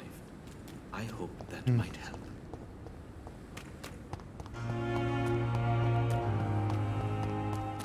Natürlich komme ich hier auch nirgends rein. Warum auch? Ein paar Münzen. Die nehme ich gern mit. So, aber hier die Feinde, die gibt es wahrscheinlich auch schon längst nicht mehr. Exactly as what I thought. So. Aber hier kann ich auch nirgends hoch.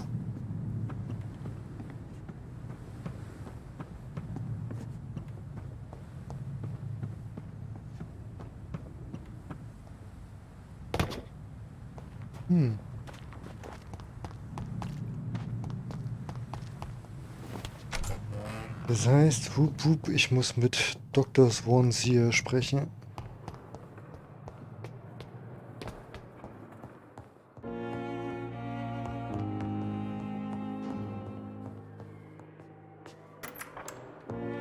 Please, Jonathan, come in. To be or not to be. Fascinating, is it not?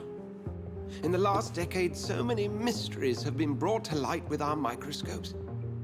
The human body, biology's penultimate frontier. The more we explore its boundaries, the less we're able to trace a clear line between life and death. You, my friend, have a foot in both countries. The view must be vertiginous. It's at least as vertiginous as chatting about vampires with you, I would say. This must be all so new to you. This area of town, the hospital, a brand new life. How stimulating it must be. I wish I could share your enthusiasm, Dr. Swansea. But my condition defies scientific categorization. Undead? Unalive? Immortality defies logic. I cannot express my thrill at this serendipitous turn of events. The world's most eminent specialist in blood transfusions, a vampire. One might say a gift from heaven.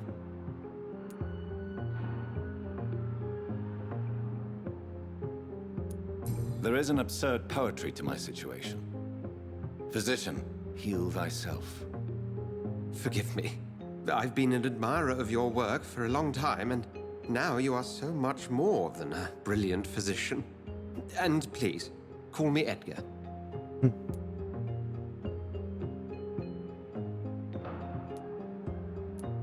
There is no need to apologize, Edgar. You offered me sanctuary when I had none. Very well. I have a task for you, Jonathan. Something that will require all your newfound skills. Please, go on. The Pembroke only survives through the generosity of our benefactors. Unfortunately, our main donor has found herself in a bit of a bind. Now, if you could help her out... A spokesman or politician is what you need. That's not my calling. Mal gucken. And until I come to understand what has happened to me, Das Ganze I ist require echt schwierig zu durchschauen. Discretion is in order, Jonathan. Lady Ashbury has recently received rather Wobei die indelicate Geschichte correspondence that, if revealed, would jeopardize her position. Ist an sich relativ einfach bisher, aber recht interessant. I would just like you to pay her a visit. Her ladyship is certainly near the tents outside, tending the sick. You can't miss her. Look for someone impossibly delicate. Accepted. I'll see what kind of trouble Lady Ashbury is in.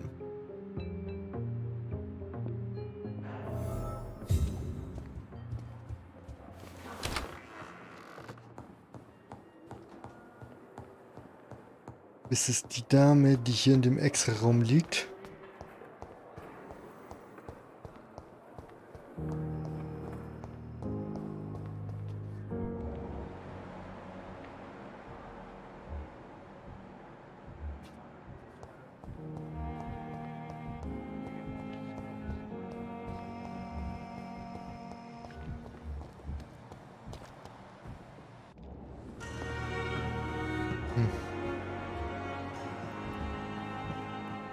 Damit müsste ich auf jeden Fall zum Wege kommen, was ich hier alles finde und machen möchte. The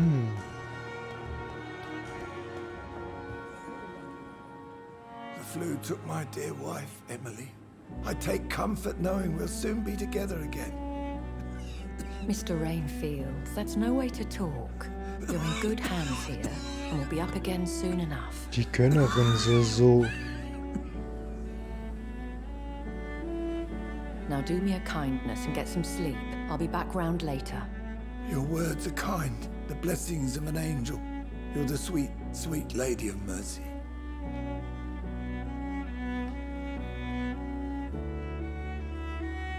Good evening, Dr. Reed. It's a pleasure to see you again. You seem surprised.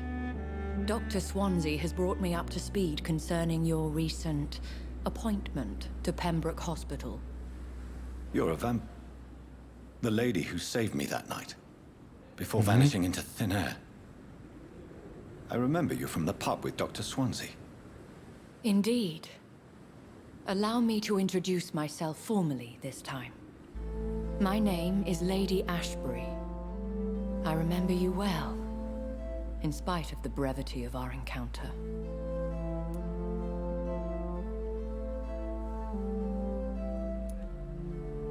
Apologies. You've taken me by surprise. I'm very happy to see you. The pleasure is Vampire mine, romance. Doctor. I hope you're more disposed to answer my questions now. You must have countless questions, but our rather urgent matter first. Swansea has explained. My cover, if you prefer, has been compromised.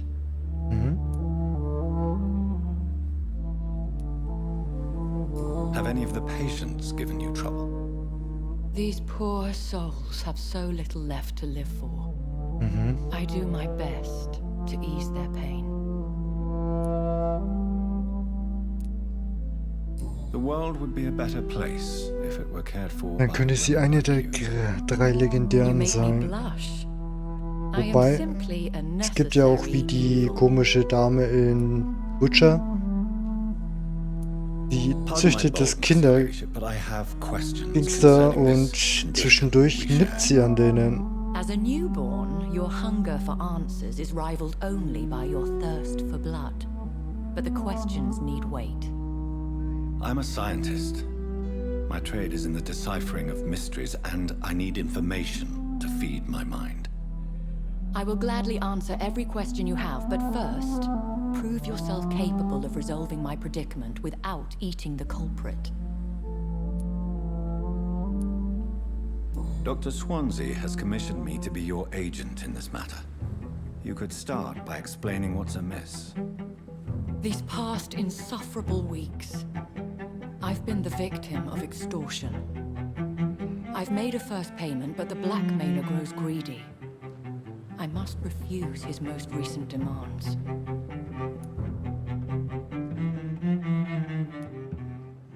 What are your expectations? Please be precise. As the newly appointed surgeon of this hospital, you are in an excellent position to ask innocent questions and deftly learn the identity of my blackmailer. Who would be so foolish as to threaten you? A kindred spirit.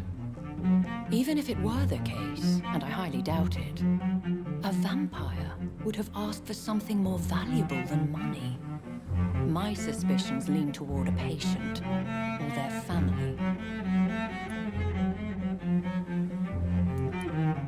If we're dealing with an ordinary criminal, surely you've the means to deal with it yourself, if I may. Warum glaube ich, dass es diese reiche Mutter ist? Fangs and hypnotic eyes ablaze.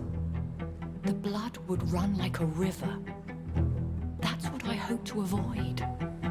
Violence has a tendency to spiral out of control. Please continue. Every detail is essential. I'm your man. My embarrassment in this matter is eclipsed only by my shame at having put the hospital at risk. The threat from our anonymous scoundrel is clear. A list of dates. My visits coinciding with the dates of suspicious patient deaths due to massive blood loss.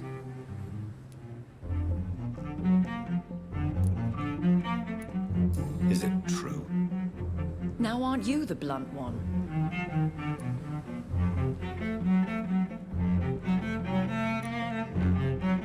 Excuse my impertinence, Your Ladyship. This is not an interrogation. I assure you that this line of questioning is in your best interest. In all honesty, I'm not simply a patron to the hospital. My visits serve a dual purpose. Dr. Swansea has been treating my condition with a revolutionary technique of blood transfusion. It seems you are a specialist in the domain. I'll take care of it. Do you know where I should start? If that was the case, I'd settle the matter myself. You could talk to our local gossip, Harriet Jones. Not a pin drops here without her hearing about it. I'll meet that woman now. My life, as others know, is in your hands, Dr. Reed.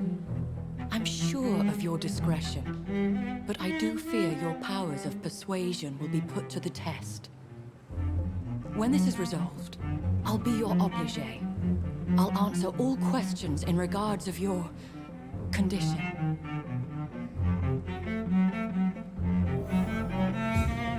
Is our little mystery closer to being solved, Dr. Reed? I think of nothing else, my lady. My situation is delicate, and it occupies all my thoughts. The blackmail must stop. I need assurance. Welche Besicherung braucht sie denn?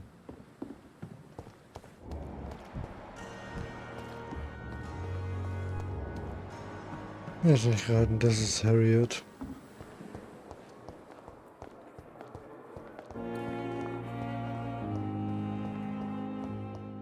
Welch wundersame Türöffnung.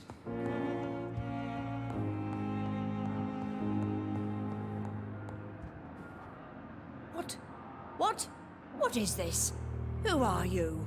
Get out of my room. There's no need for alarm, madam. I'm Dr. Reed, the new surgeon. Preposterous.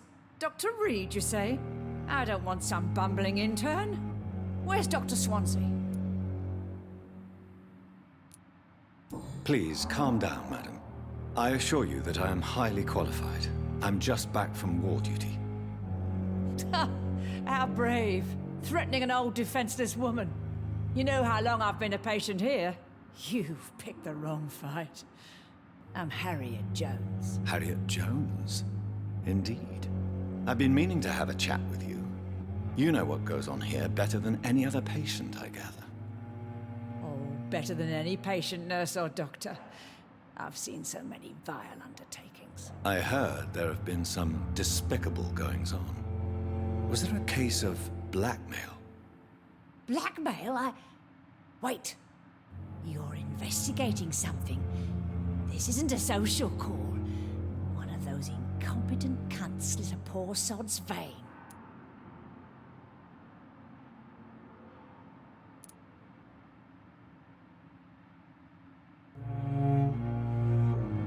If I didn't know better, Miss Jones, I'd be inclined to say you enjoy this type of idle gossip. God's honest truth, Doctor. It's just the way it is here. Most of these bitches would let you freeze to death before getting you a blanket.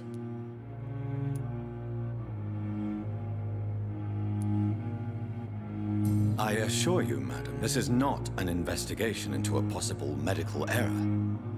Debauchery, then? Nurses Crane, Hawkins, Brannigans, whores, all of them. They can't keep their legs shut. I've seen them scratching slutty sores. Really? Well, if you have irrefutable proof, I'll not have the staff behaving in such a manner here. This is your business, Doctor, not mine. But I swear one of the nurses is cavorting with some man on hospital hours. Thank you for your time, Miss Jones. You've given me something to go on. See you on the next round.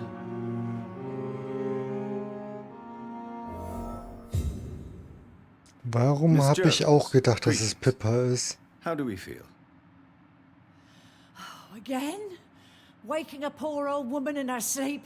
There isn't a poor life needs saving somewhere? I have Now, questions. I need to ask you a few simple questions. Well, if you really must. Have you noticed any suspicious comings or goings? It would be a great deal easier to make a list of things unsuspicious in this house of charlatans. Come now, Miss Jones. Surely it's not that bad. Have you no eyes? This hospital accepts all manner of souls, regardless of origin. The proper sick cannot heal. We're kept sickened by the refugees.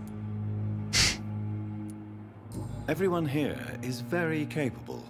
I have not seen any instances of unprofessionalism. Thieves and murderers, the lot. People have gone missing here, you know. Poof, without a trace.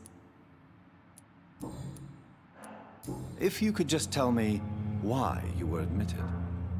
It's terrible, Doctor. What with a pain in my chest, coughing up blood, and I get awfully tired. Wouldn't be so bad if I hadn't lost my house and all. I see. No one comes to visit, you know. Not even my own flesh and blood. I'll come and visit you shortly. Traurig, aber bei jemandem, der so ein bisschen so garstig ist oder wirkt, auch nachvollziehbar. Nachdem ja dir alles unter der Nase weggeklaut wird, schließen wir uns doch dem einfach mal an. The patients and staff might know something. I'll start my investigation with them.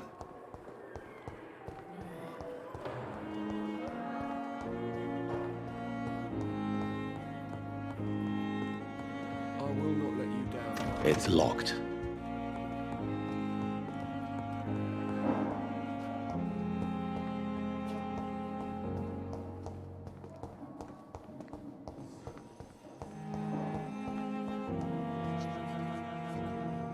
Good evening, Nurse Hawkins. Good evening, Dr. Reed. What can you tell me about the strange man visiting one of the nurses during her shift? Let me guess. You spoke with that old shrew, Harriet Jones. Do not pay attention to her, Doctor. She's full of fanciful tales.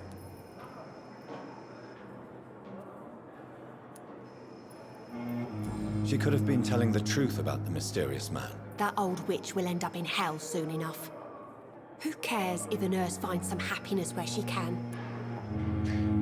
Das macht sie auf jeden Fall umso Who verdächtiger. says I don't care for her?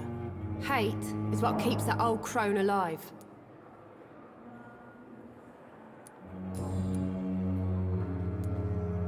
What can you tell me about the strange man visiting one of the nurses during her shift? Let me guess. You spoke with that old shrew, Harriet Jones. Do not pay attention to her, Doctor. She's full of fanciful tales.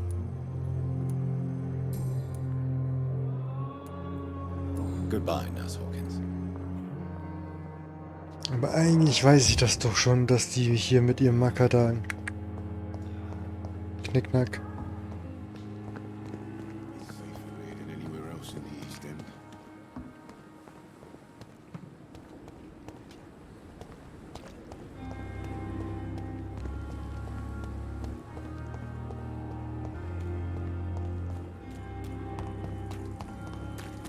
Warum sollte die da unten sein?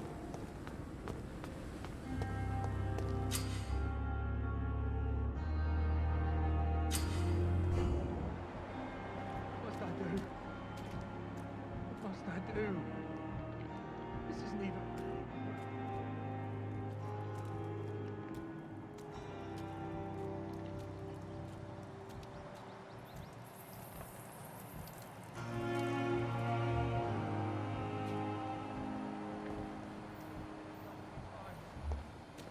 Oswald, you can't just die like this.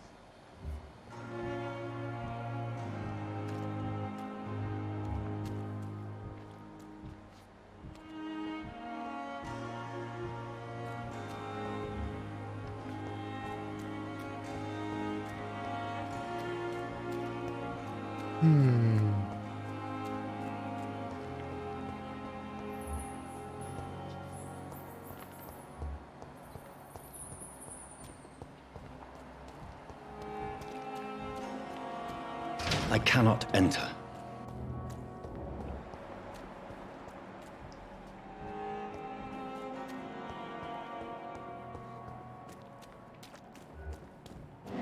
Also.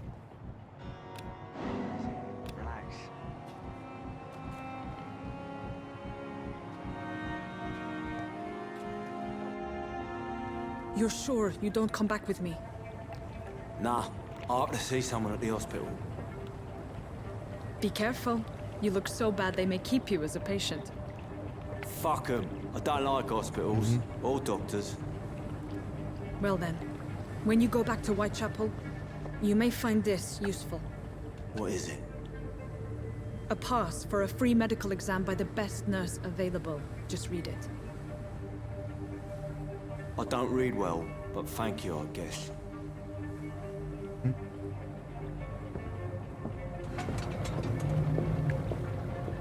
Charlie Chaplin Verschnitt.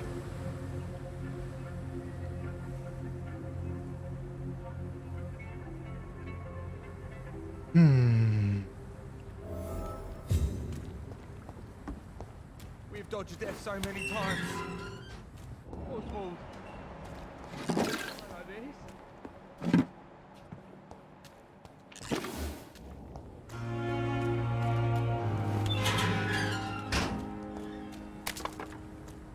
Ich habe eine der Schwestern übersprungen, sehr nett.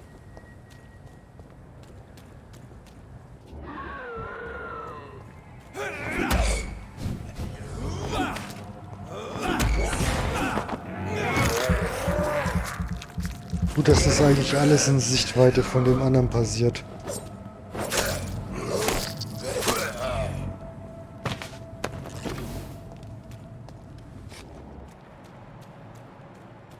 Aber gut, aber gut.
Schön. This must be Clay Cox's knife. A fine blade. No wonder he wants it back.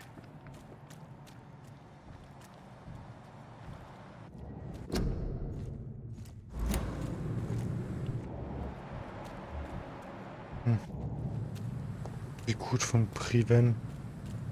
Keinen Schimmer, wer das ist. Will ich es gerade rausfinden? Hey, verdammt, ich wollte dashen. Nicht mein Zeug so useless wasten. Ach Gott, Deutsch sprechen schwer.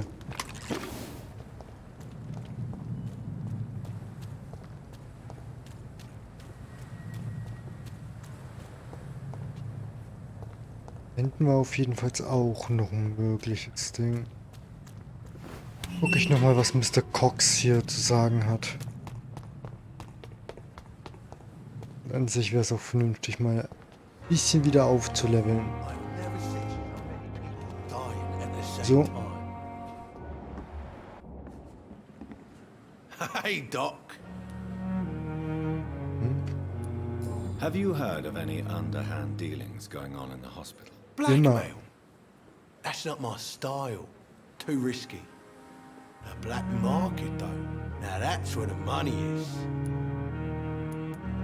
I have found the gift from your wife. In that case, you'll be properly rewarded, Doc. Clay Cox is a man of his word. I hope that won't make me an accomplice to your future crimes. Who knows what I might do now I feel invincible again.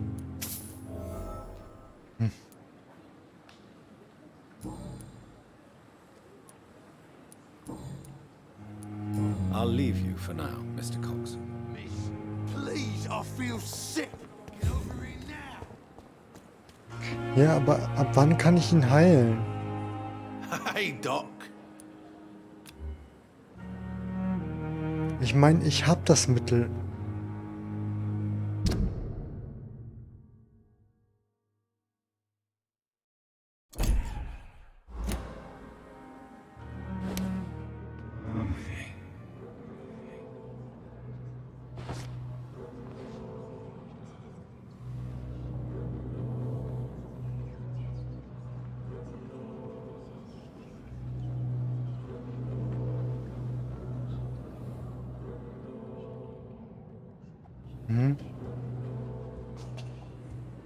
Ja, wundere dich nur.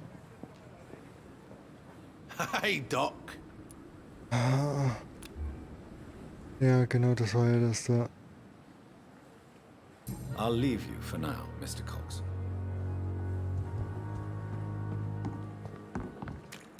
Was hier mit dem passiert ist, habe ich ja auch überhaupt keinen Schimmer.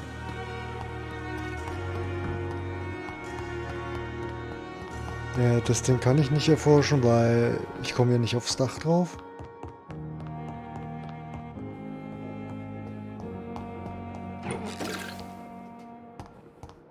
Interessant, warum habe ich das nicht vorher gefunden? Oh, eine Nachricht.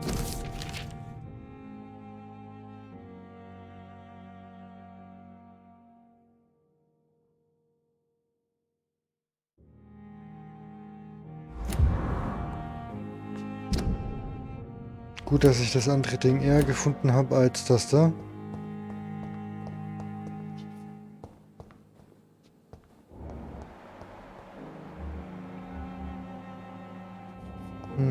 Kann man mit dem Opfer auch noch mal sprechen? The flower's dying. It needs water.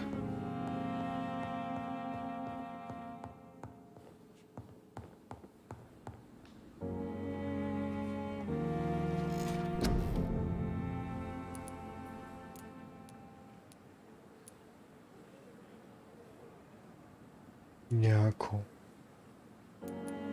Sich höchst sinnvoll.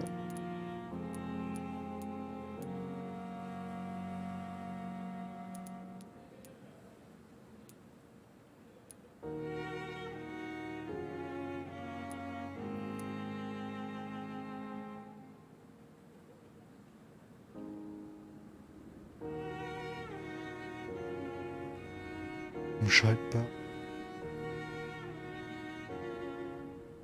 So.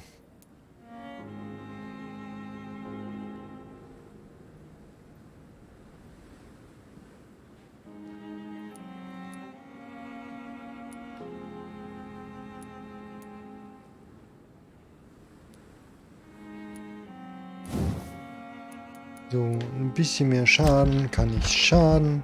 Zumindest mir nicht. Nur den anderen.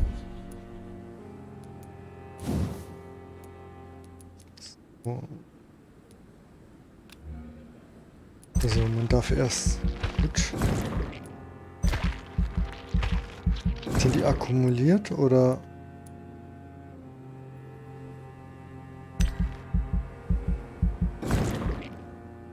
20% Heilung. Klingt ja schon mal sehr vernünftig.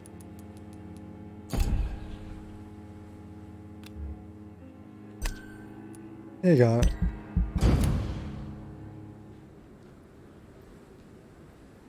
Das ist Vampyr.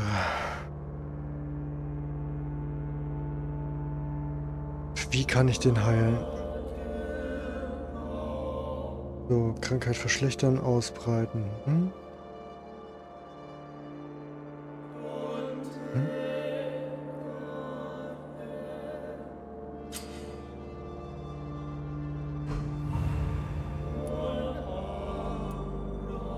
Deshalb, was das für mich zur Folge hat. Ich habe keinen Schimmer. Also, dass da eins ausgeixt worden ist. Oder wie ich ihn zum Beispiel heilen darf. Ab wann? Kein Schimmer. Behandlung gegen Erschöpfung. Hab ich aber.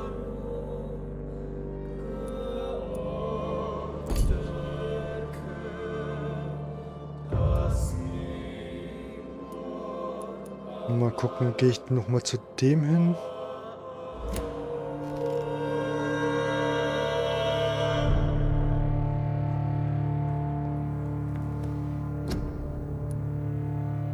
Muss mir ja angezeigt werden. Genau, Erschöpfung.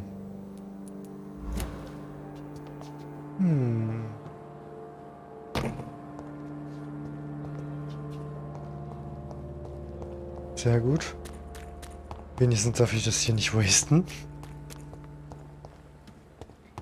Jo. Wer ist der denn? Kann ich nicht rausfinden, danke. Hier hoch komme ich auch nicht. Gibt's eine Schnellreise?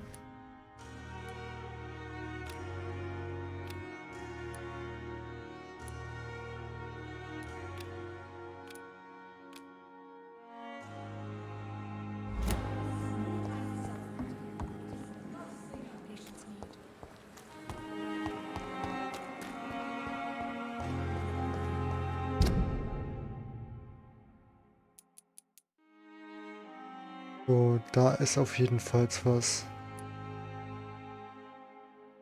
Kam ich ursprünglich hier.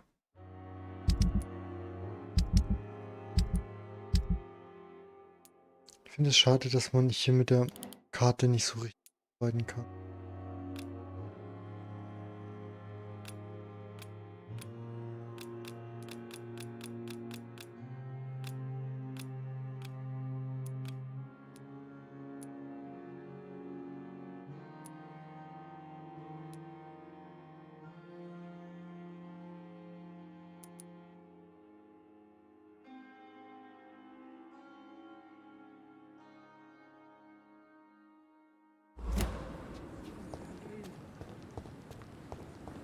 Es kann ja nur auf dem Dach sein.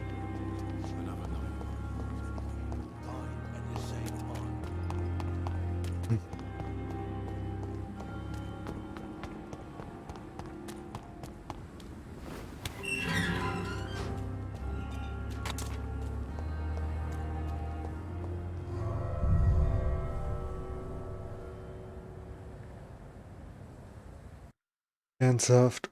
Für das, dass ich da wahrscheinlich jetzt in irgendeinen scheiß Lagerraum gehe. Ladezeiten des Todes. Das macht's nicht gerade easy.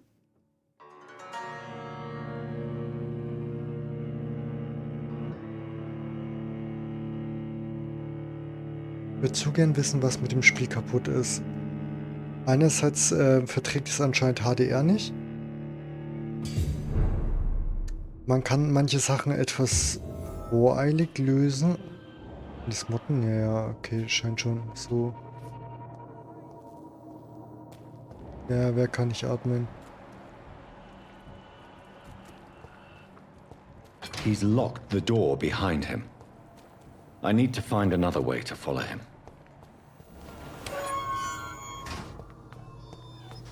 Ansonsten das Level-Kampfsystem ist hier auch irgendwie ein bisschen merkwürdig.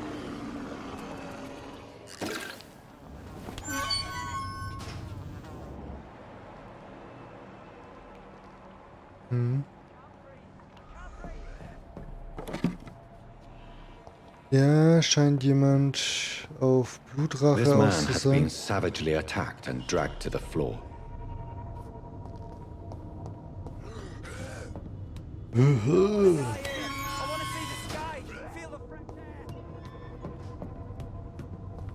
Naja.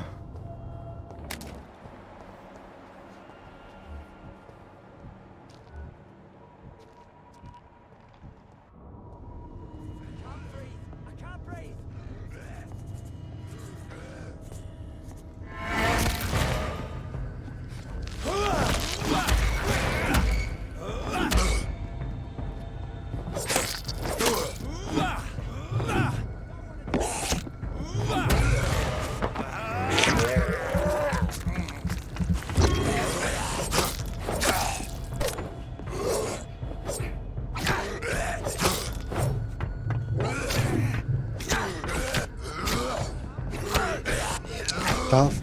Oh Gott.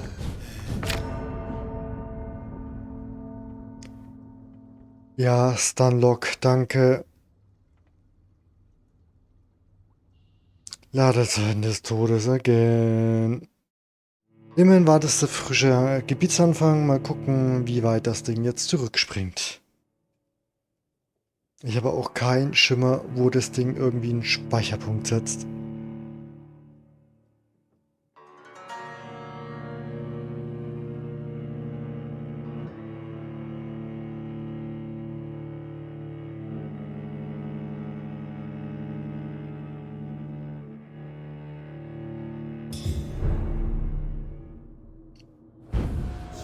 Kanalisation. Gesund. Würde ich nochmal überdanken.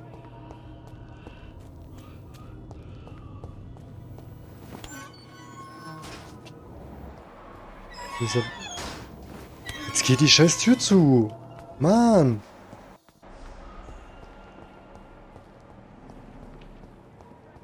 So. That was an aggressive fight. Bla bla bla bla bla.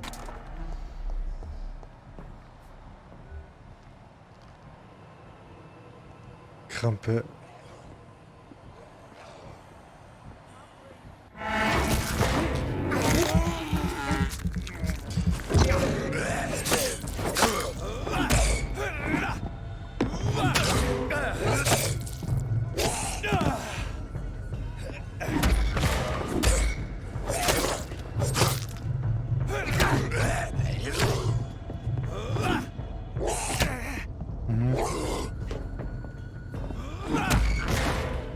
Jetzt darf ich nicht mal.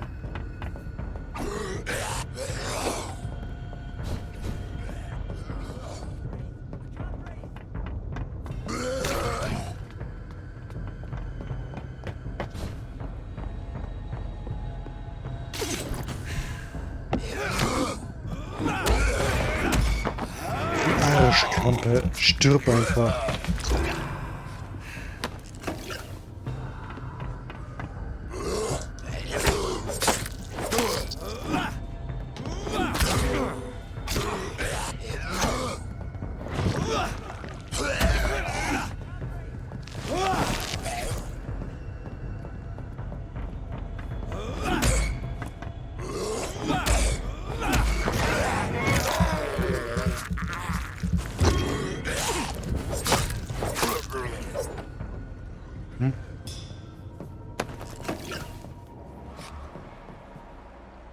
Ja komm, 7 ist nichts.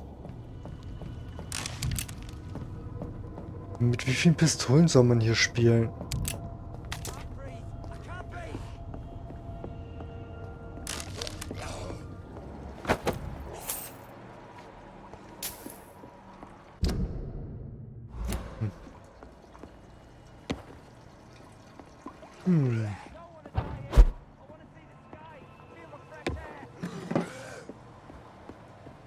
Okay, anscheinend wird hier einem her Angst gemacht.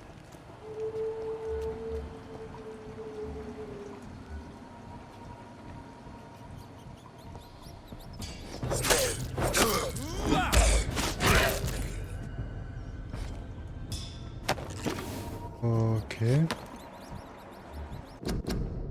An des Rachens. Aha.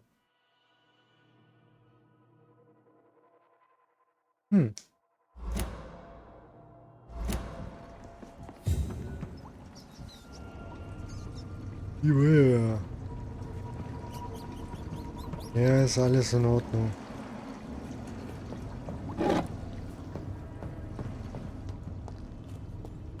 Wie sie es halt sich alle zutrauen.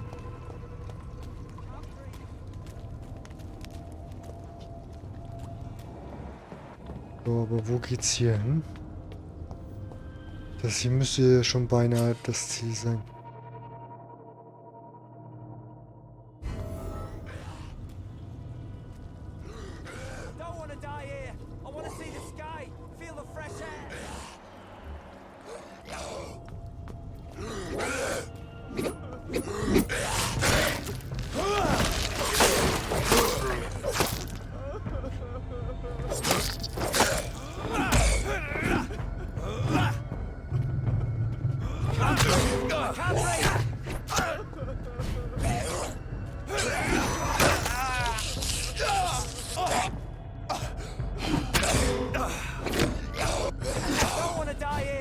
Oh, du Arschkrampe. Danke.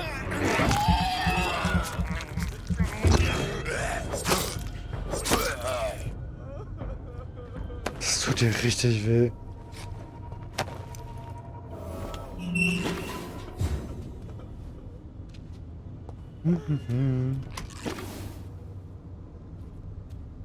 Are you injured, sir? Help me get out of here. I need to get out. I'm Dr. Reed, and I'd be glad to help you, but you must calm down first.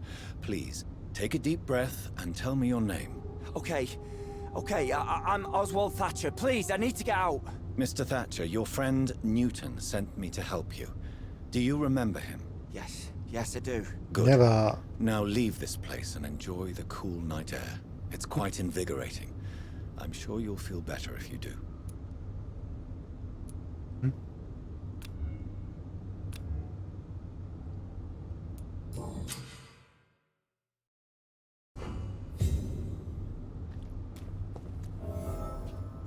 Bürger gerettet. Sehr gut.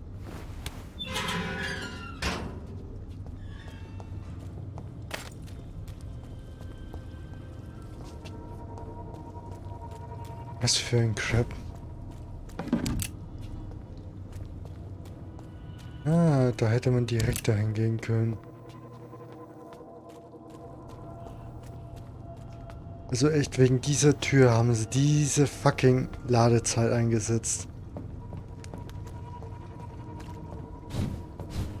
Jungs und Mädels. Schwierige Entscheidung.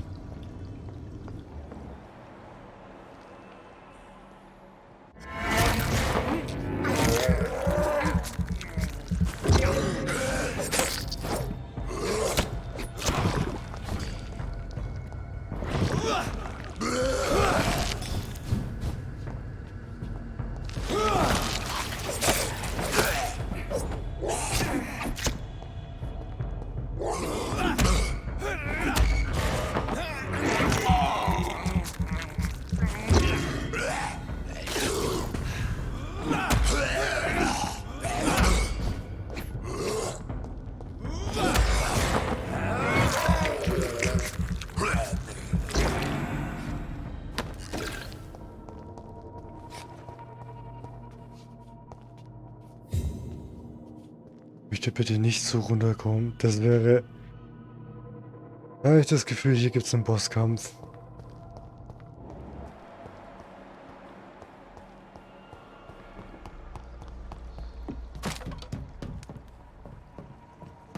Zwar an sich in Ordnung, aber bitte anders. So, erstmal noch ein Rädchen. Rattensnack für zwischendurch. So. Let me guess. Wer ist der Gangster und was darf ich hier... Die Kanalbestie. Ah. What sort of creature is this?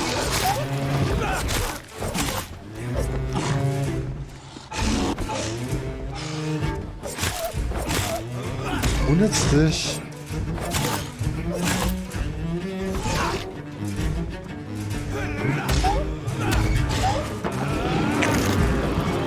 Oh ja, ich werde der ultimative Werwolf.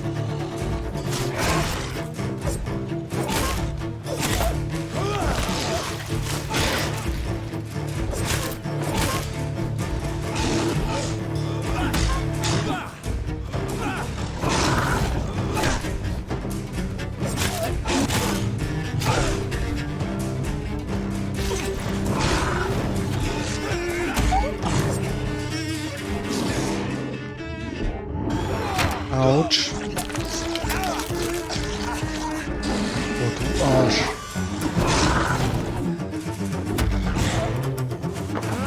Da beiß ich genauso zurück.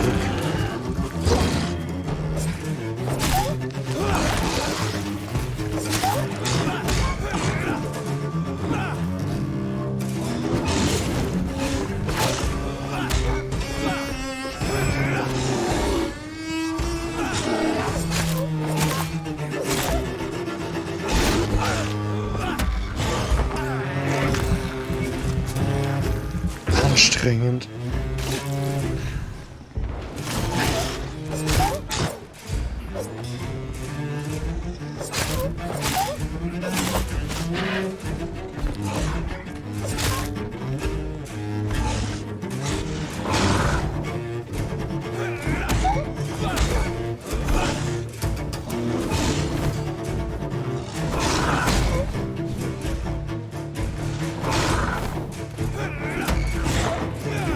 Nom, nom, nom, nom, nom.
Vergiss es.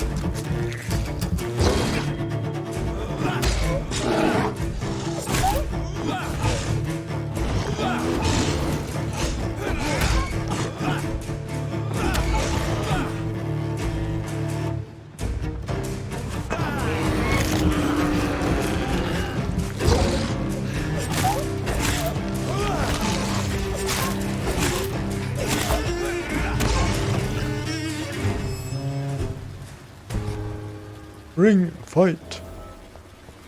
Here's what's left of him. Not a lot to check, but...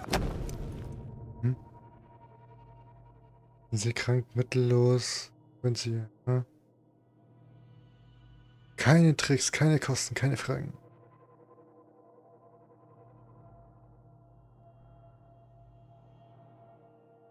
Some voucher for a free checkup in Whitechapel. What is Nurse Crane up to? I really must find her.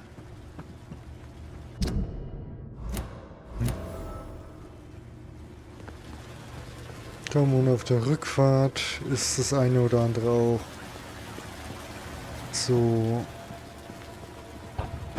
Ich würde gerne auch nochmal zurückkommen mit einem Rattensnack.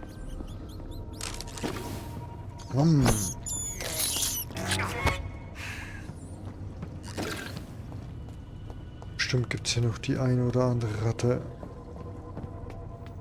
Oder Vampir.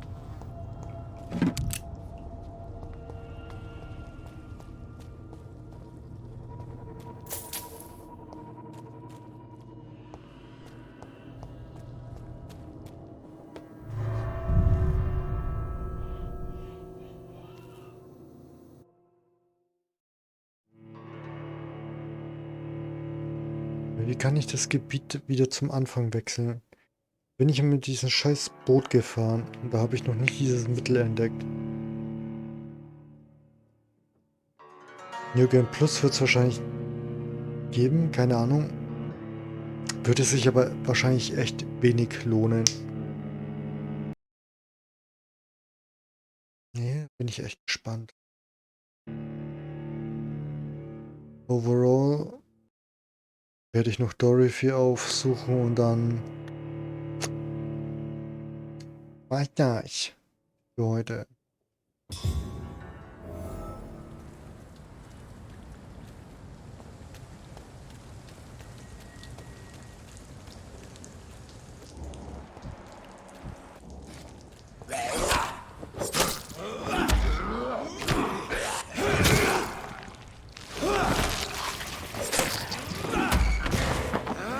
Stirb einfach.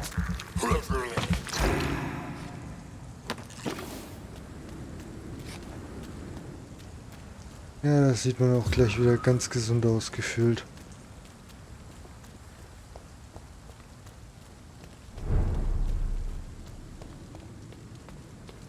Schwierig.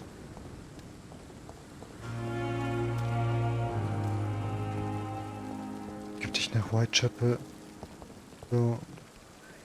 Das war ja nicht dort Good evening, viel. Nurse Brannigan. Good evening, Doctor. Goodbye, Nurse. Call me if you need assistance. Perhaps I should have considered the offer from that Cadogan fellow. Kann ich hier schon mal einen Zwischenbericht geben? That was fast. I'm afraid the trail of breadcrumbs leads beyond the hospital premises. I must leave for a time. Is that so? Why? Now it's time for you to be patient. It would seem that your blackmailer is part of a more complex machination whose root is in Whitechapel.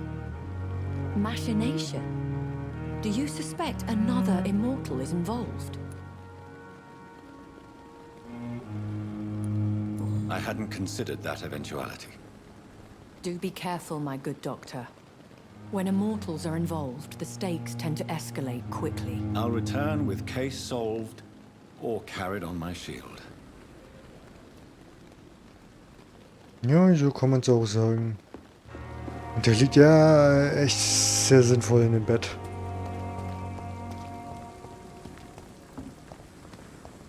Nein, das ist die... Da habe ich ja schon...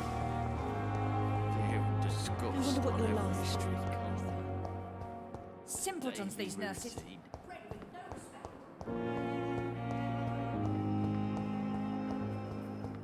Kiste.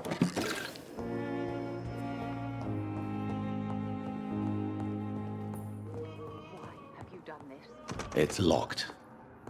I will not let you down.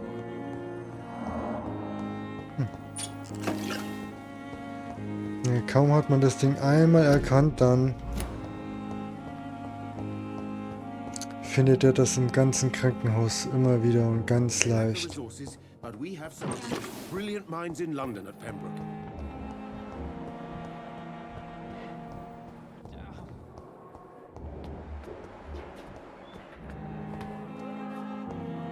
Ja gut, aber Dorothy werde ich auch später finden. Fertig.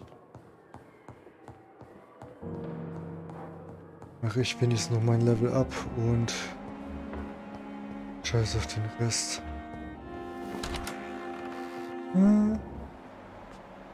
Fisch.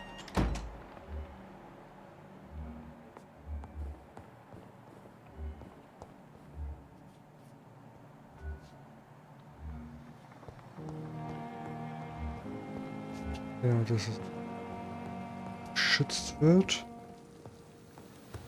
Gucken wir mal, was ich hier noch basteln kann. Ja, die wäre schon Stufe 2. Nett.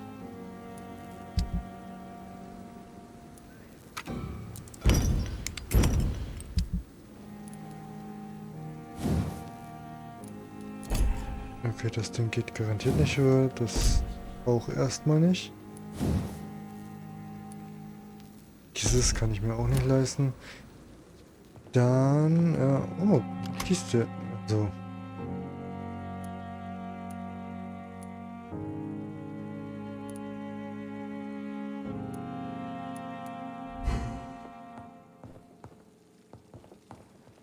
Einmal schlafen. Was darf er denn jetzt diesmal lernen?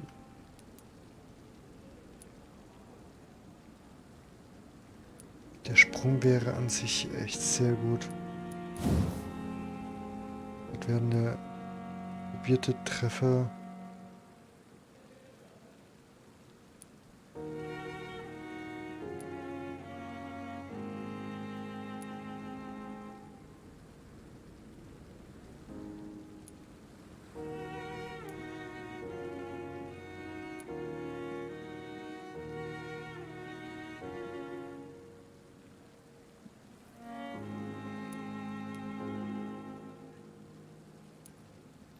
Verstehe ich den Unterschied noch nicht wirklich. Gut, die Blutbarriere kostet 8 Sekunden. Aha.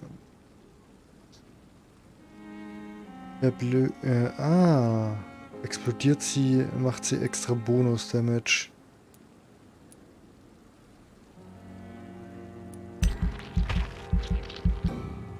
Also kann ich mir nicht leisten.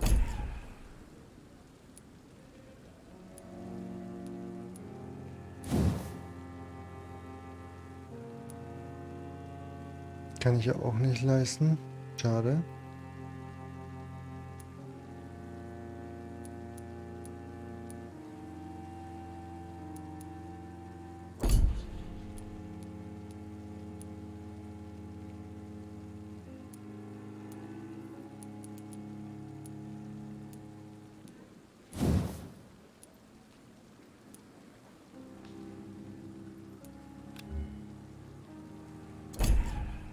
Gut, das ist dadurch gelockt.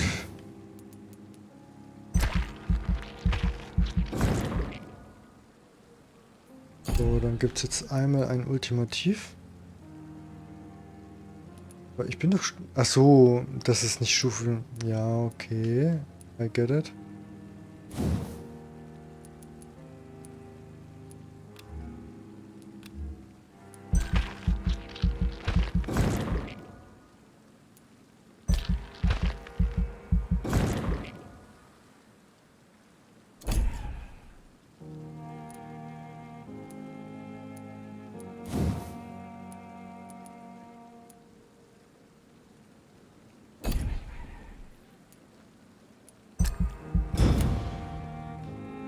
Gut.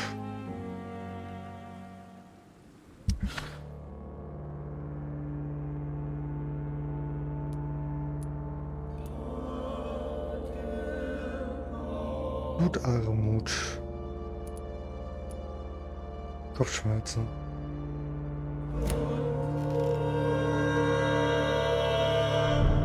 Kann ich den Scheiß machen?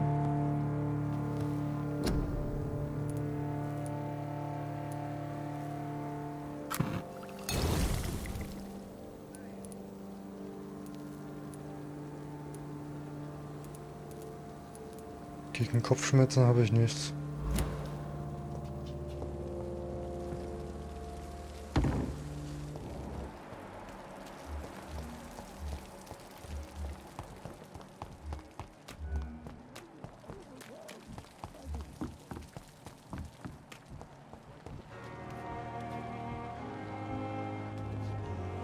Hey, Doc.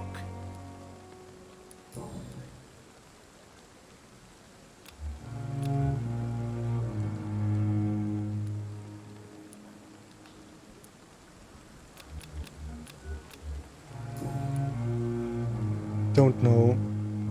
Kein Schimmer, wie ich den heilen soll. How is your hospitalization going, Mr. Cox? This is a shitty place with shitty staff. As long as I'm treated all right, I'll be fine. I'll leave you for now, Mr. Cox. Well done. Dann auf zum Hauptmenü.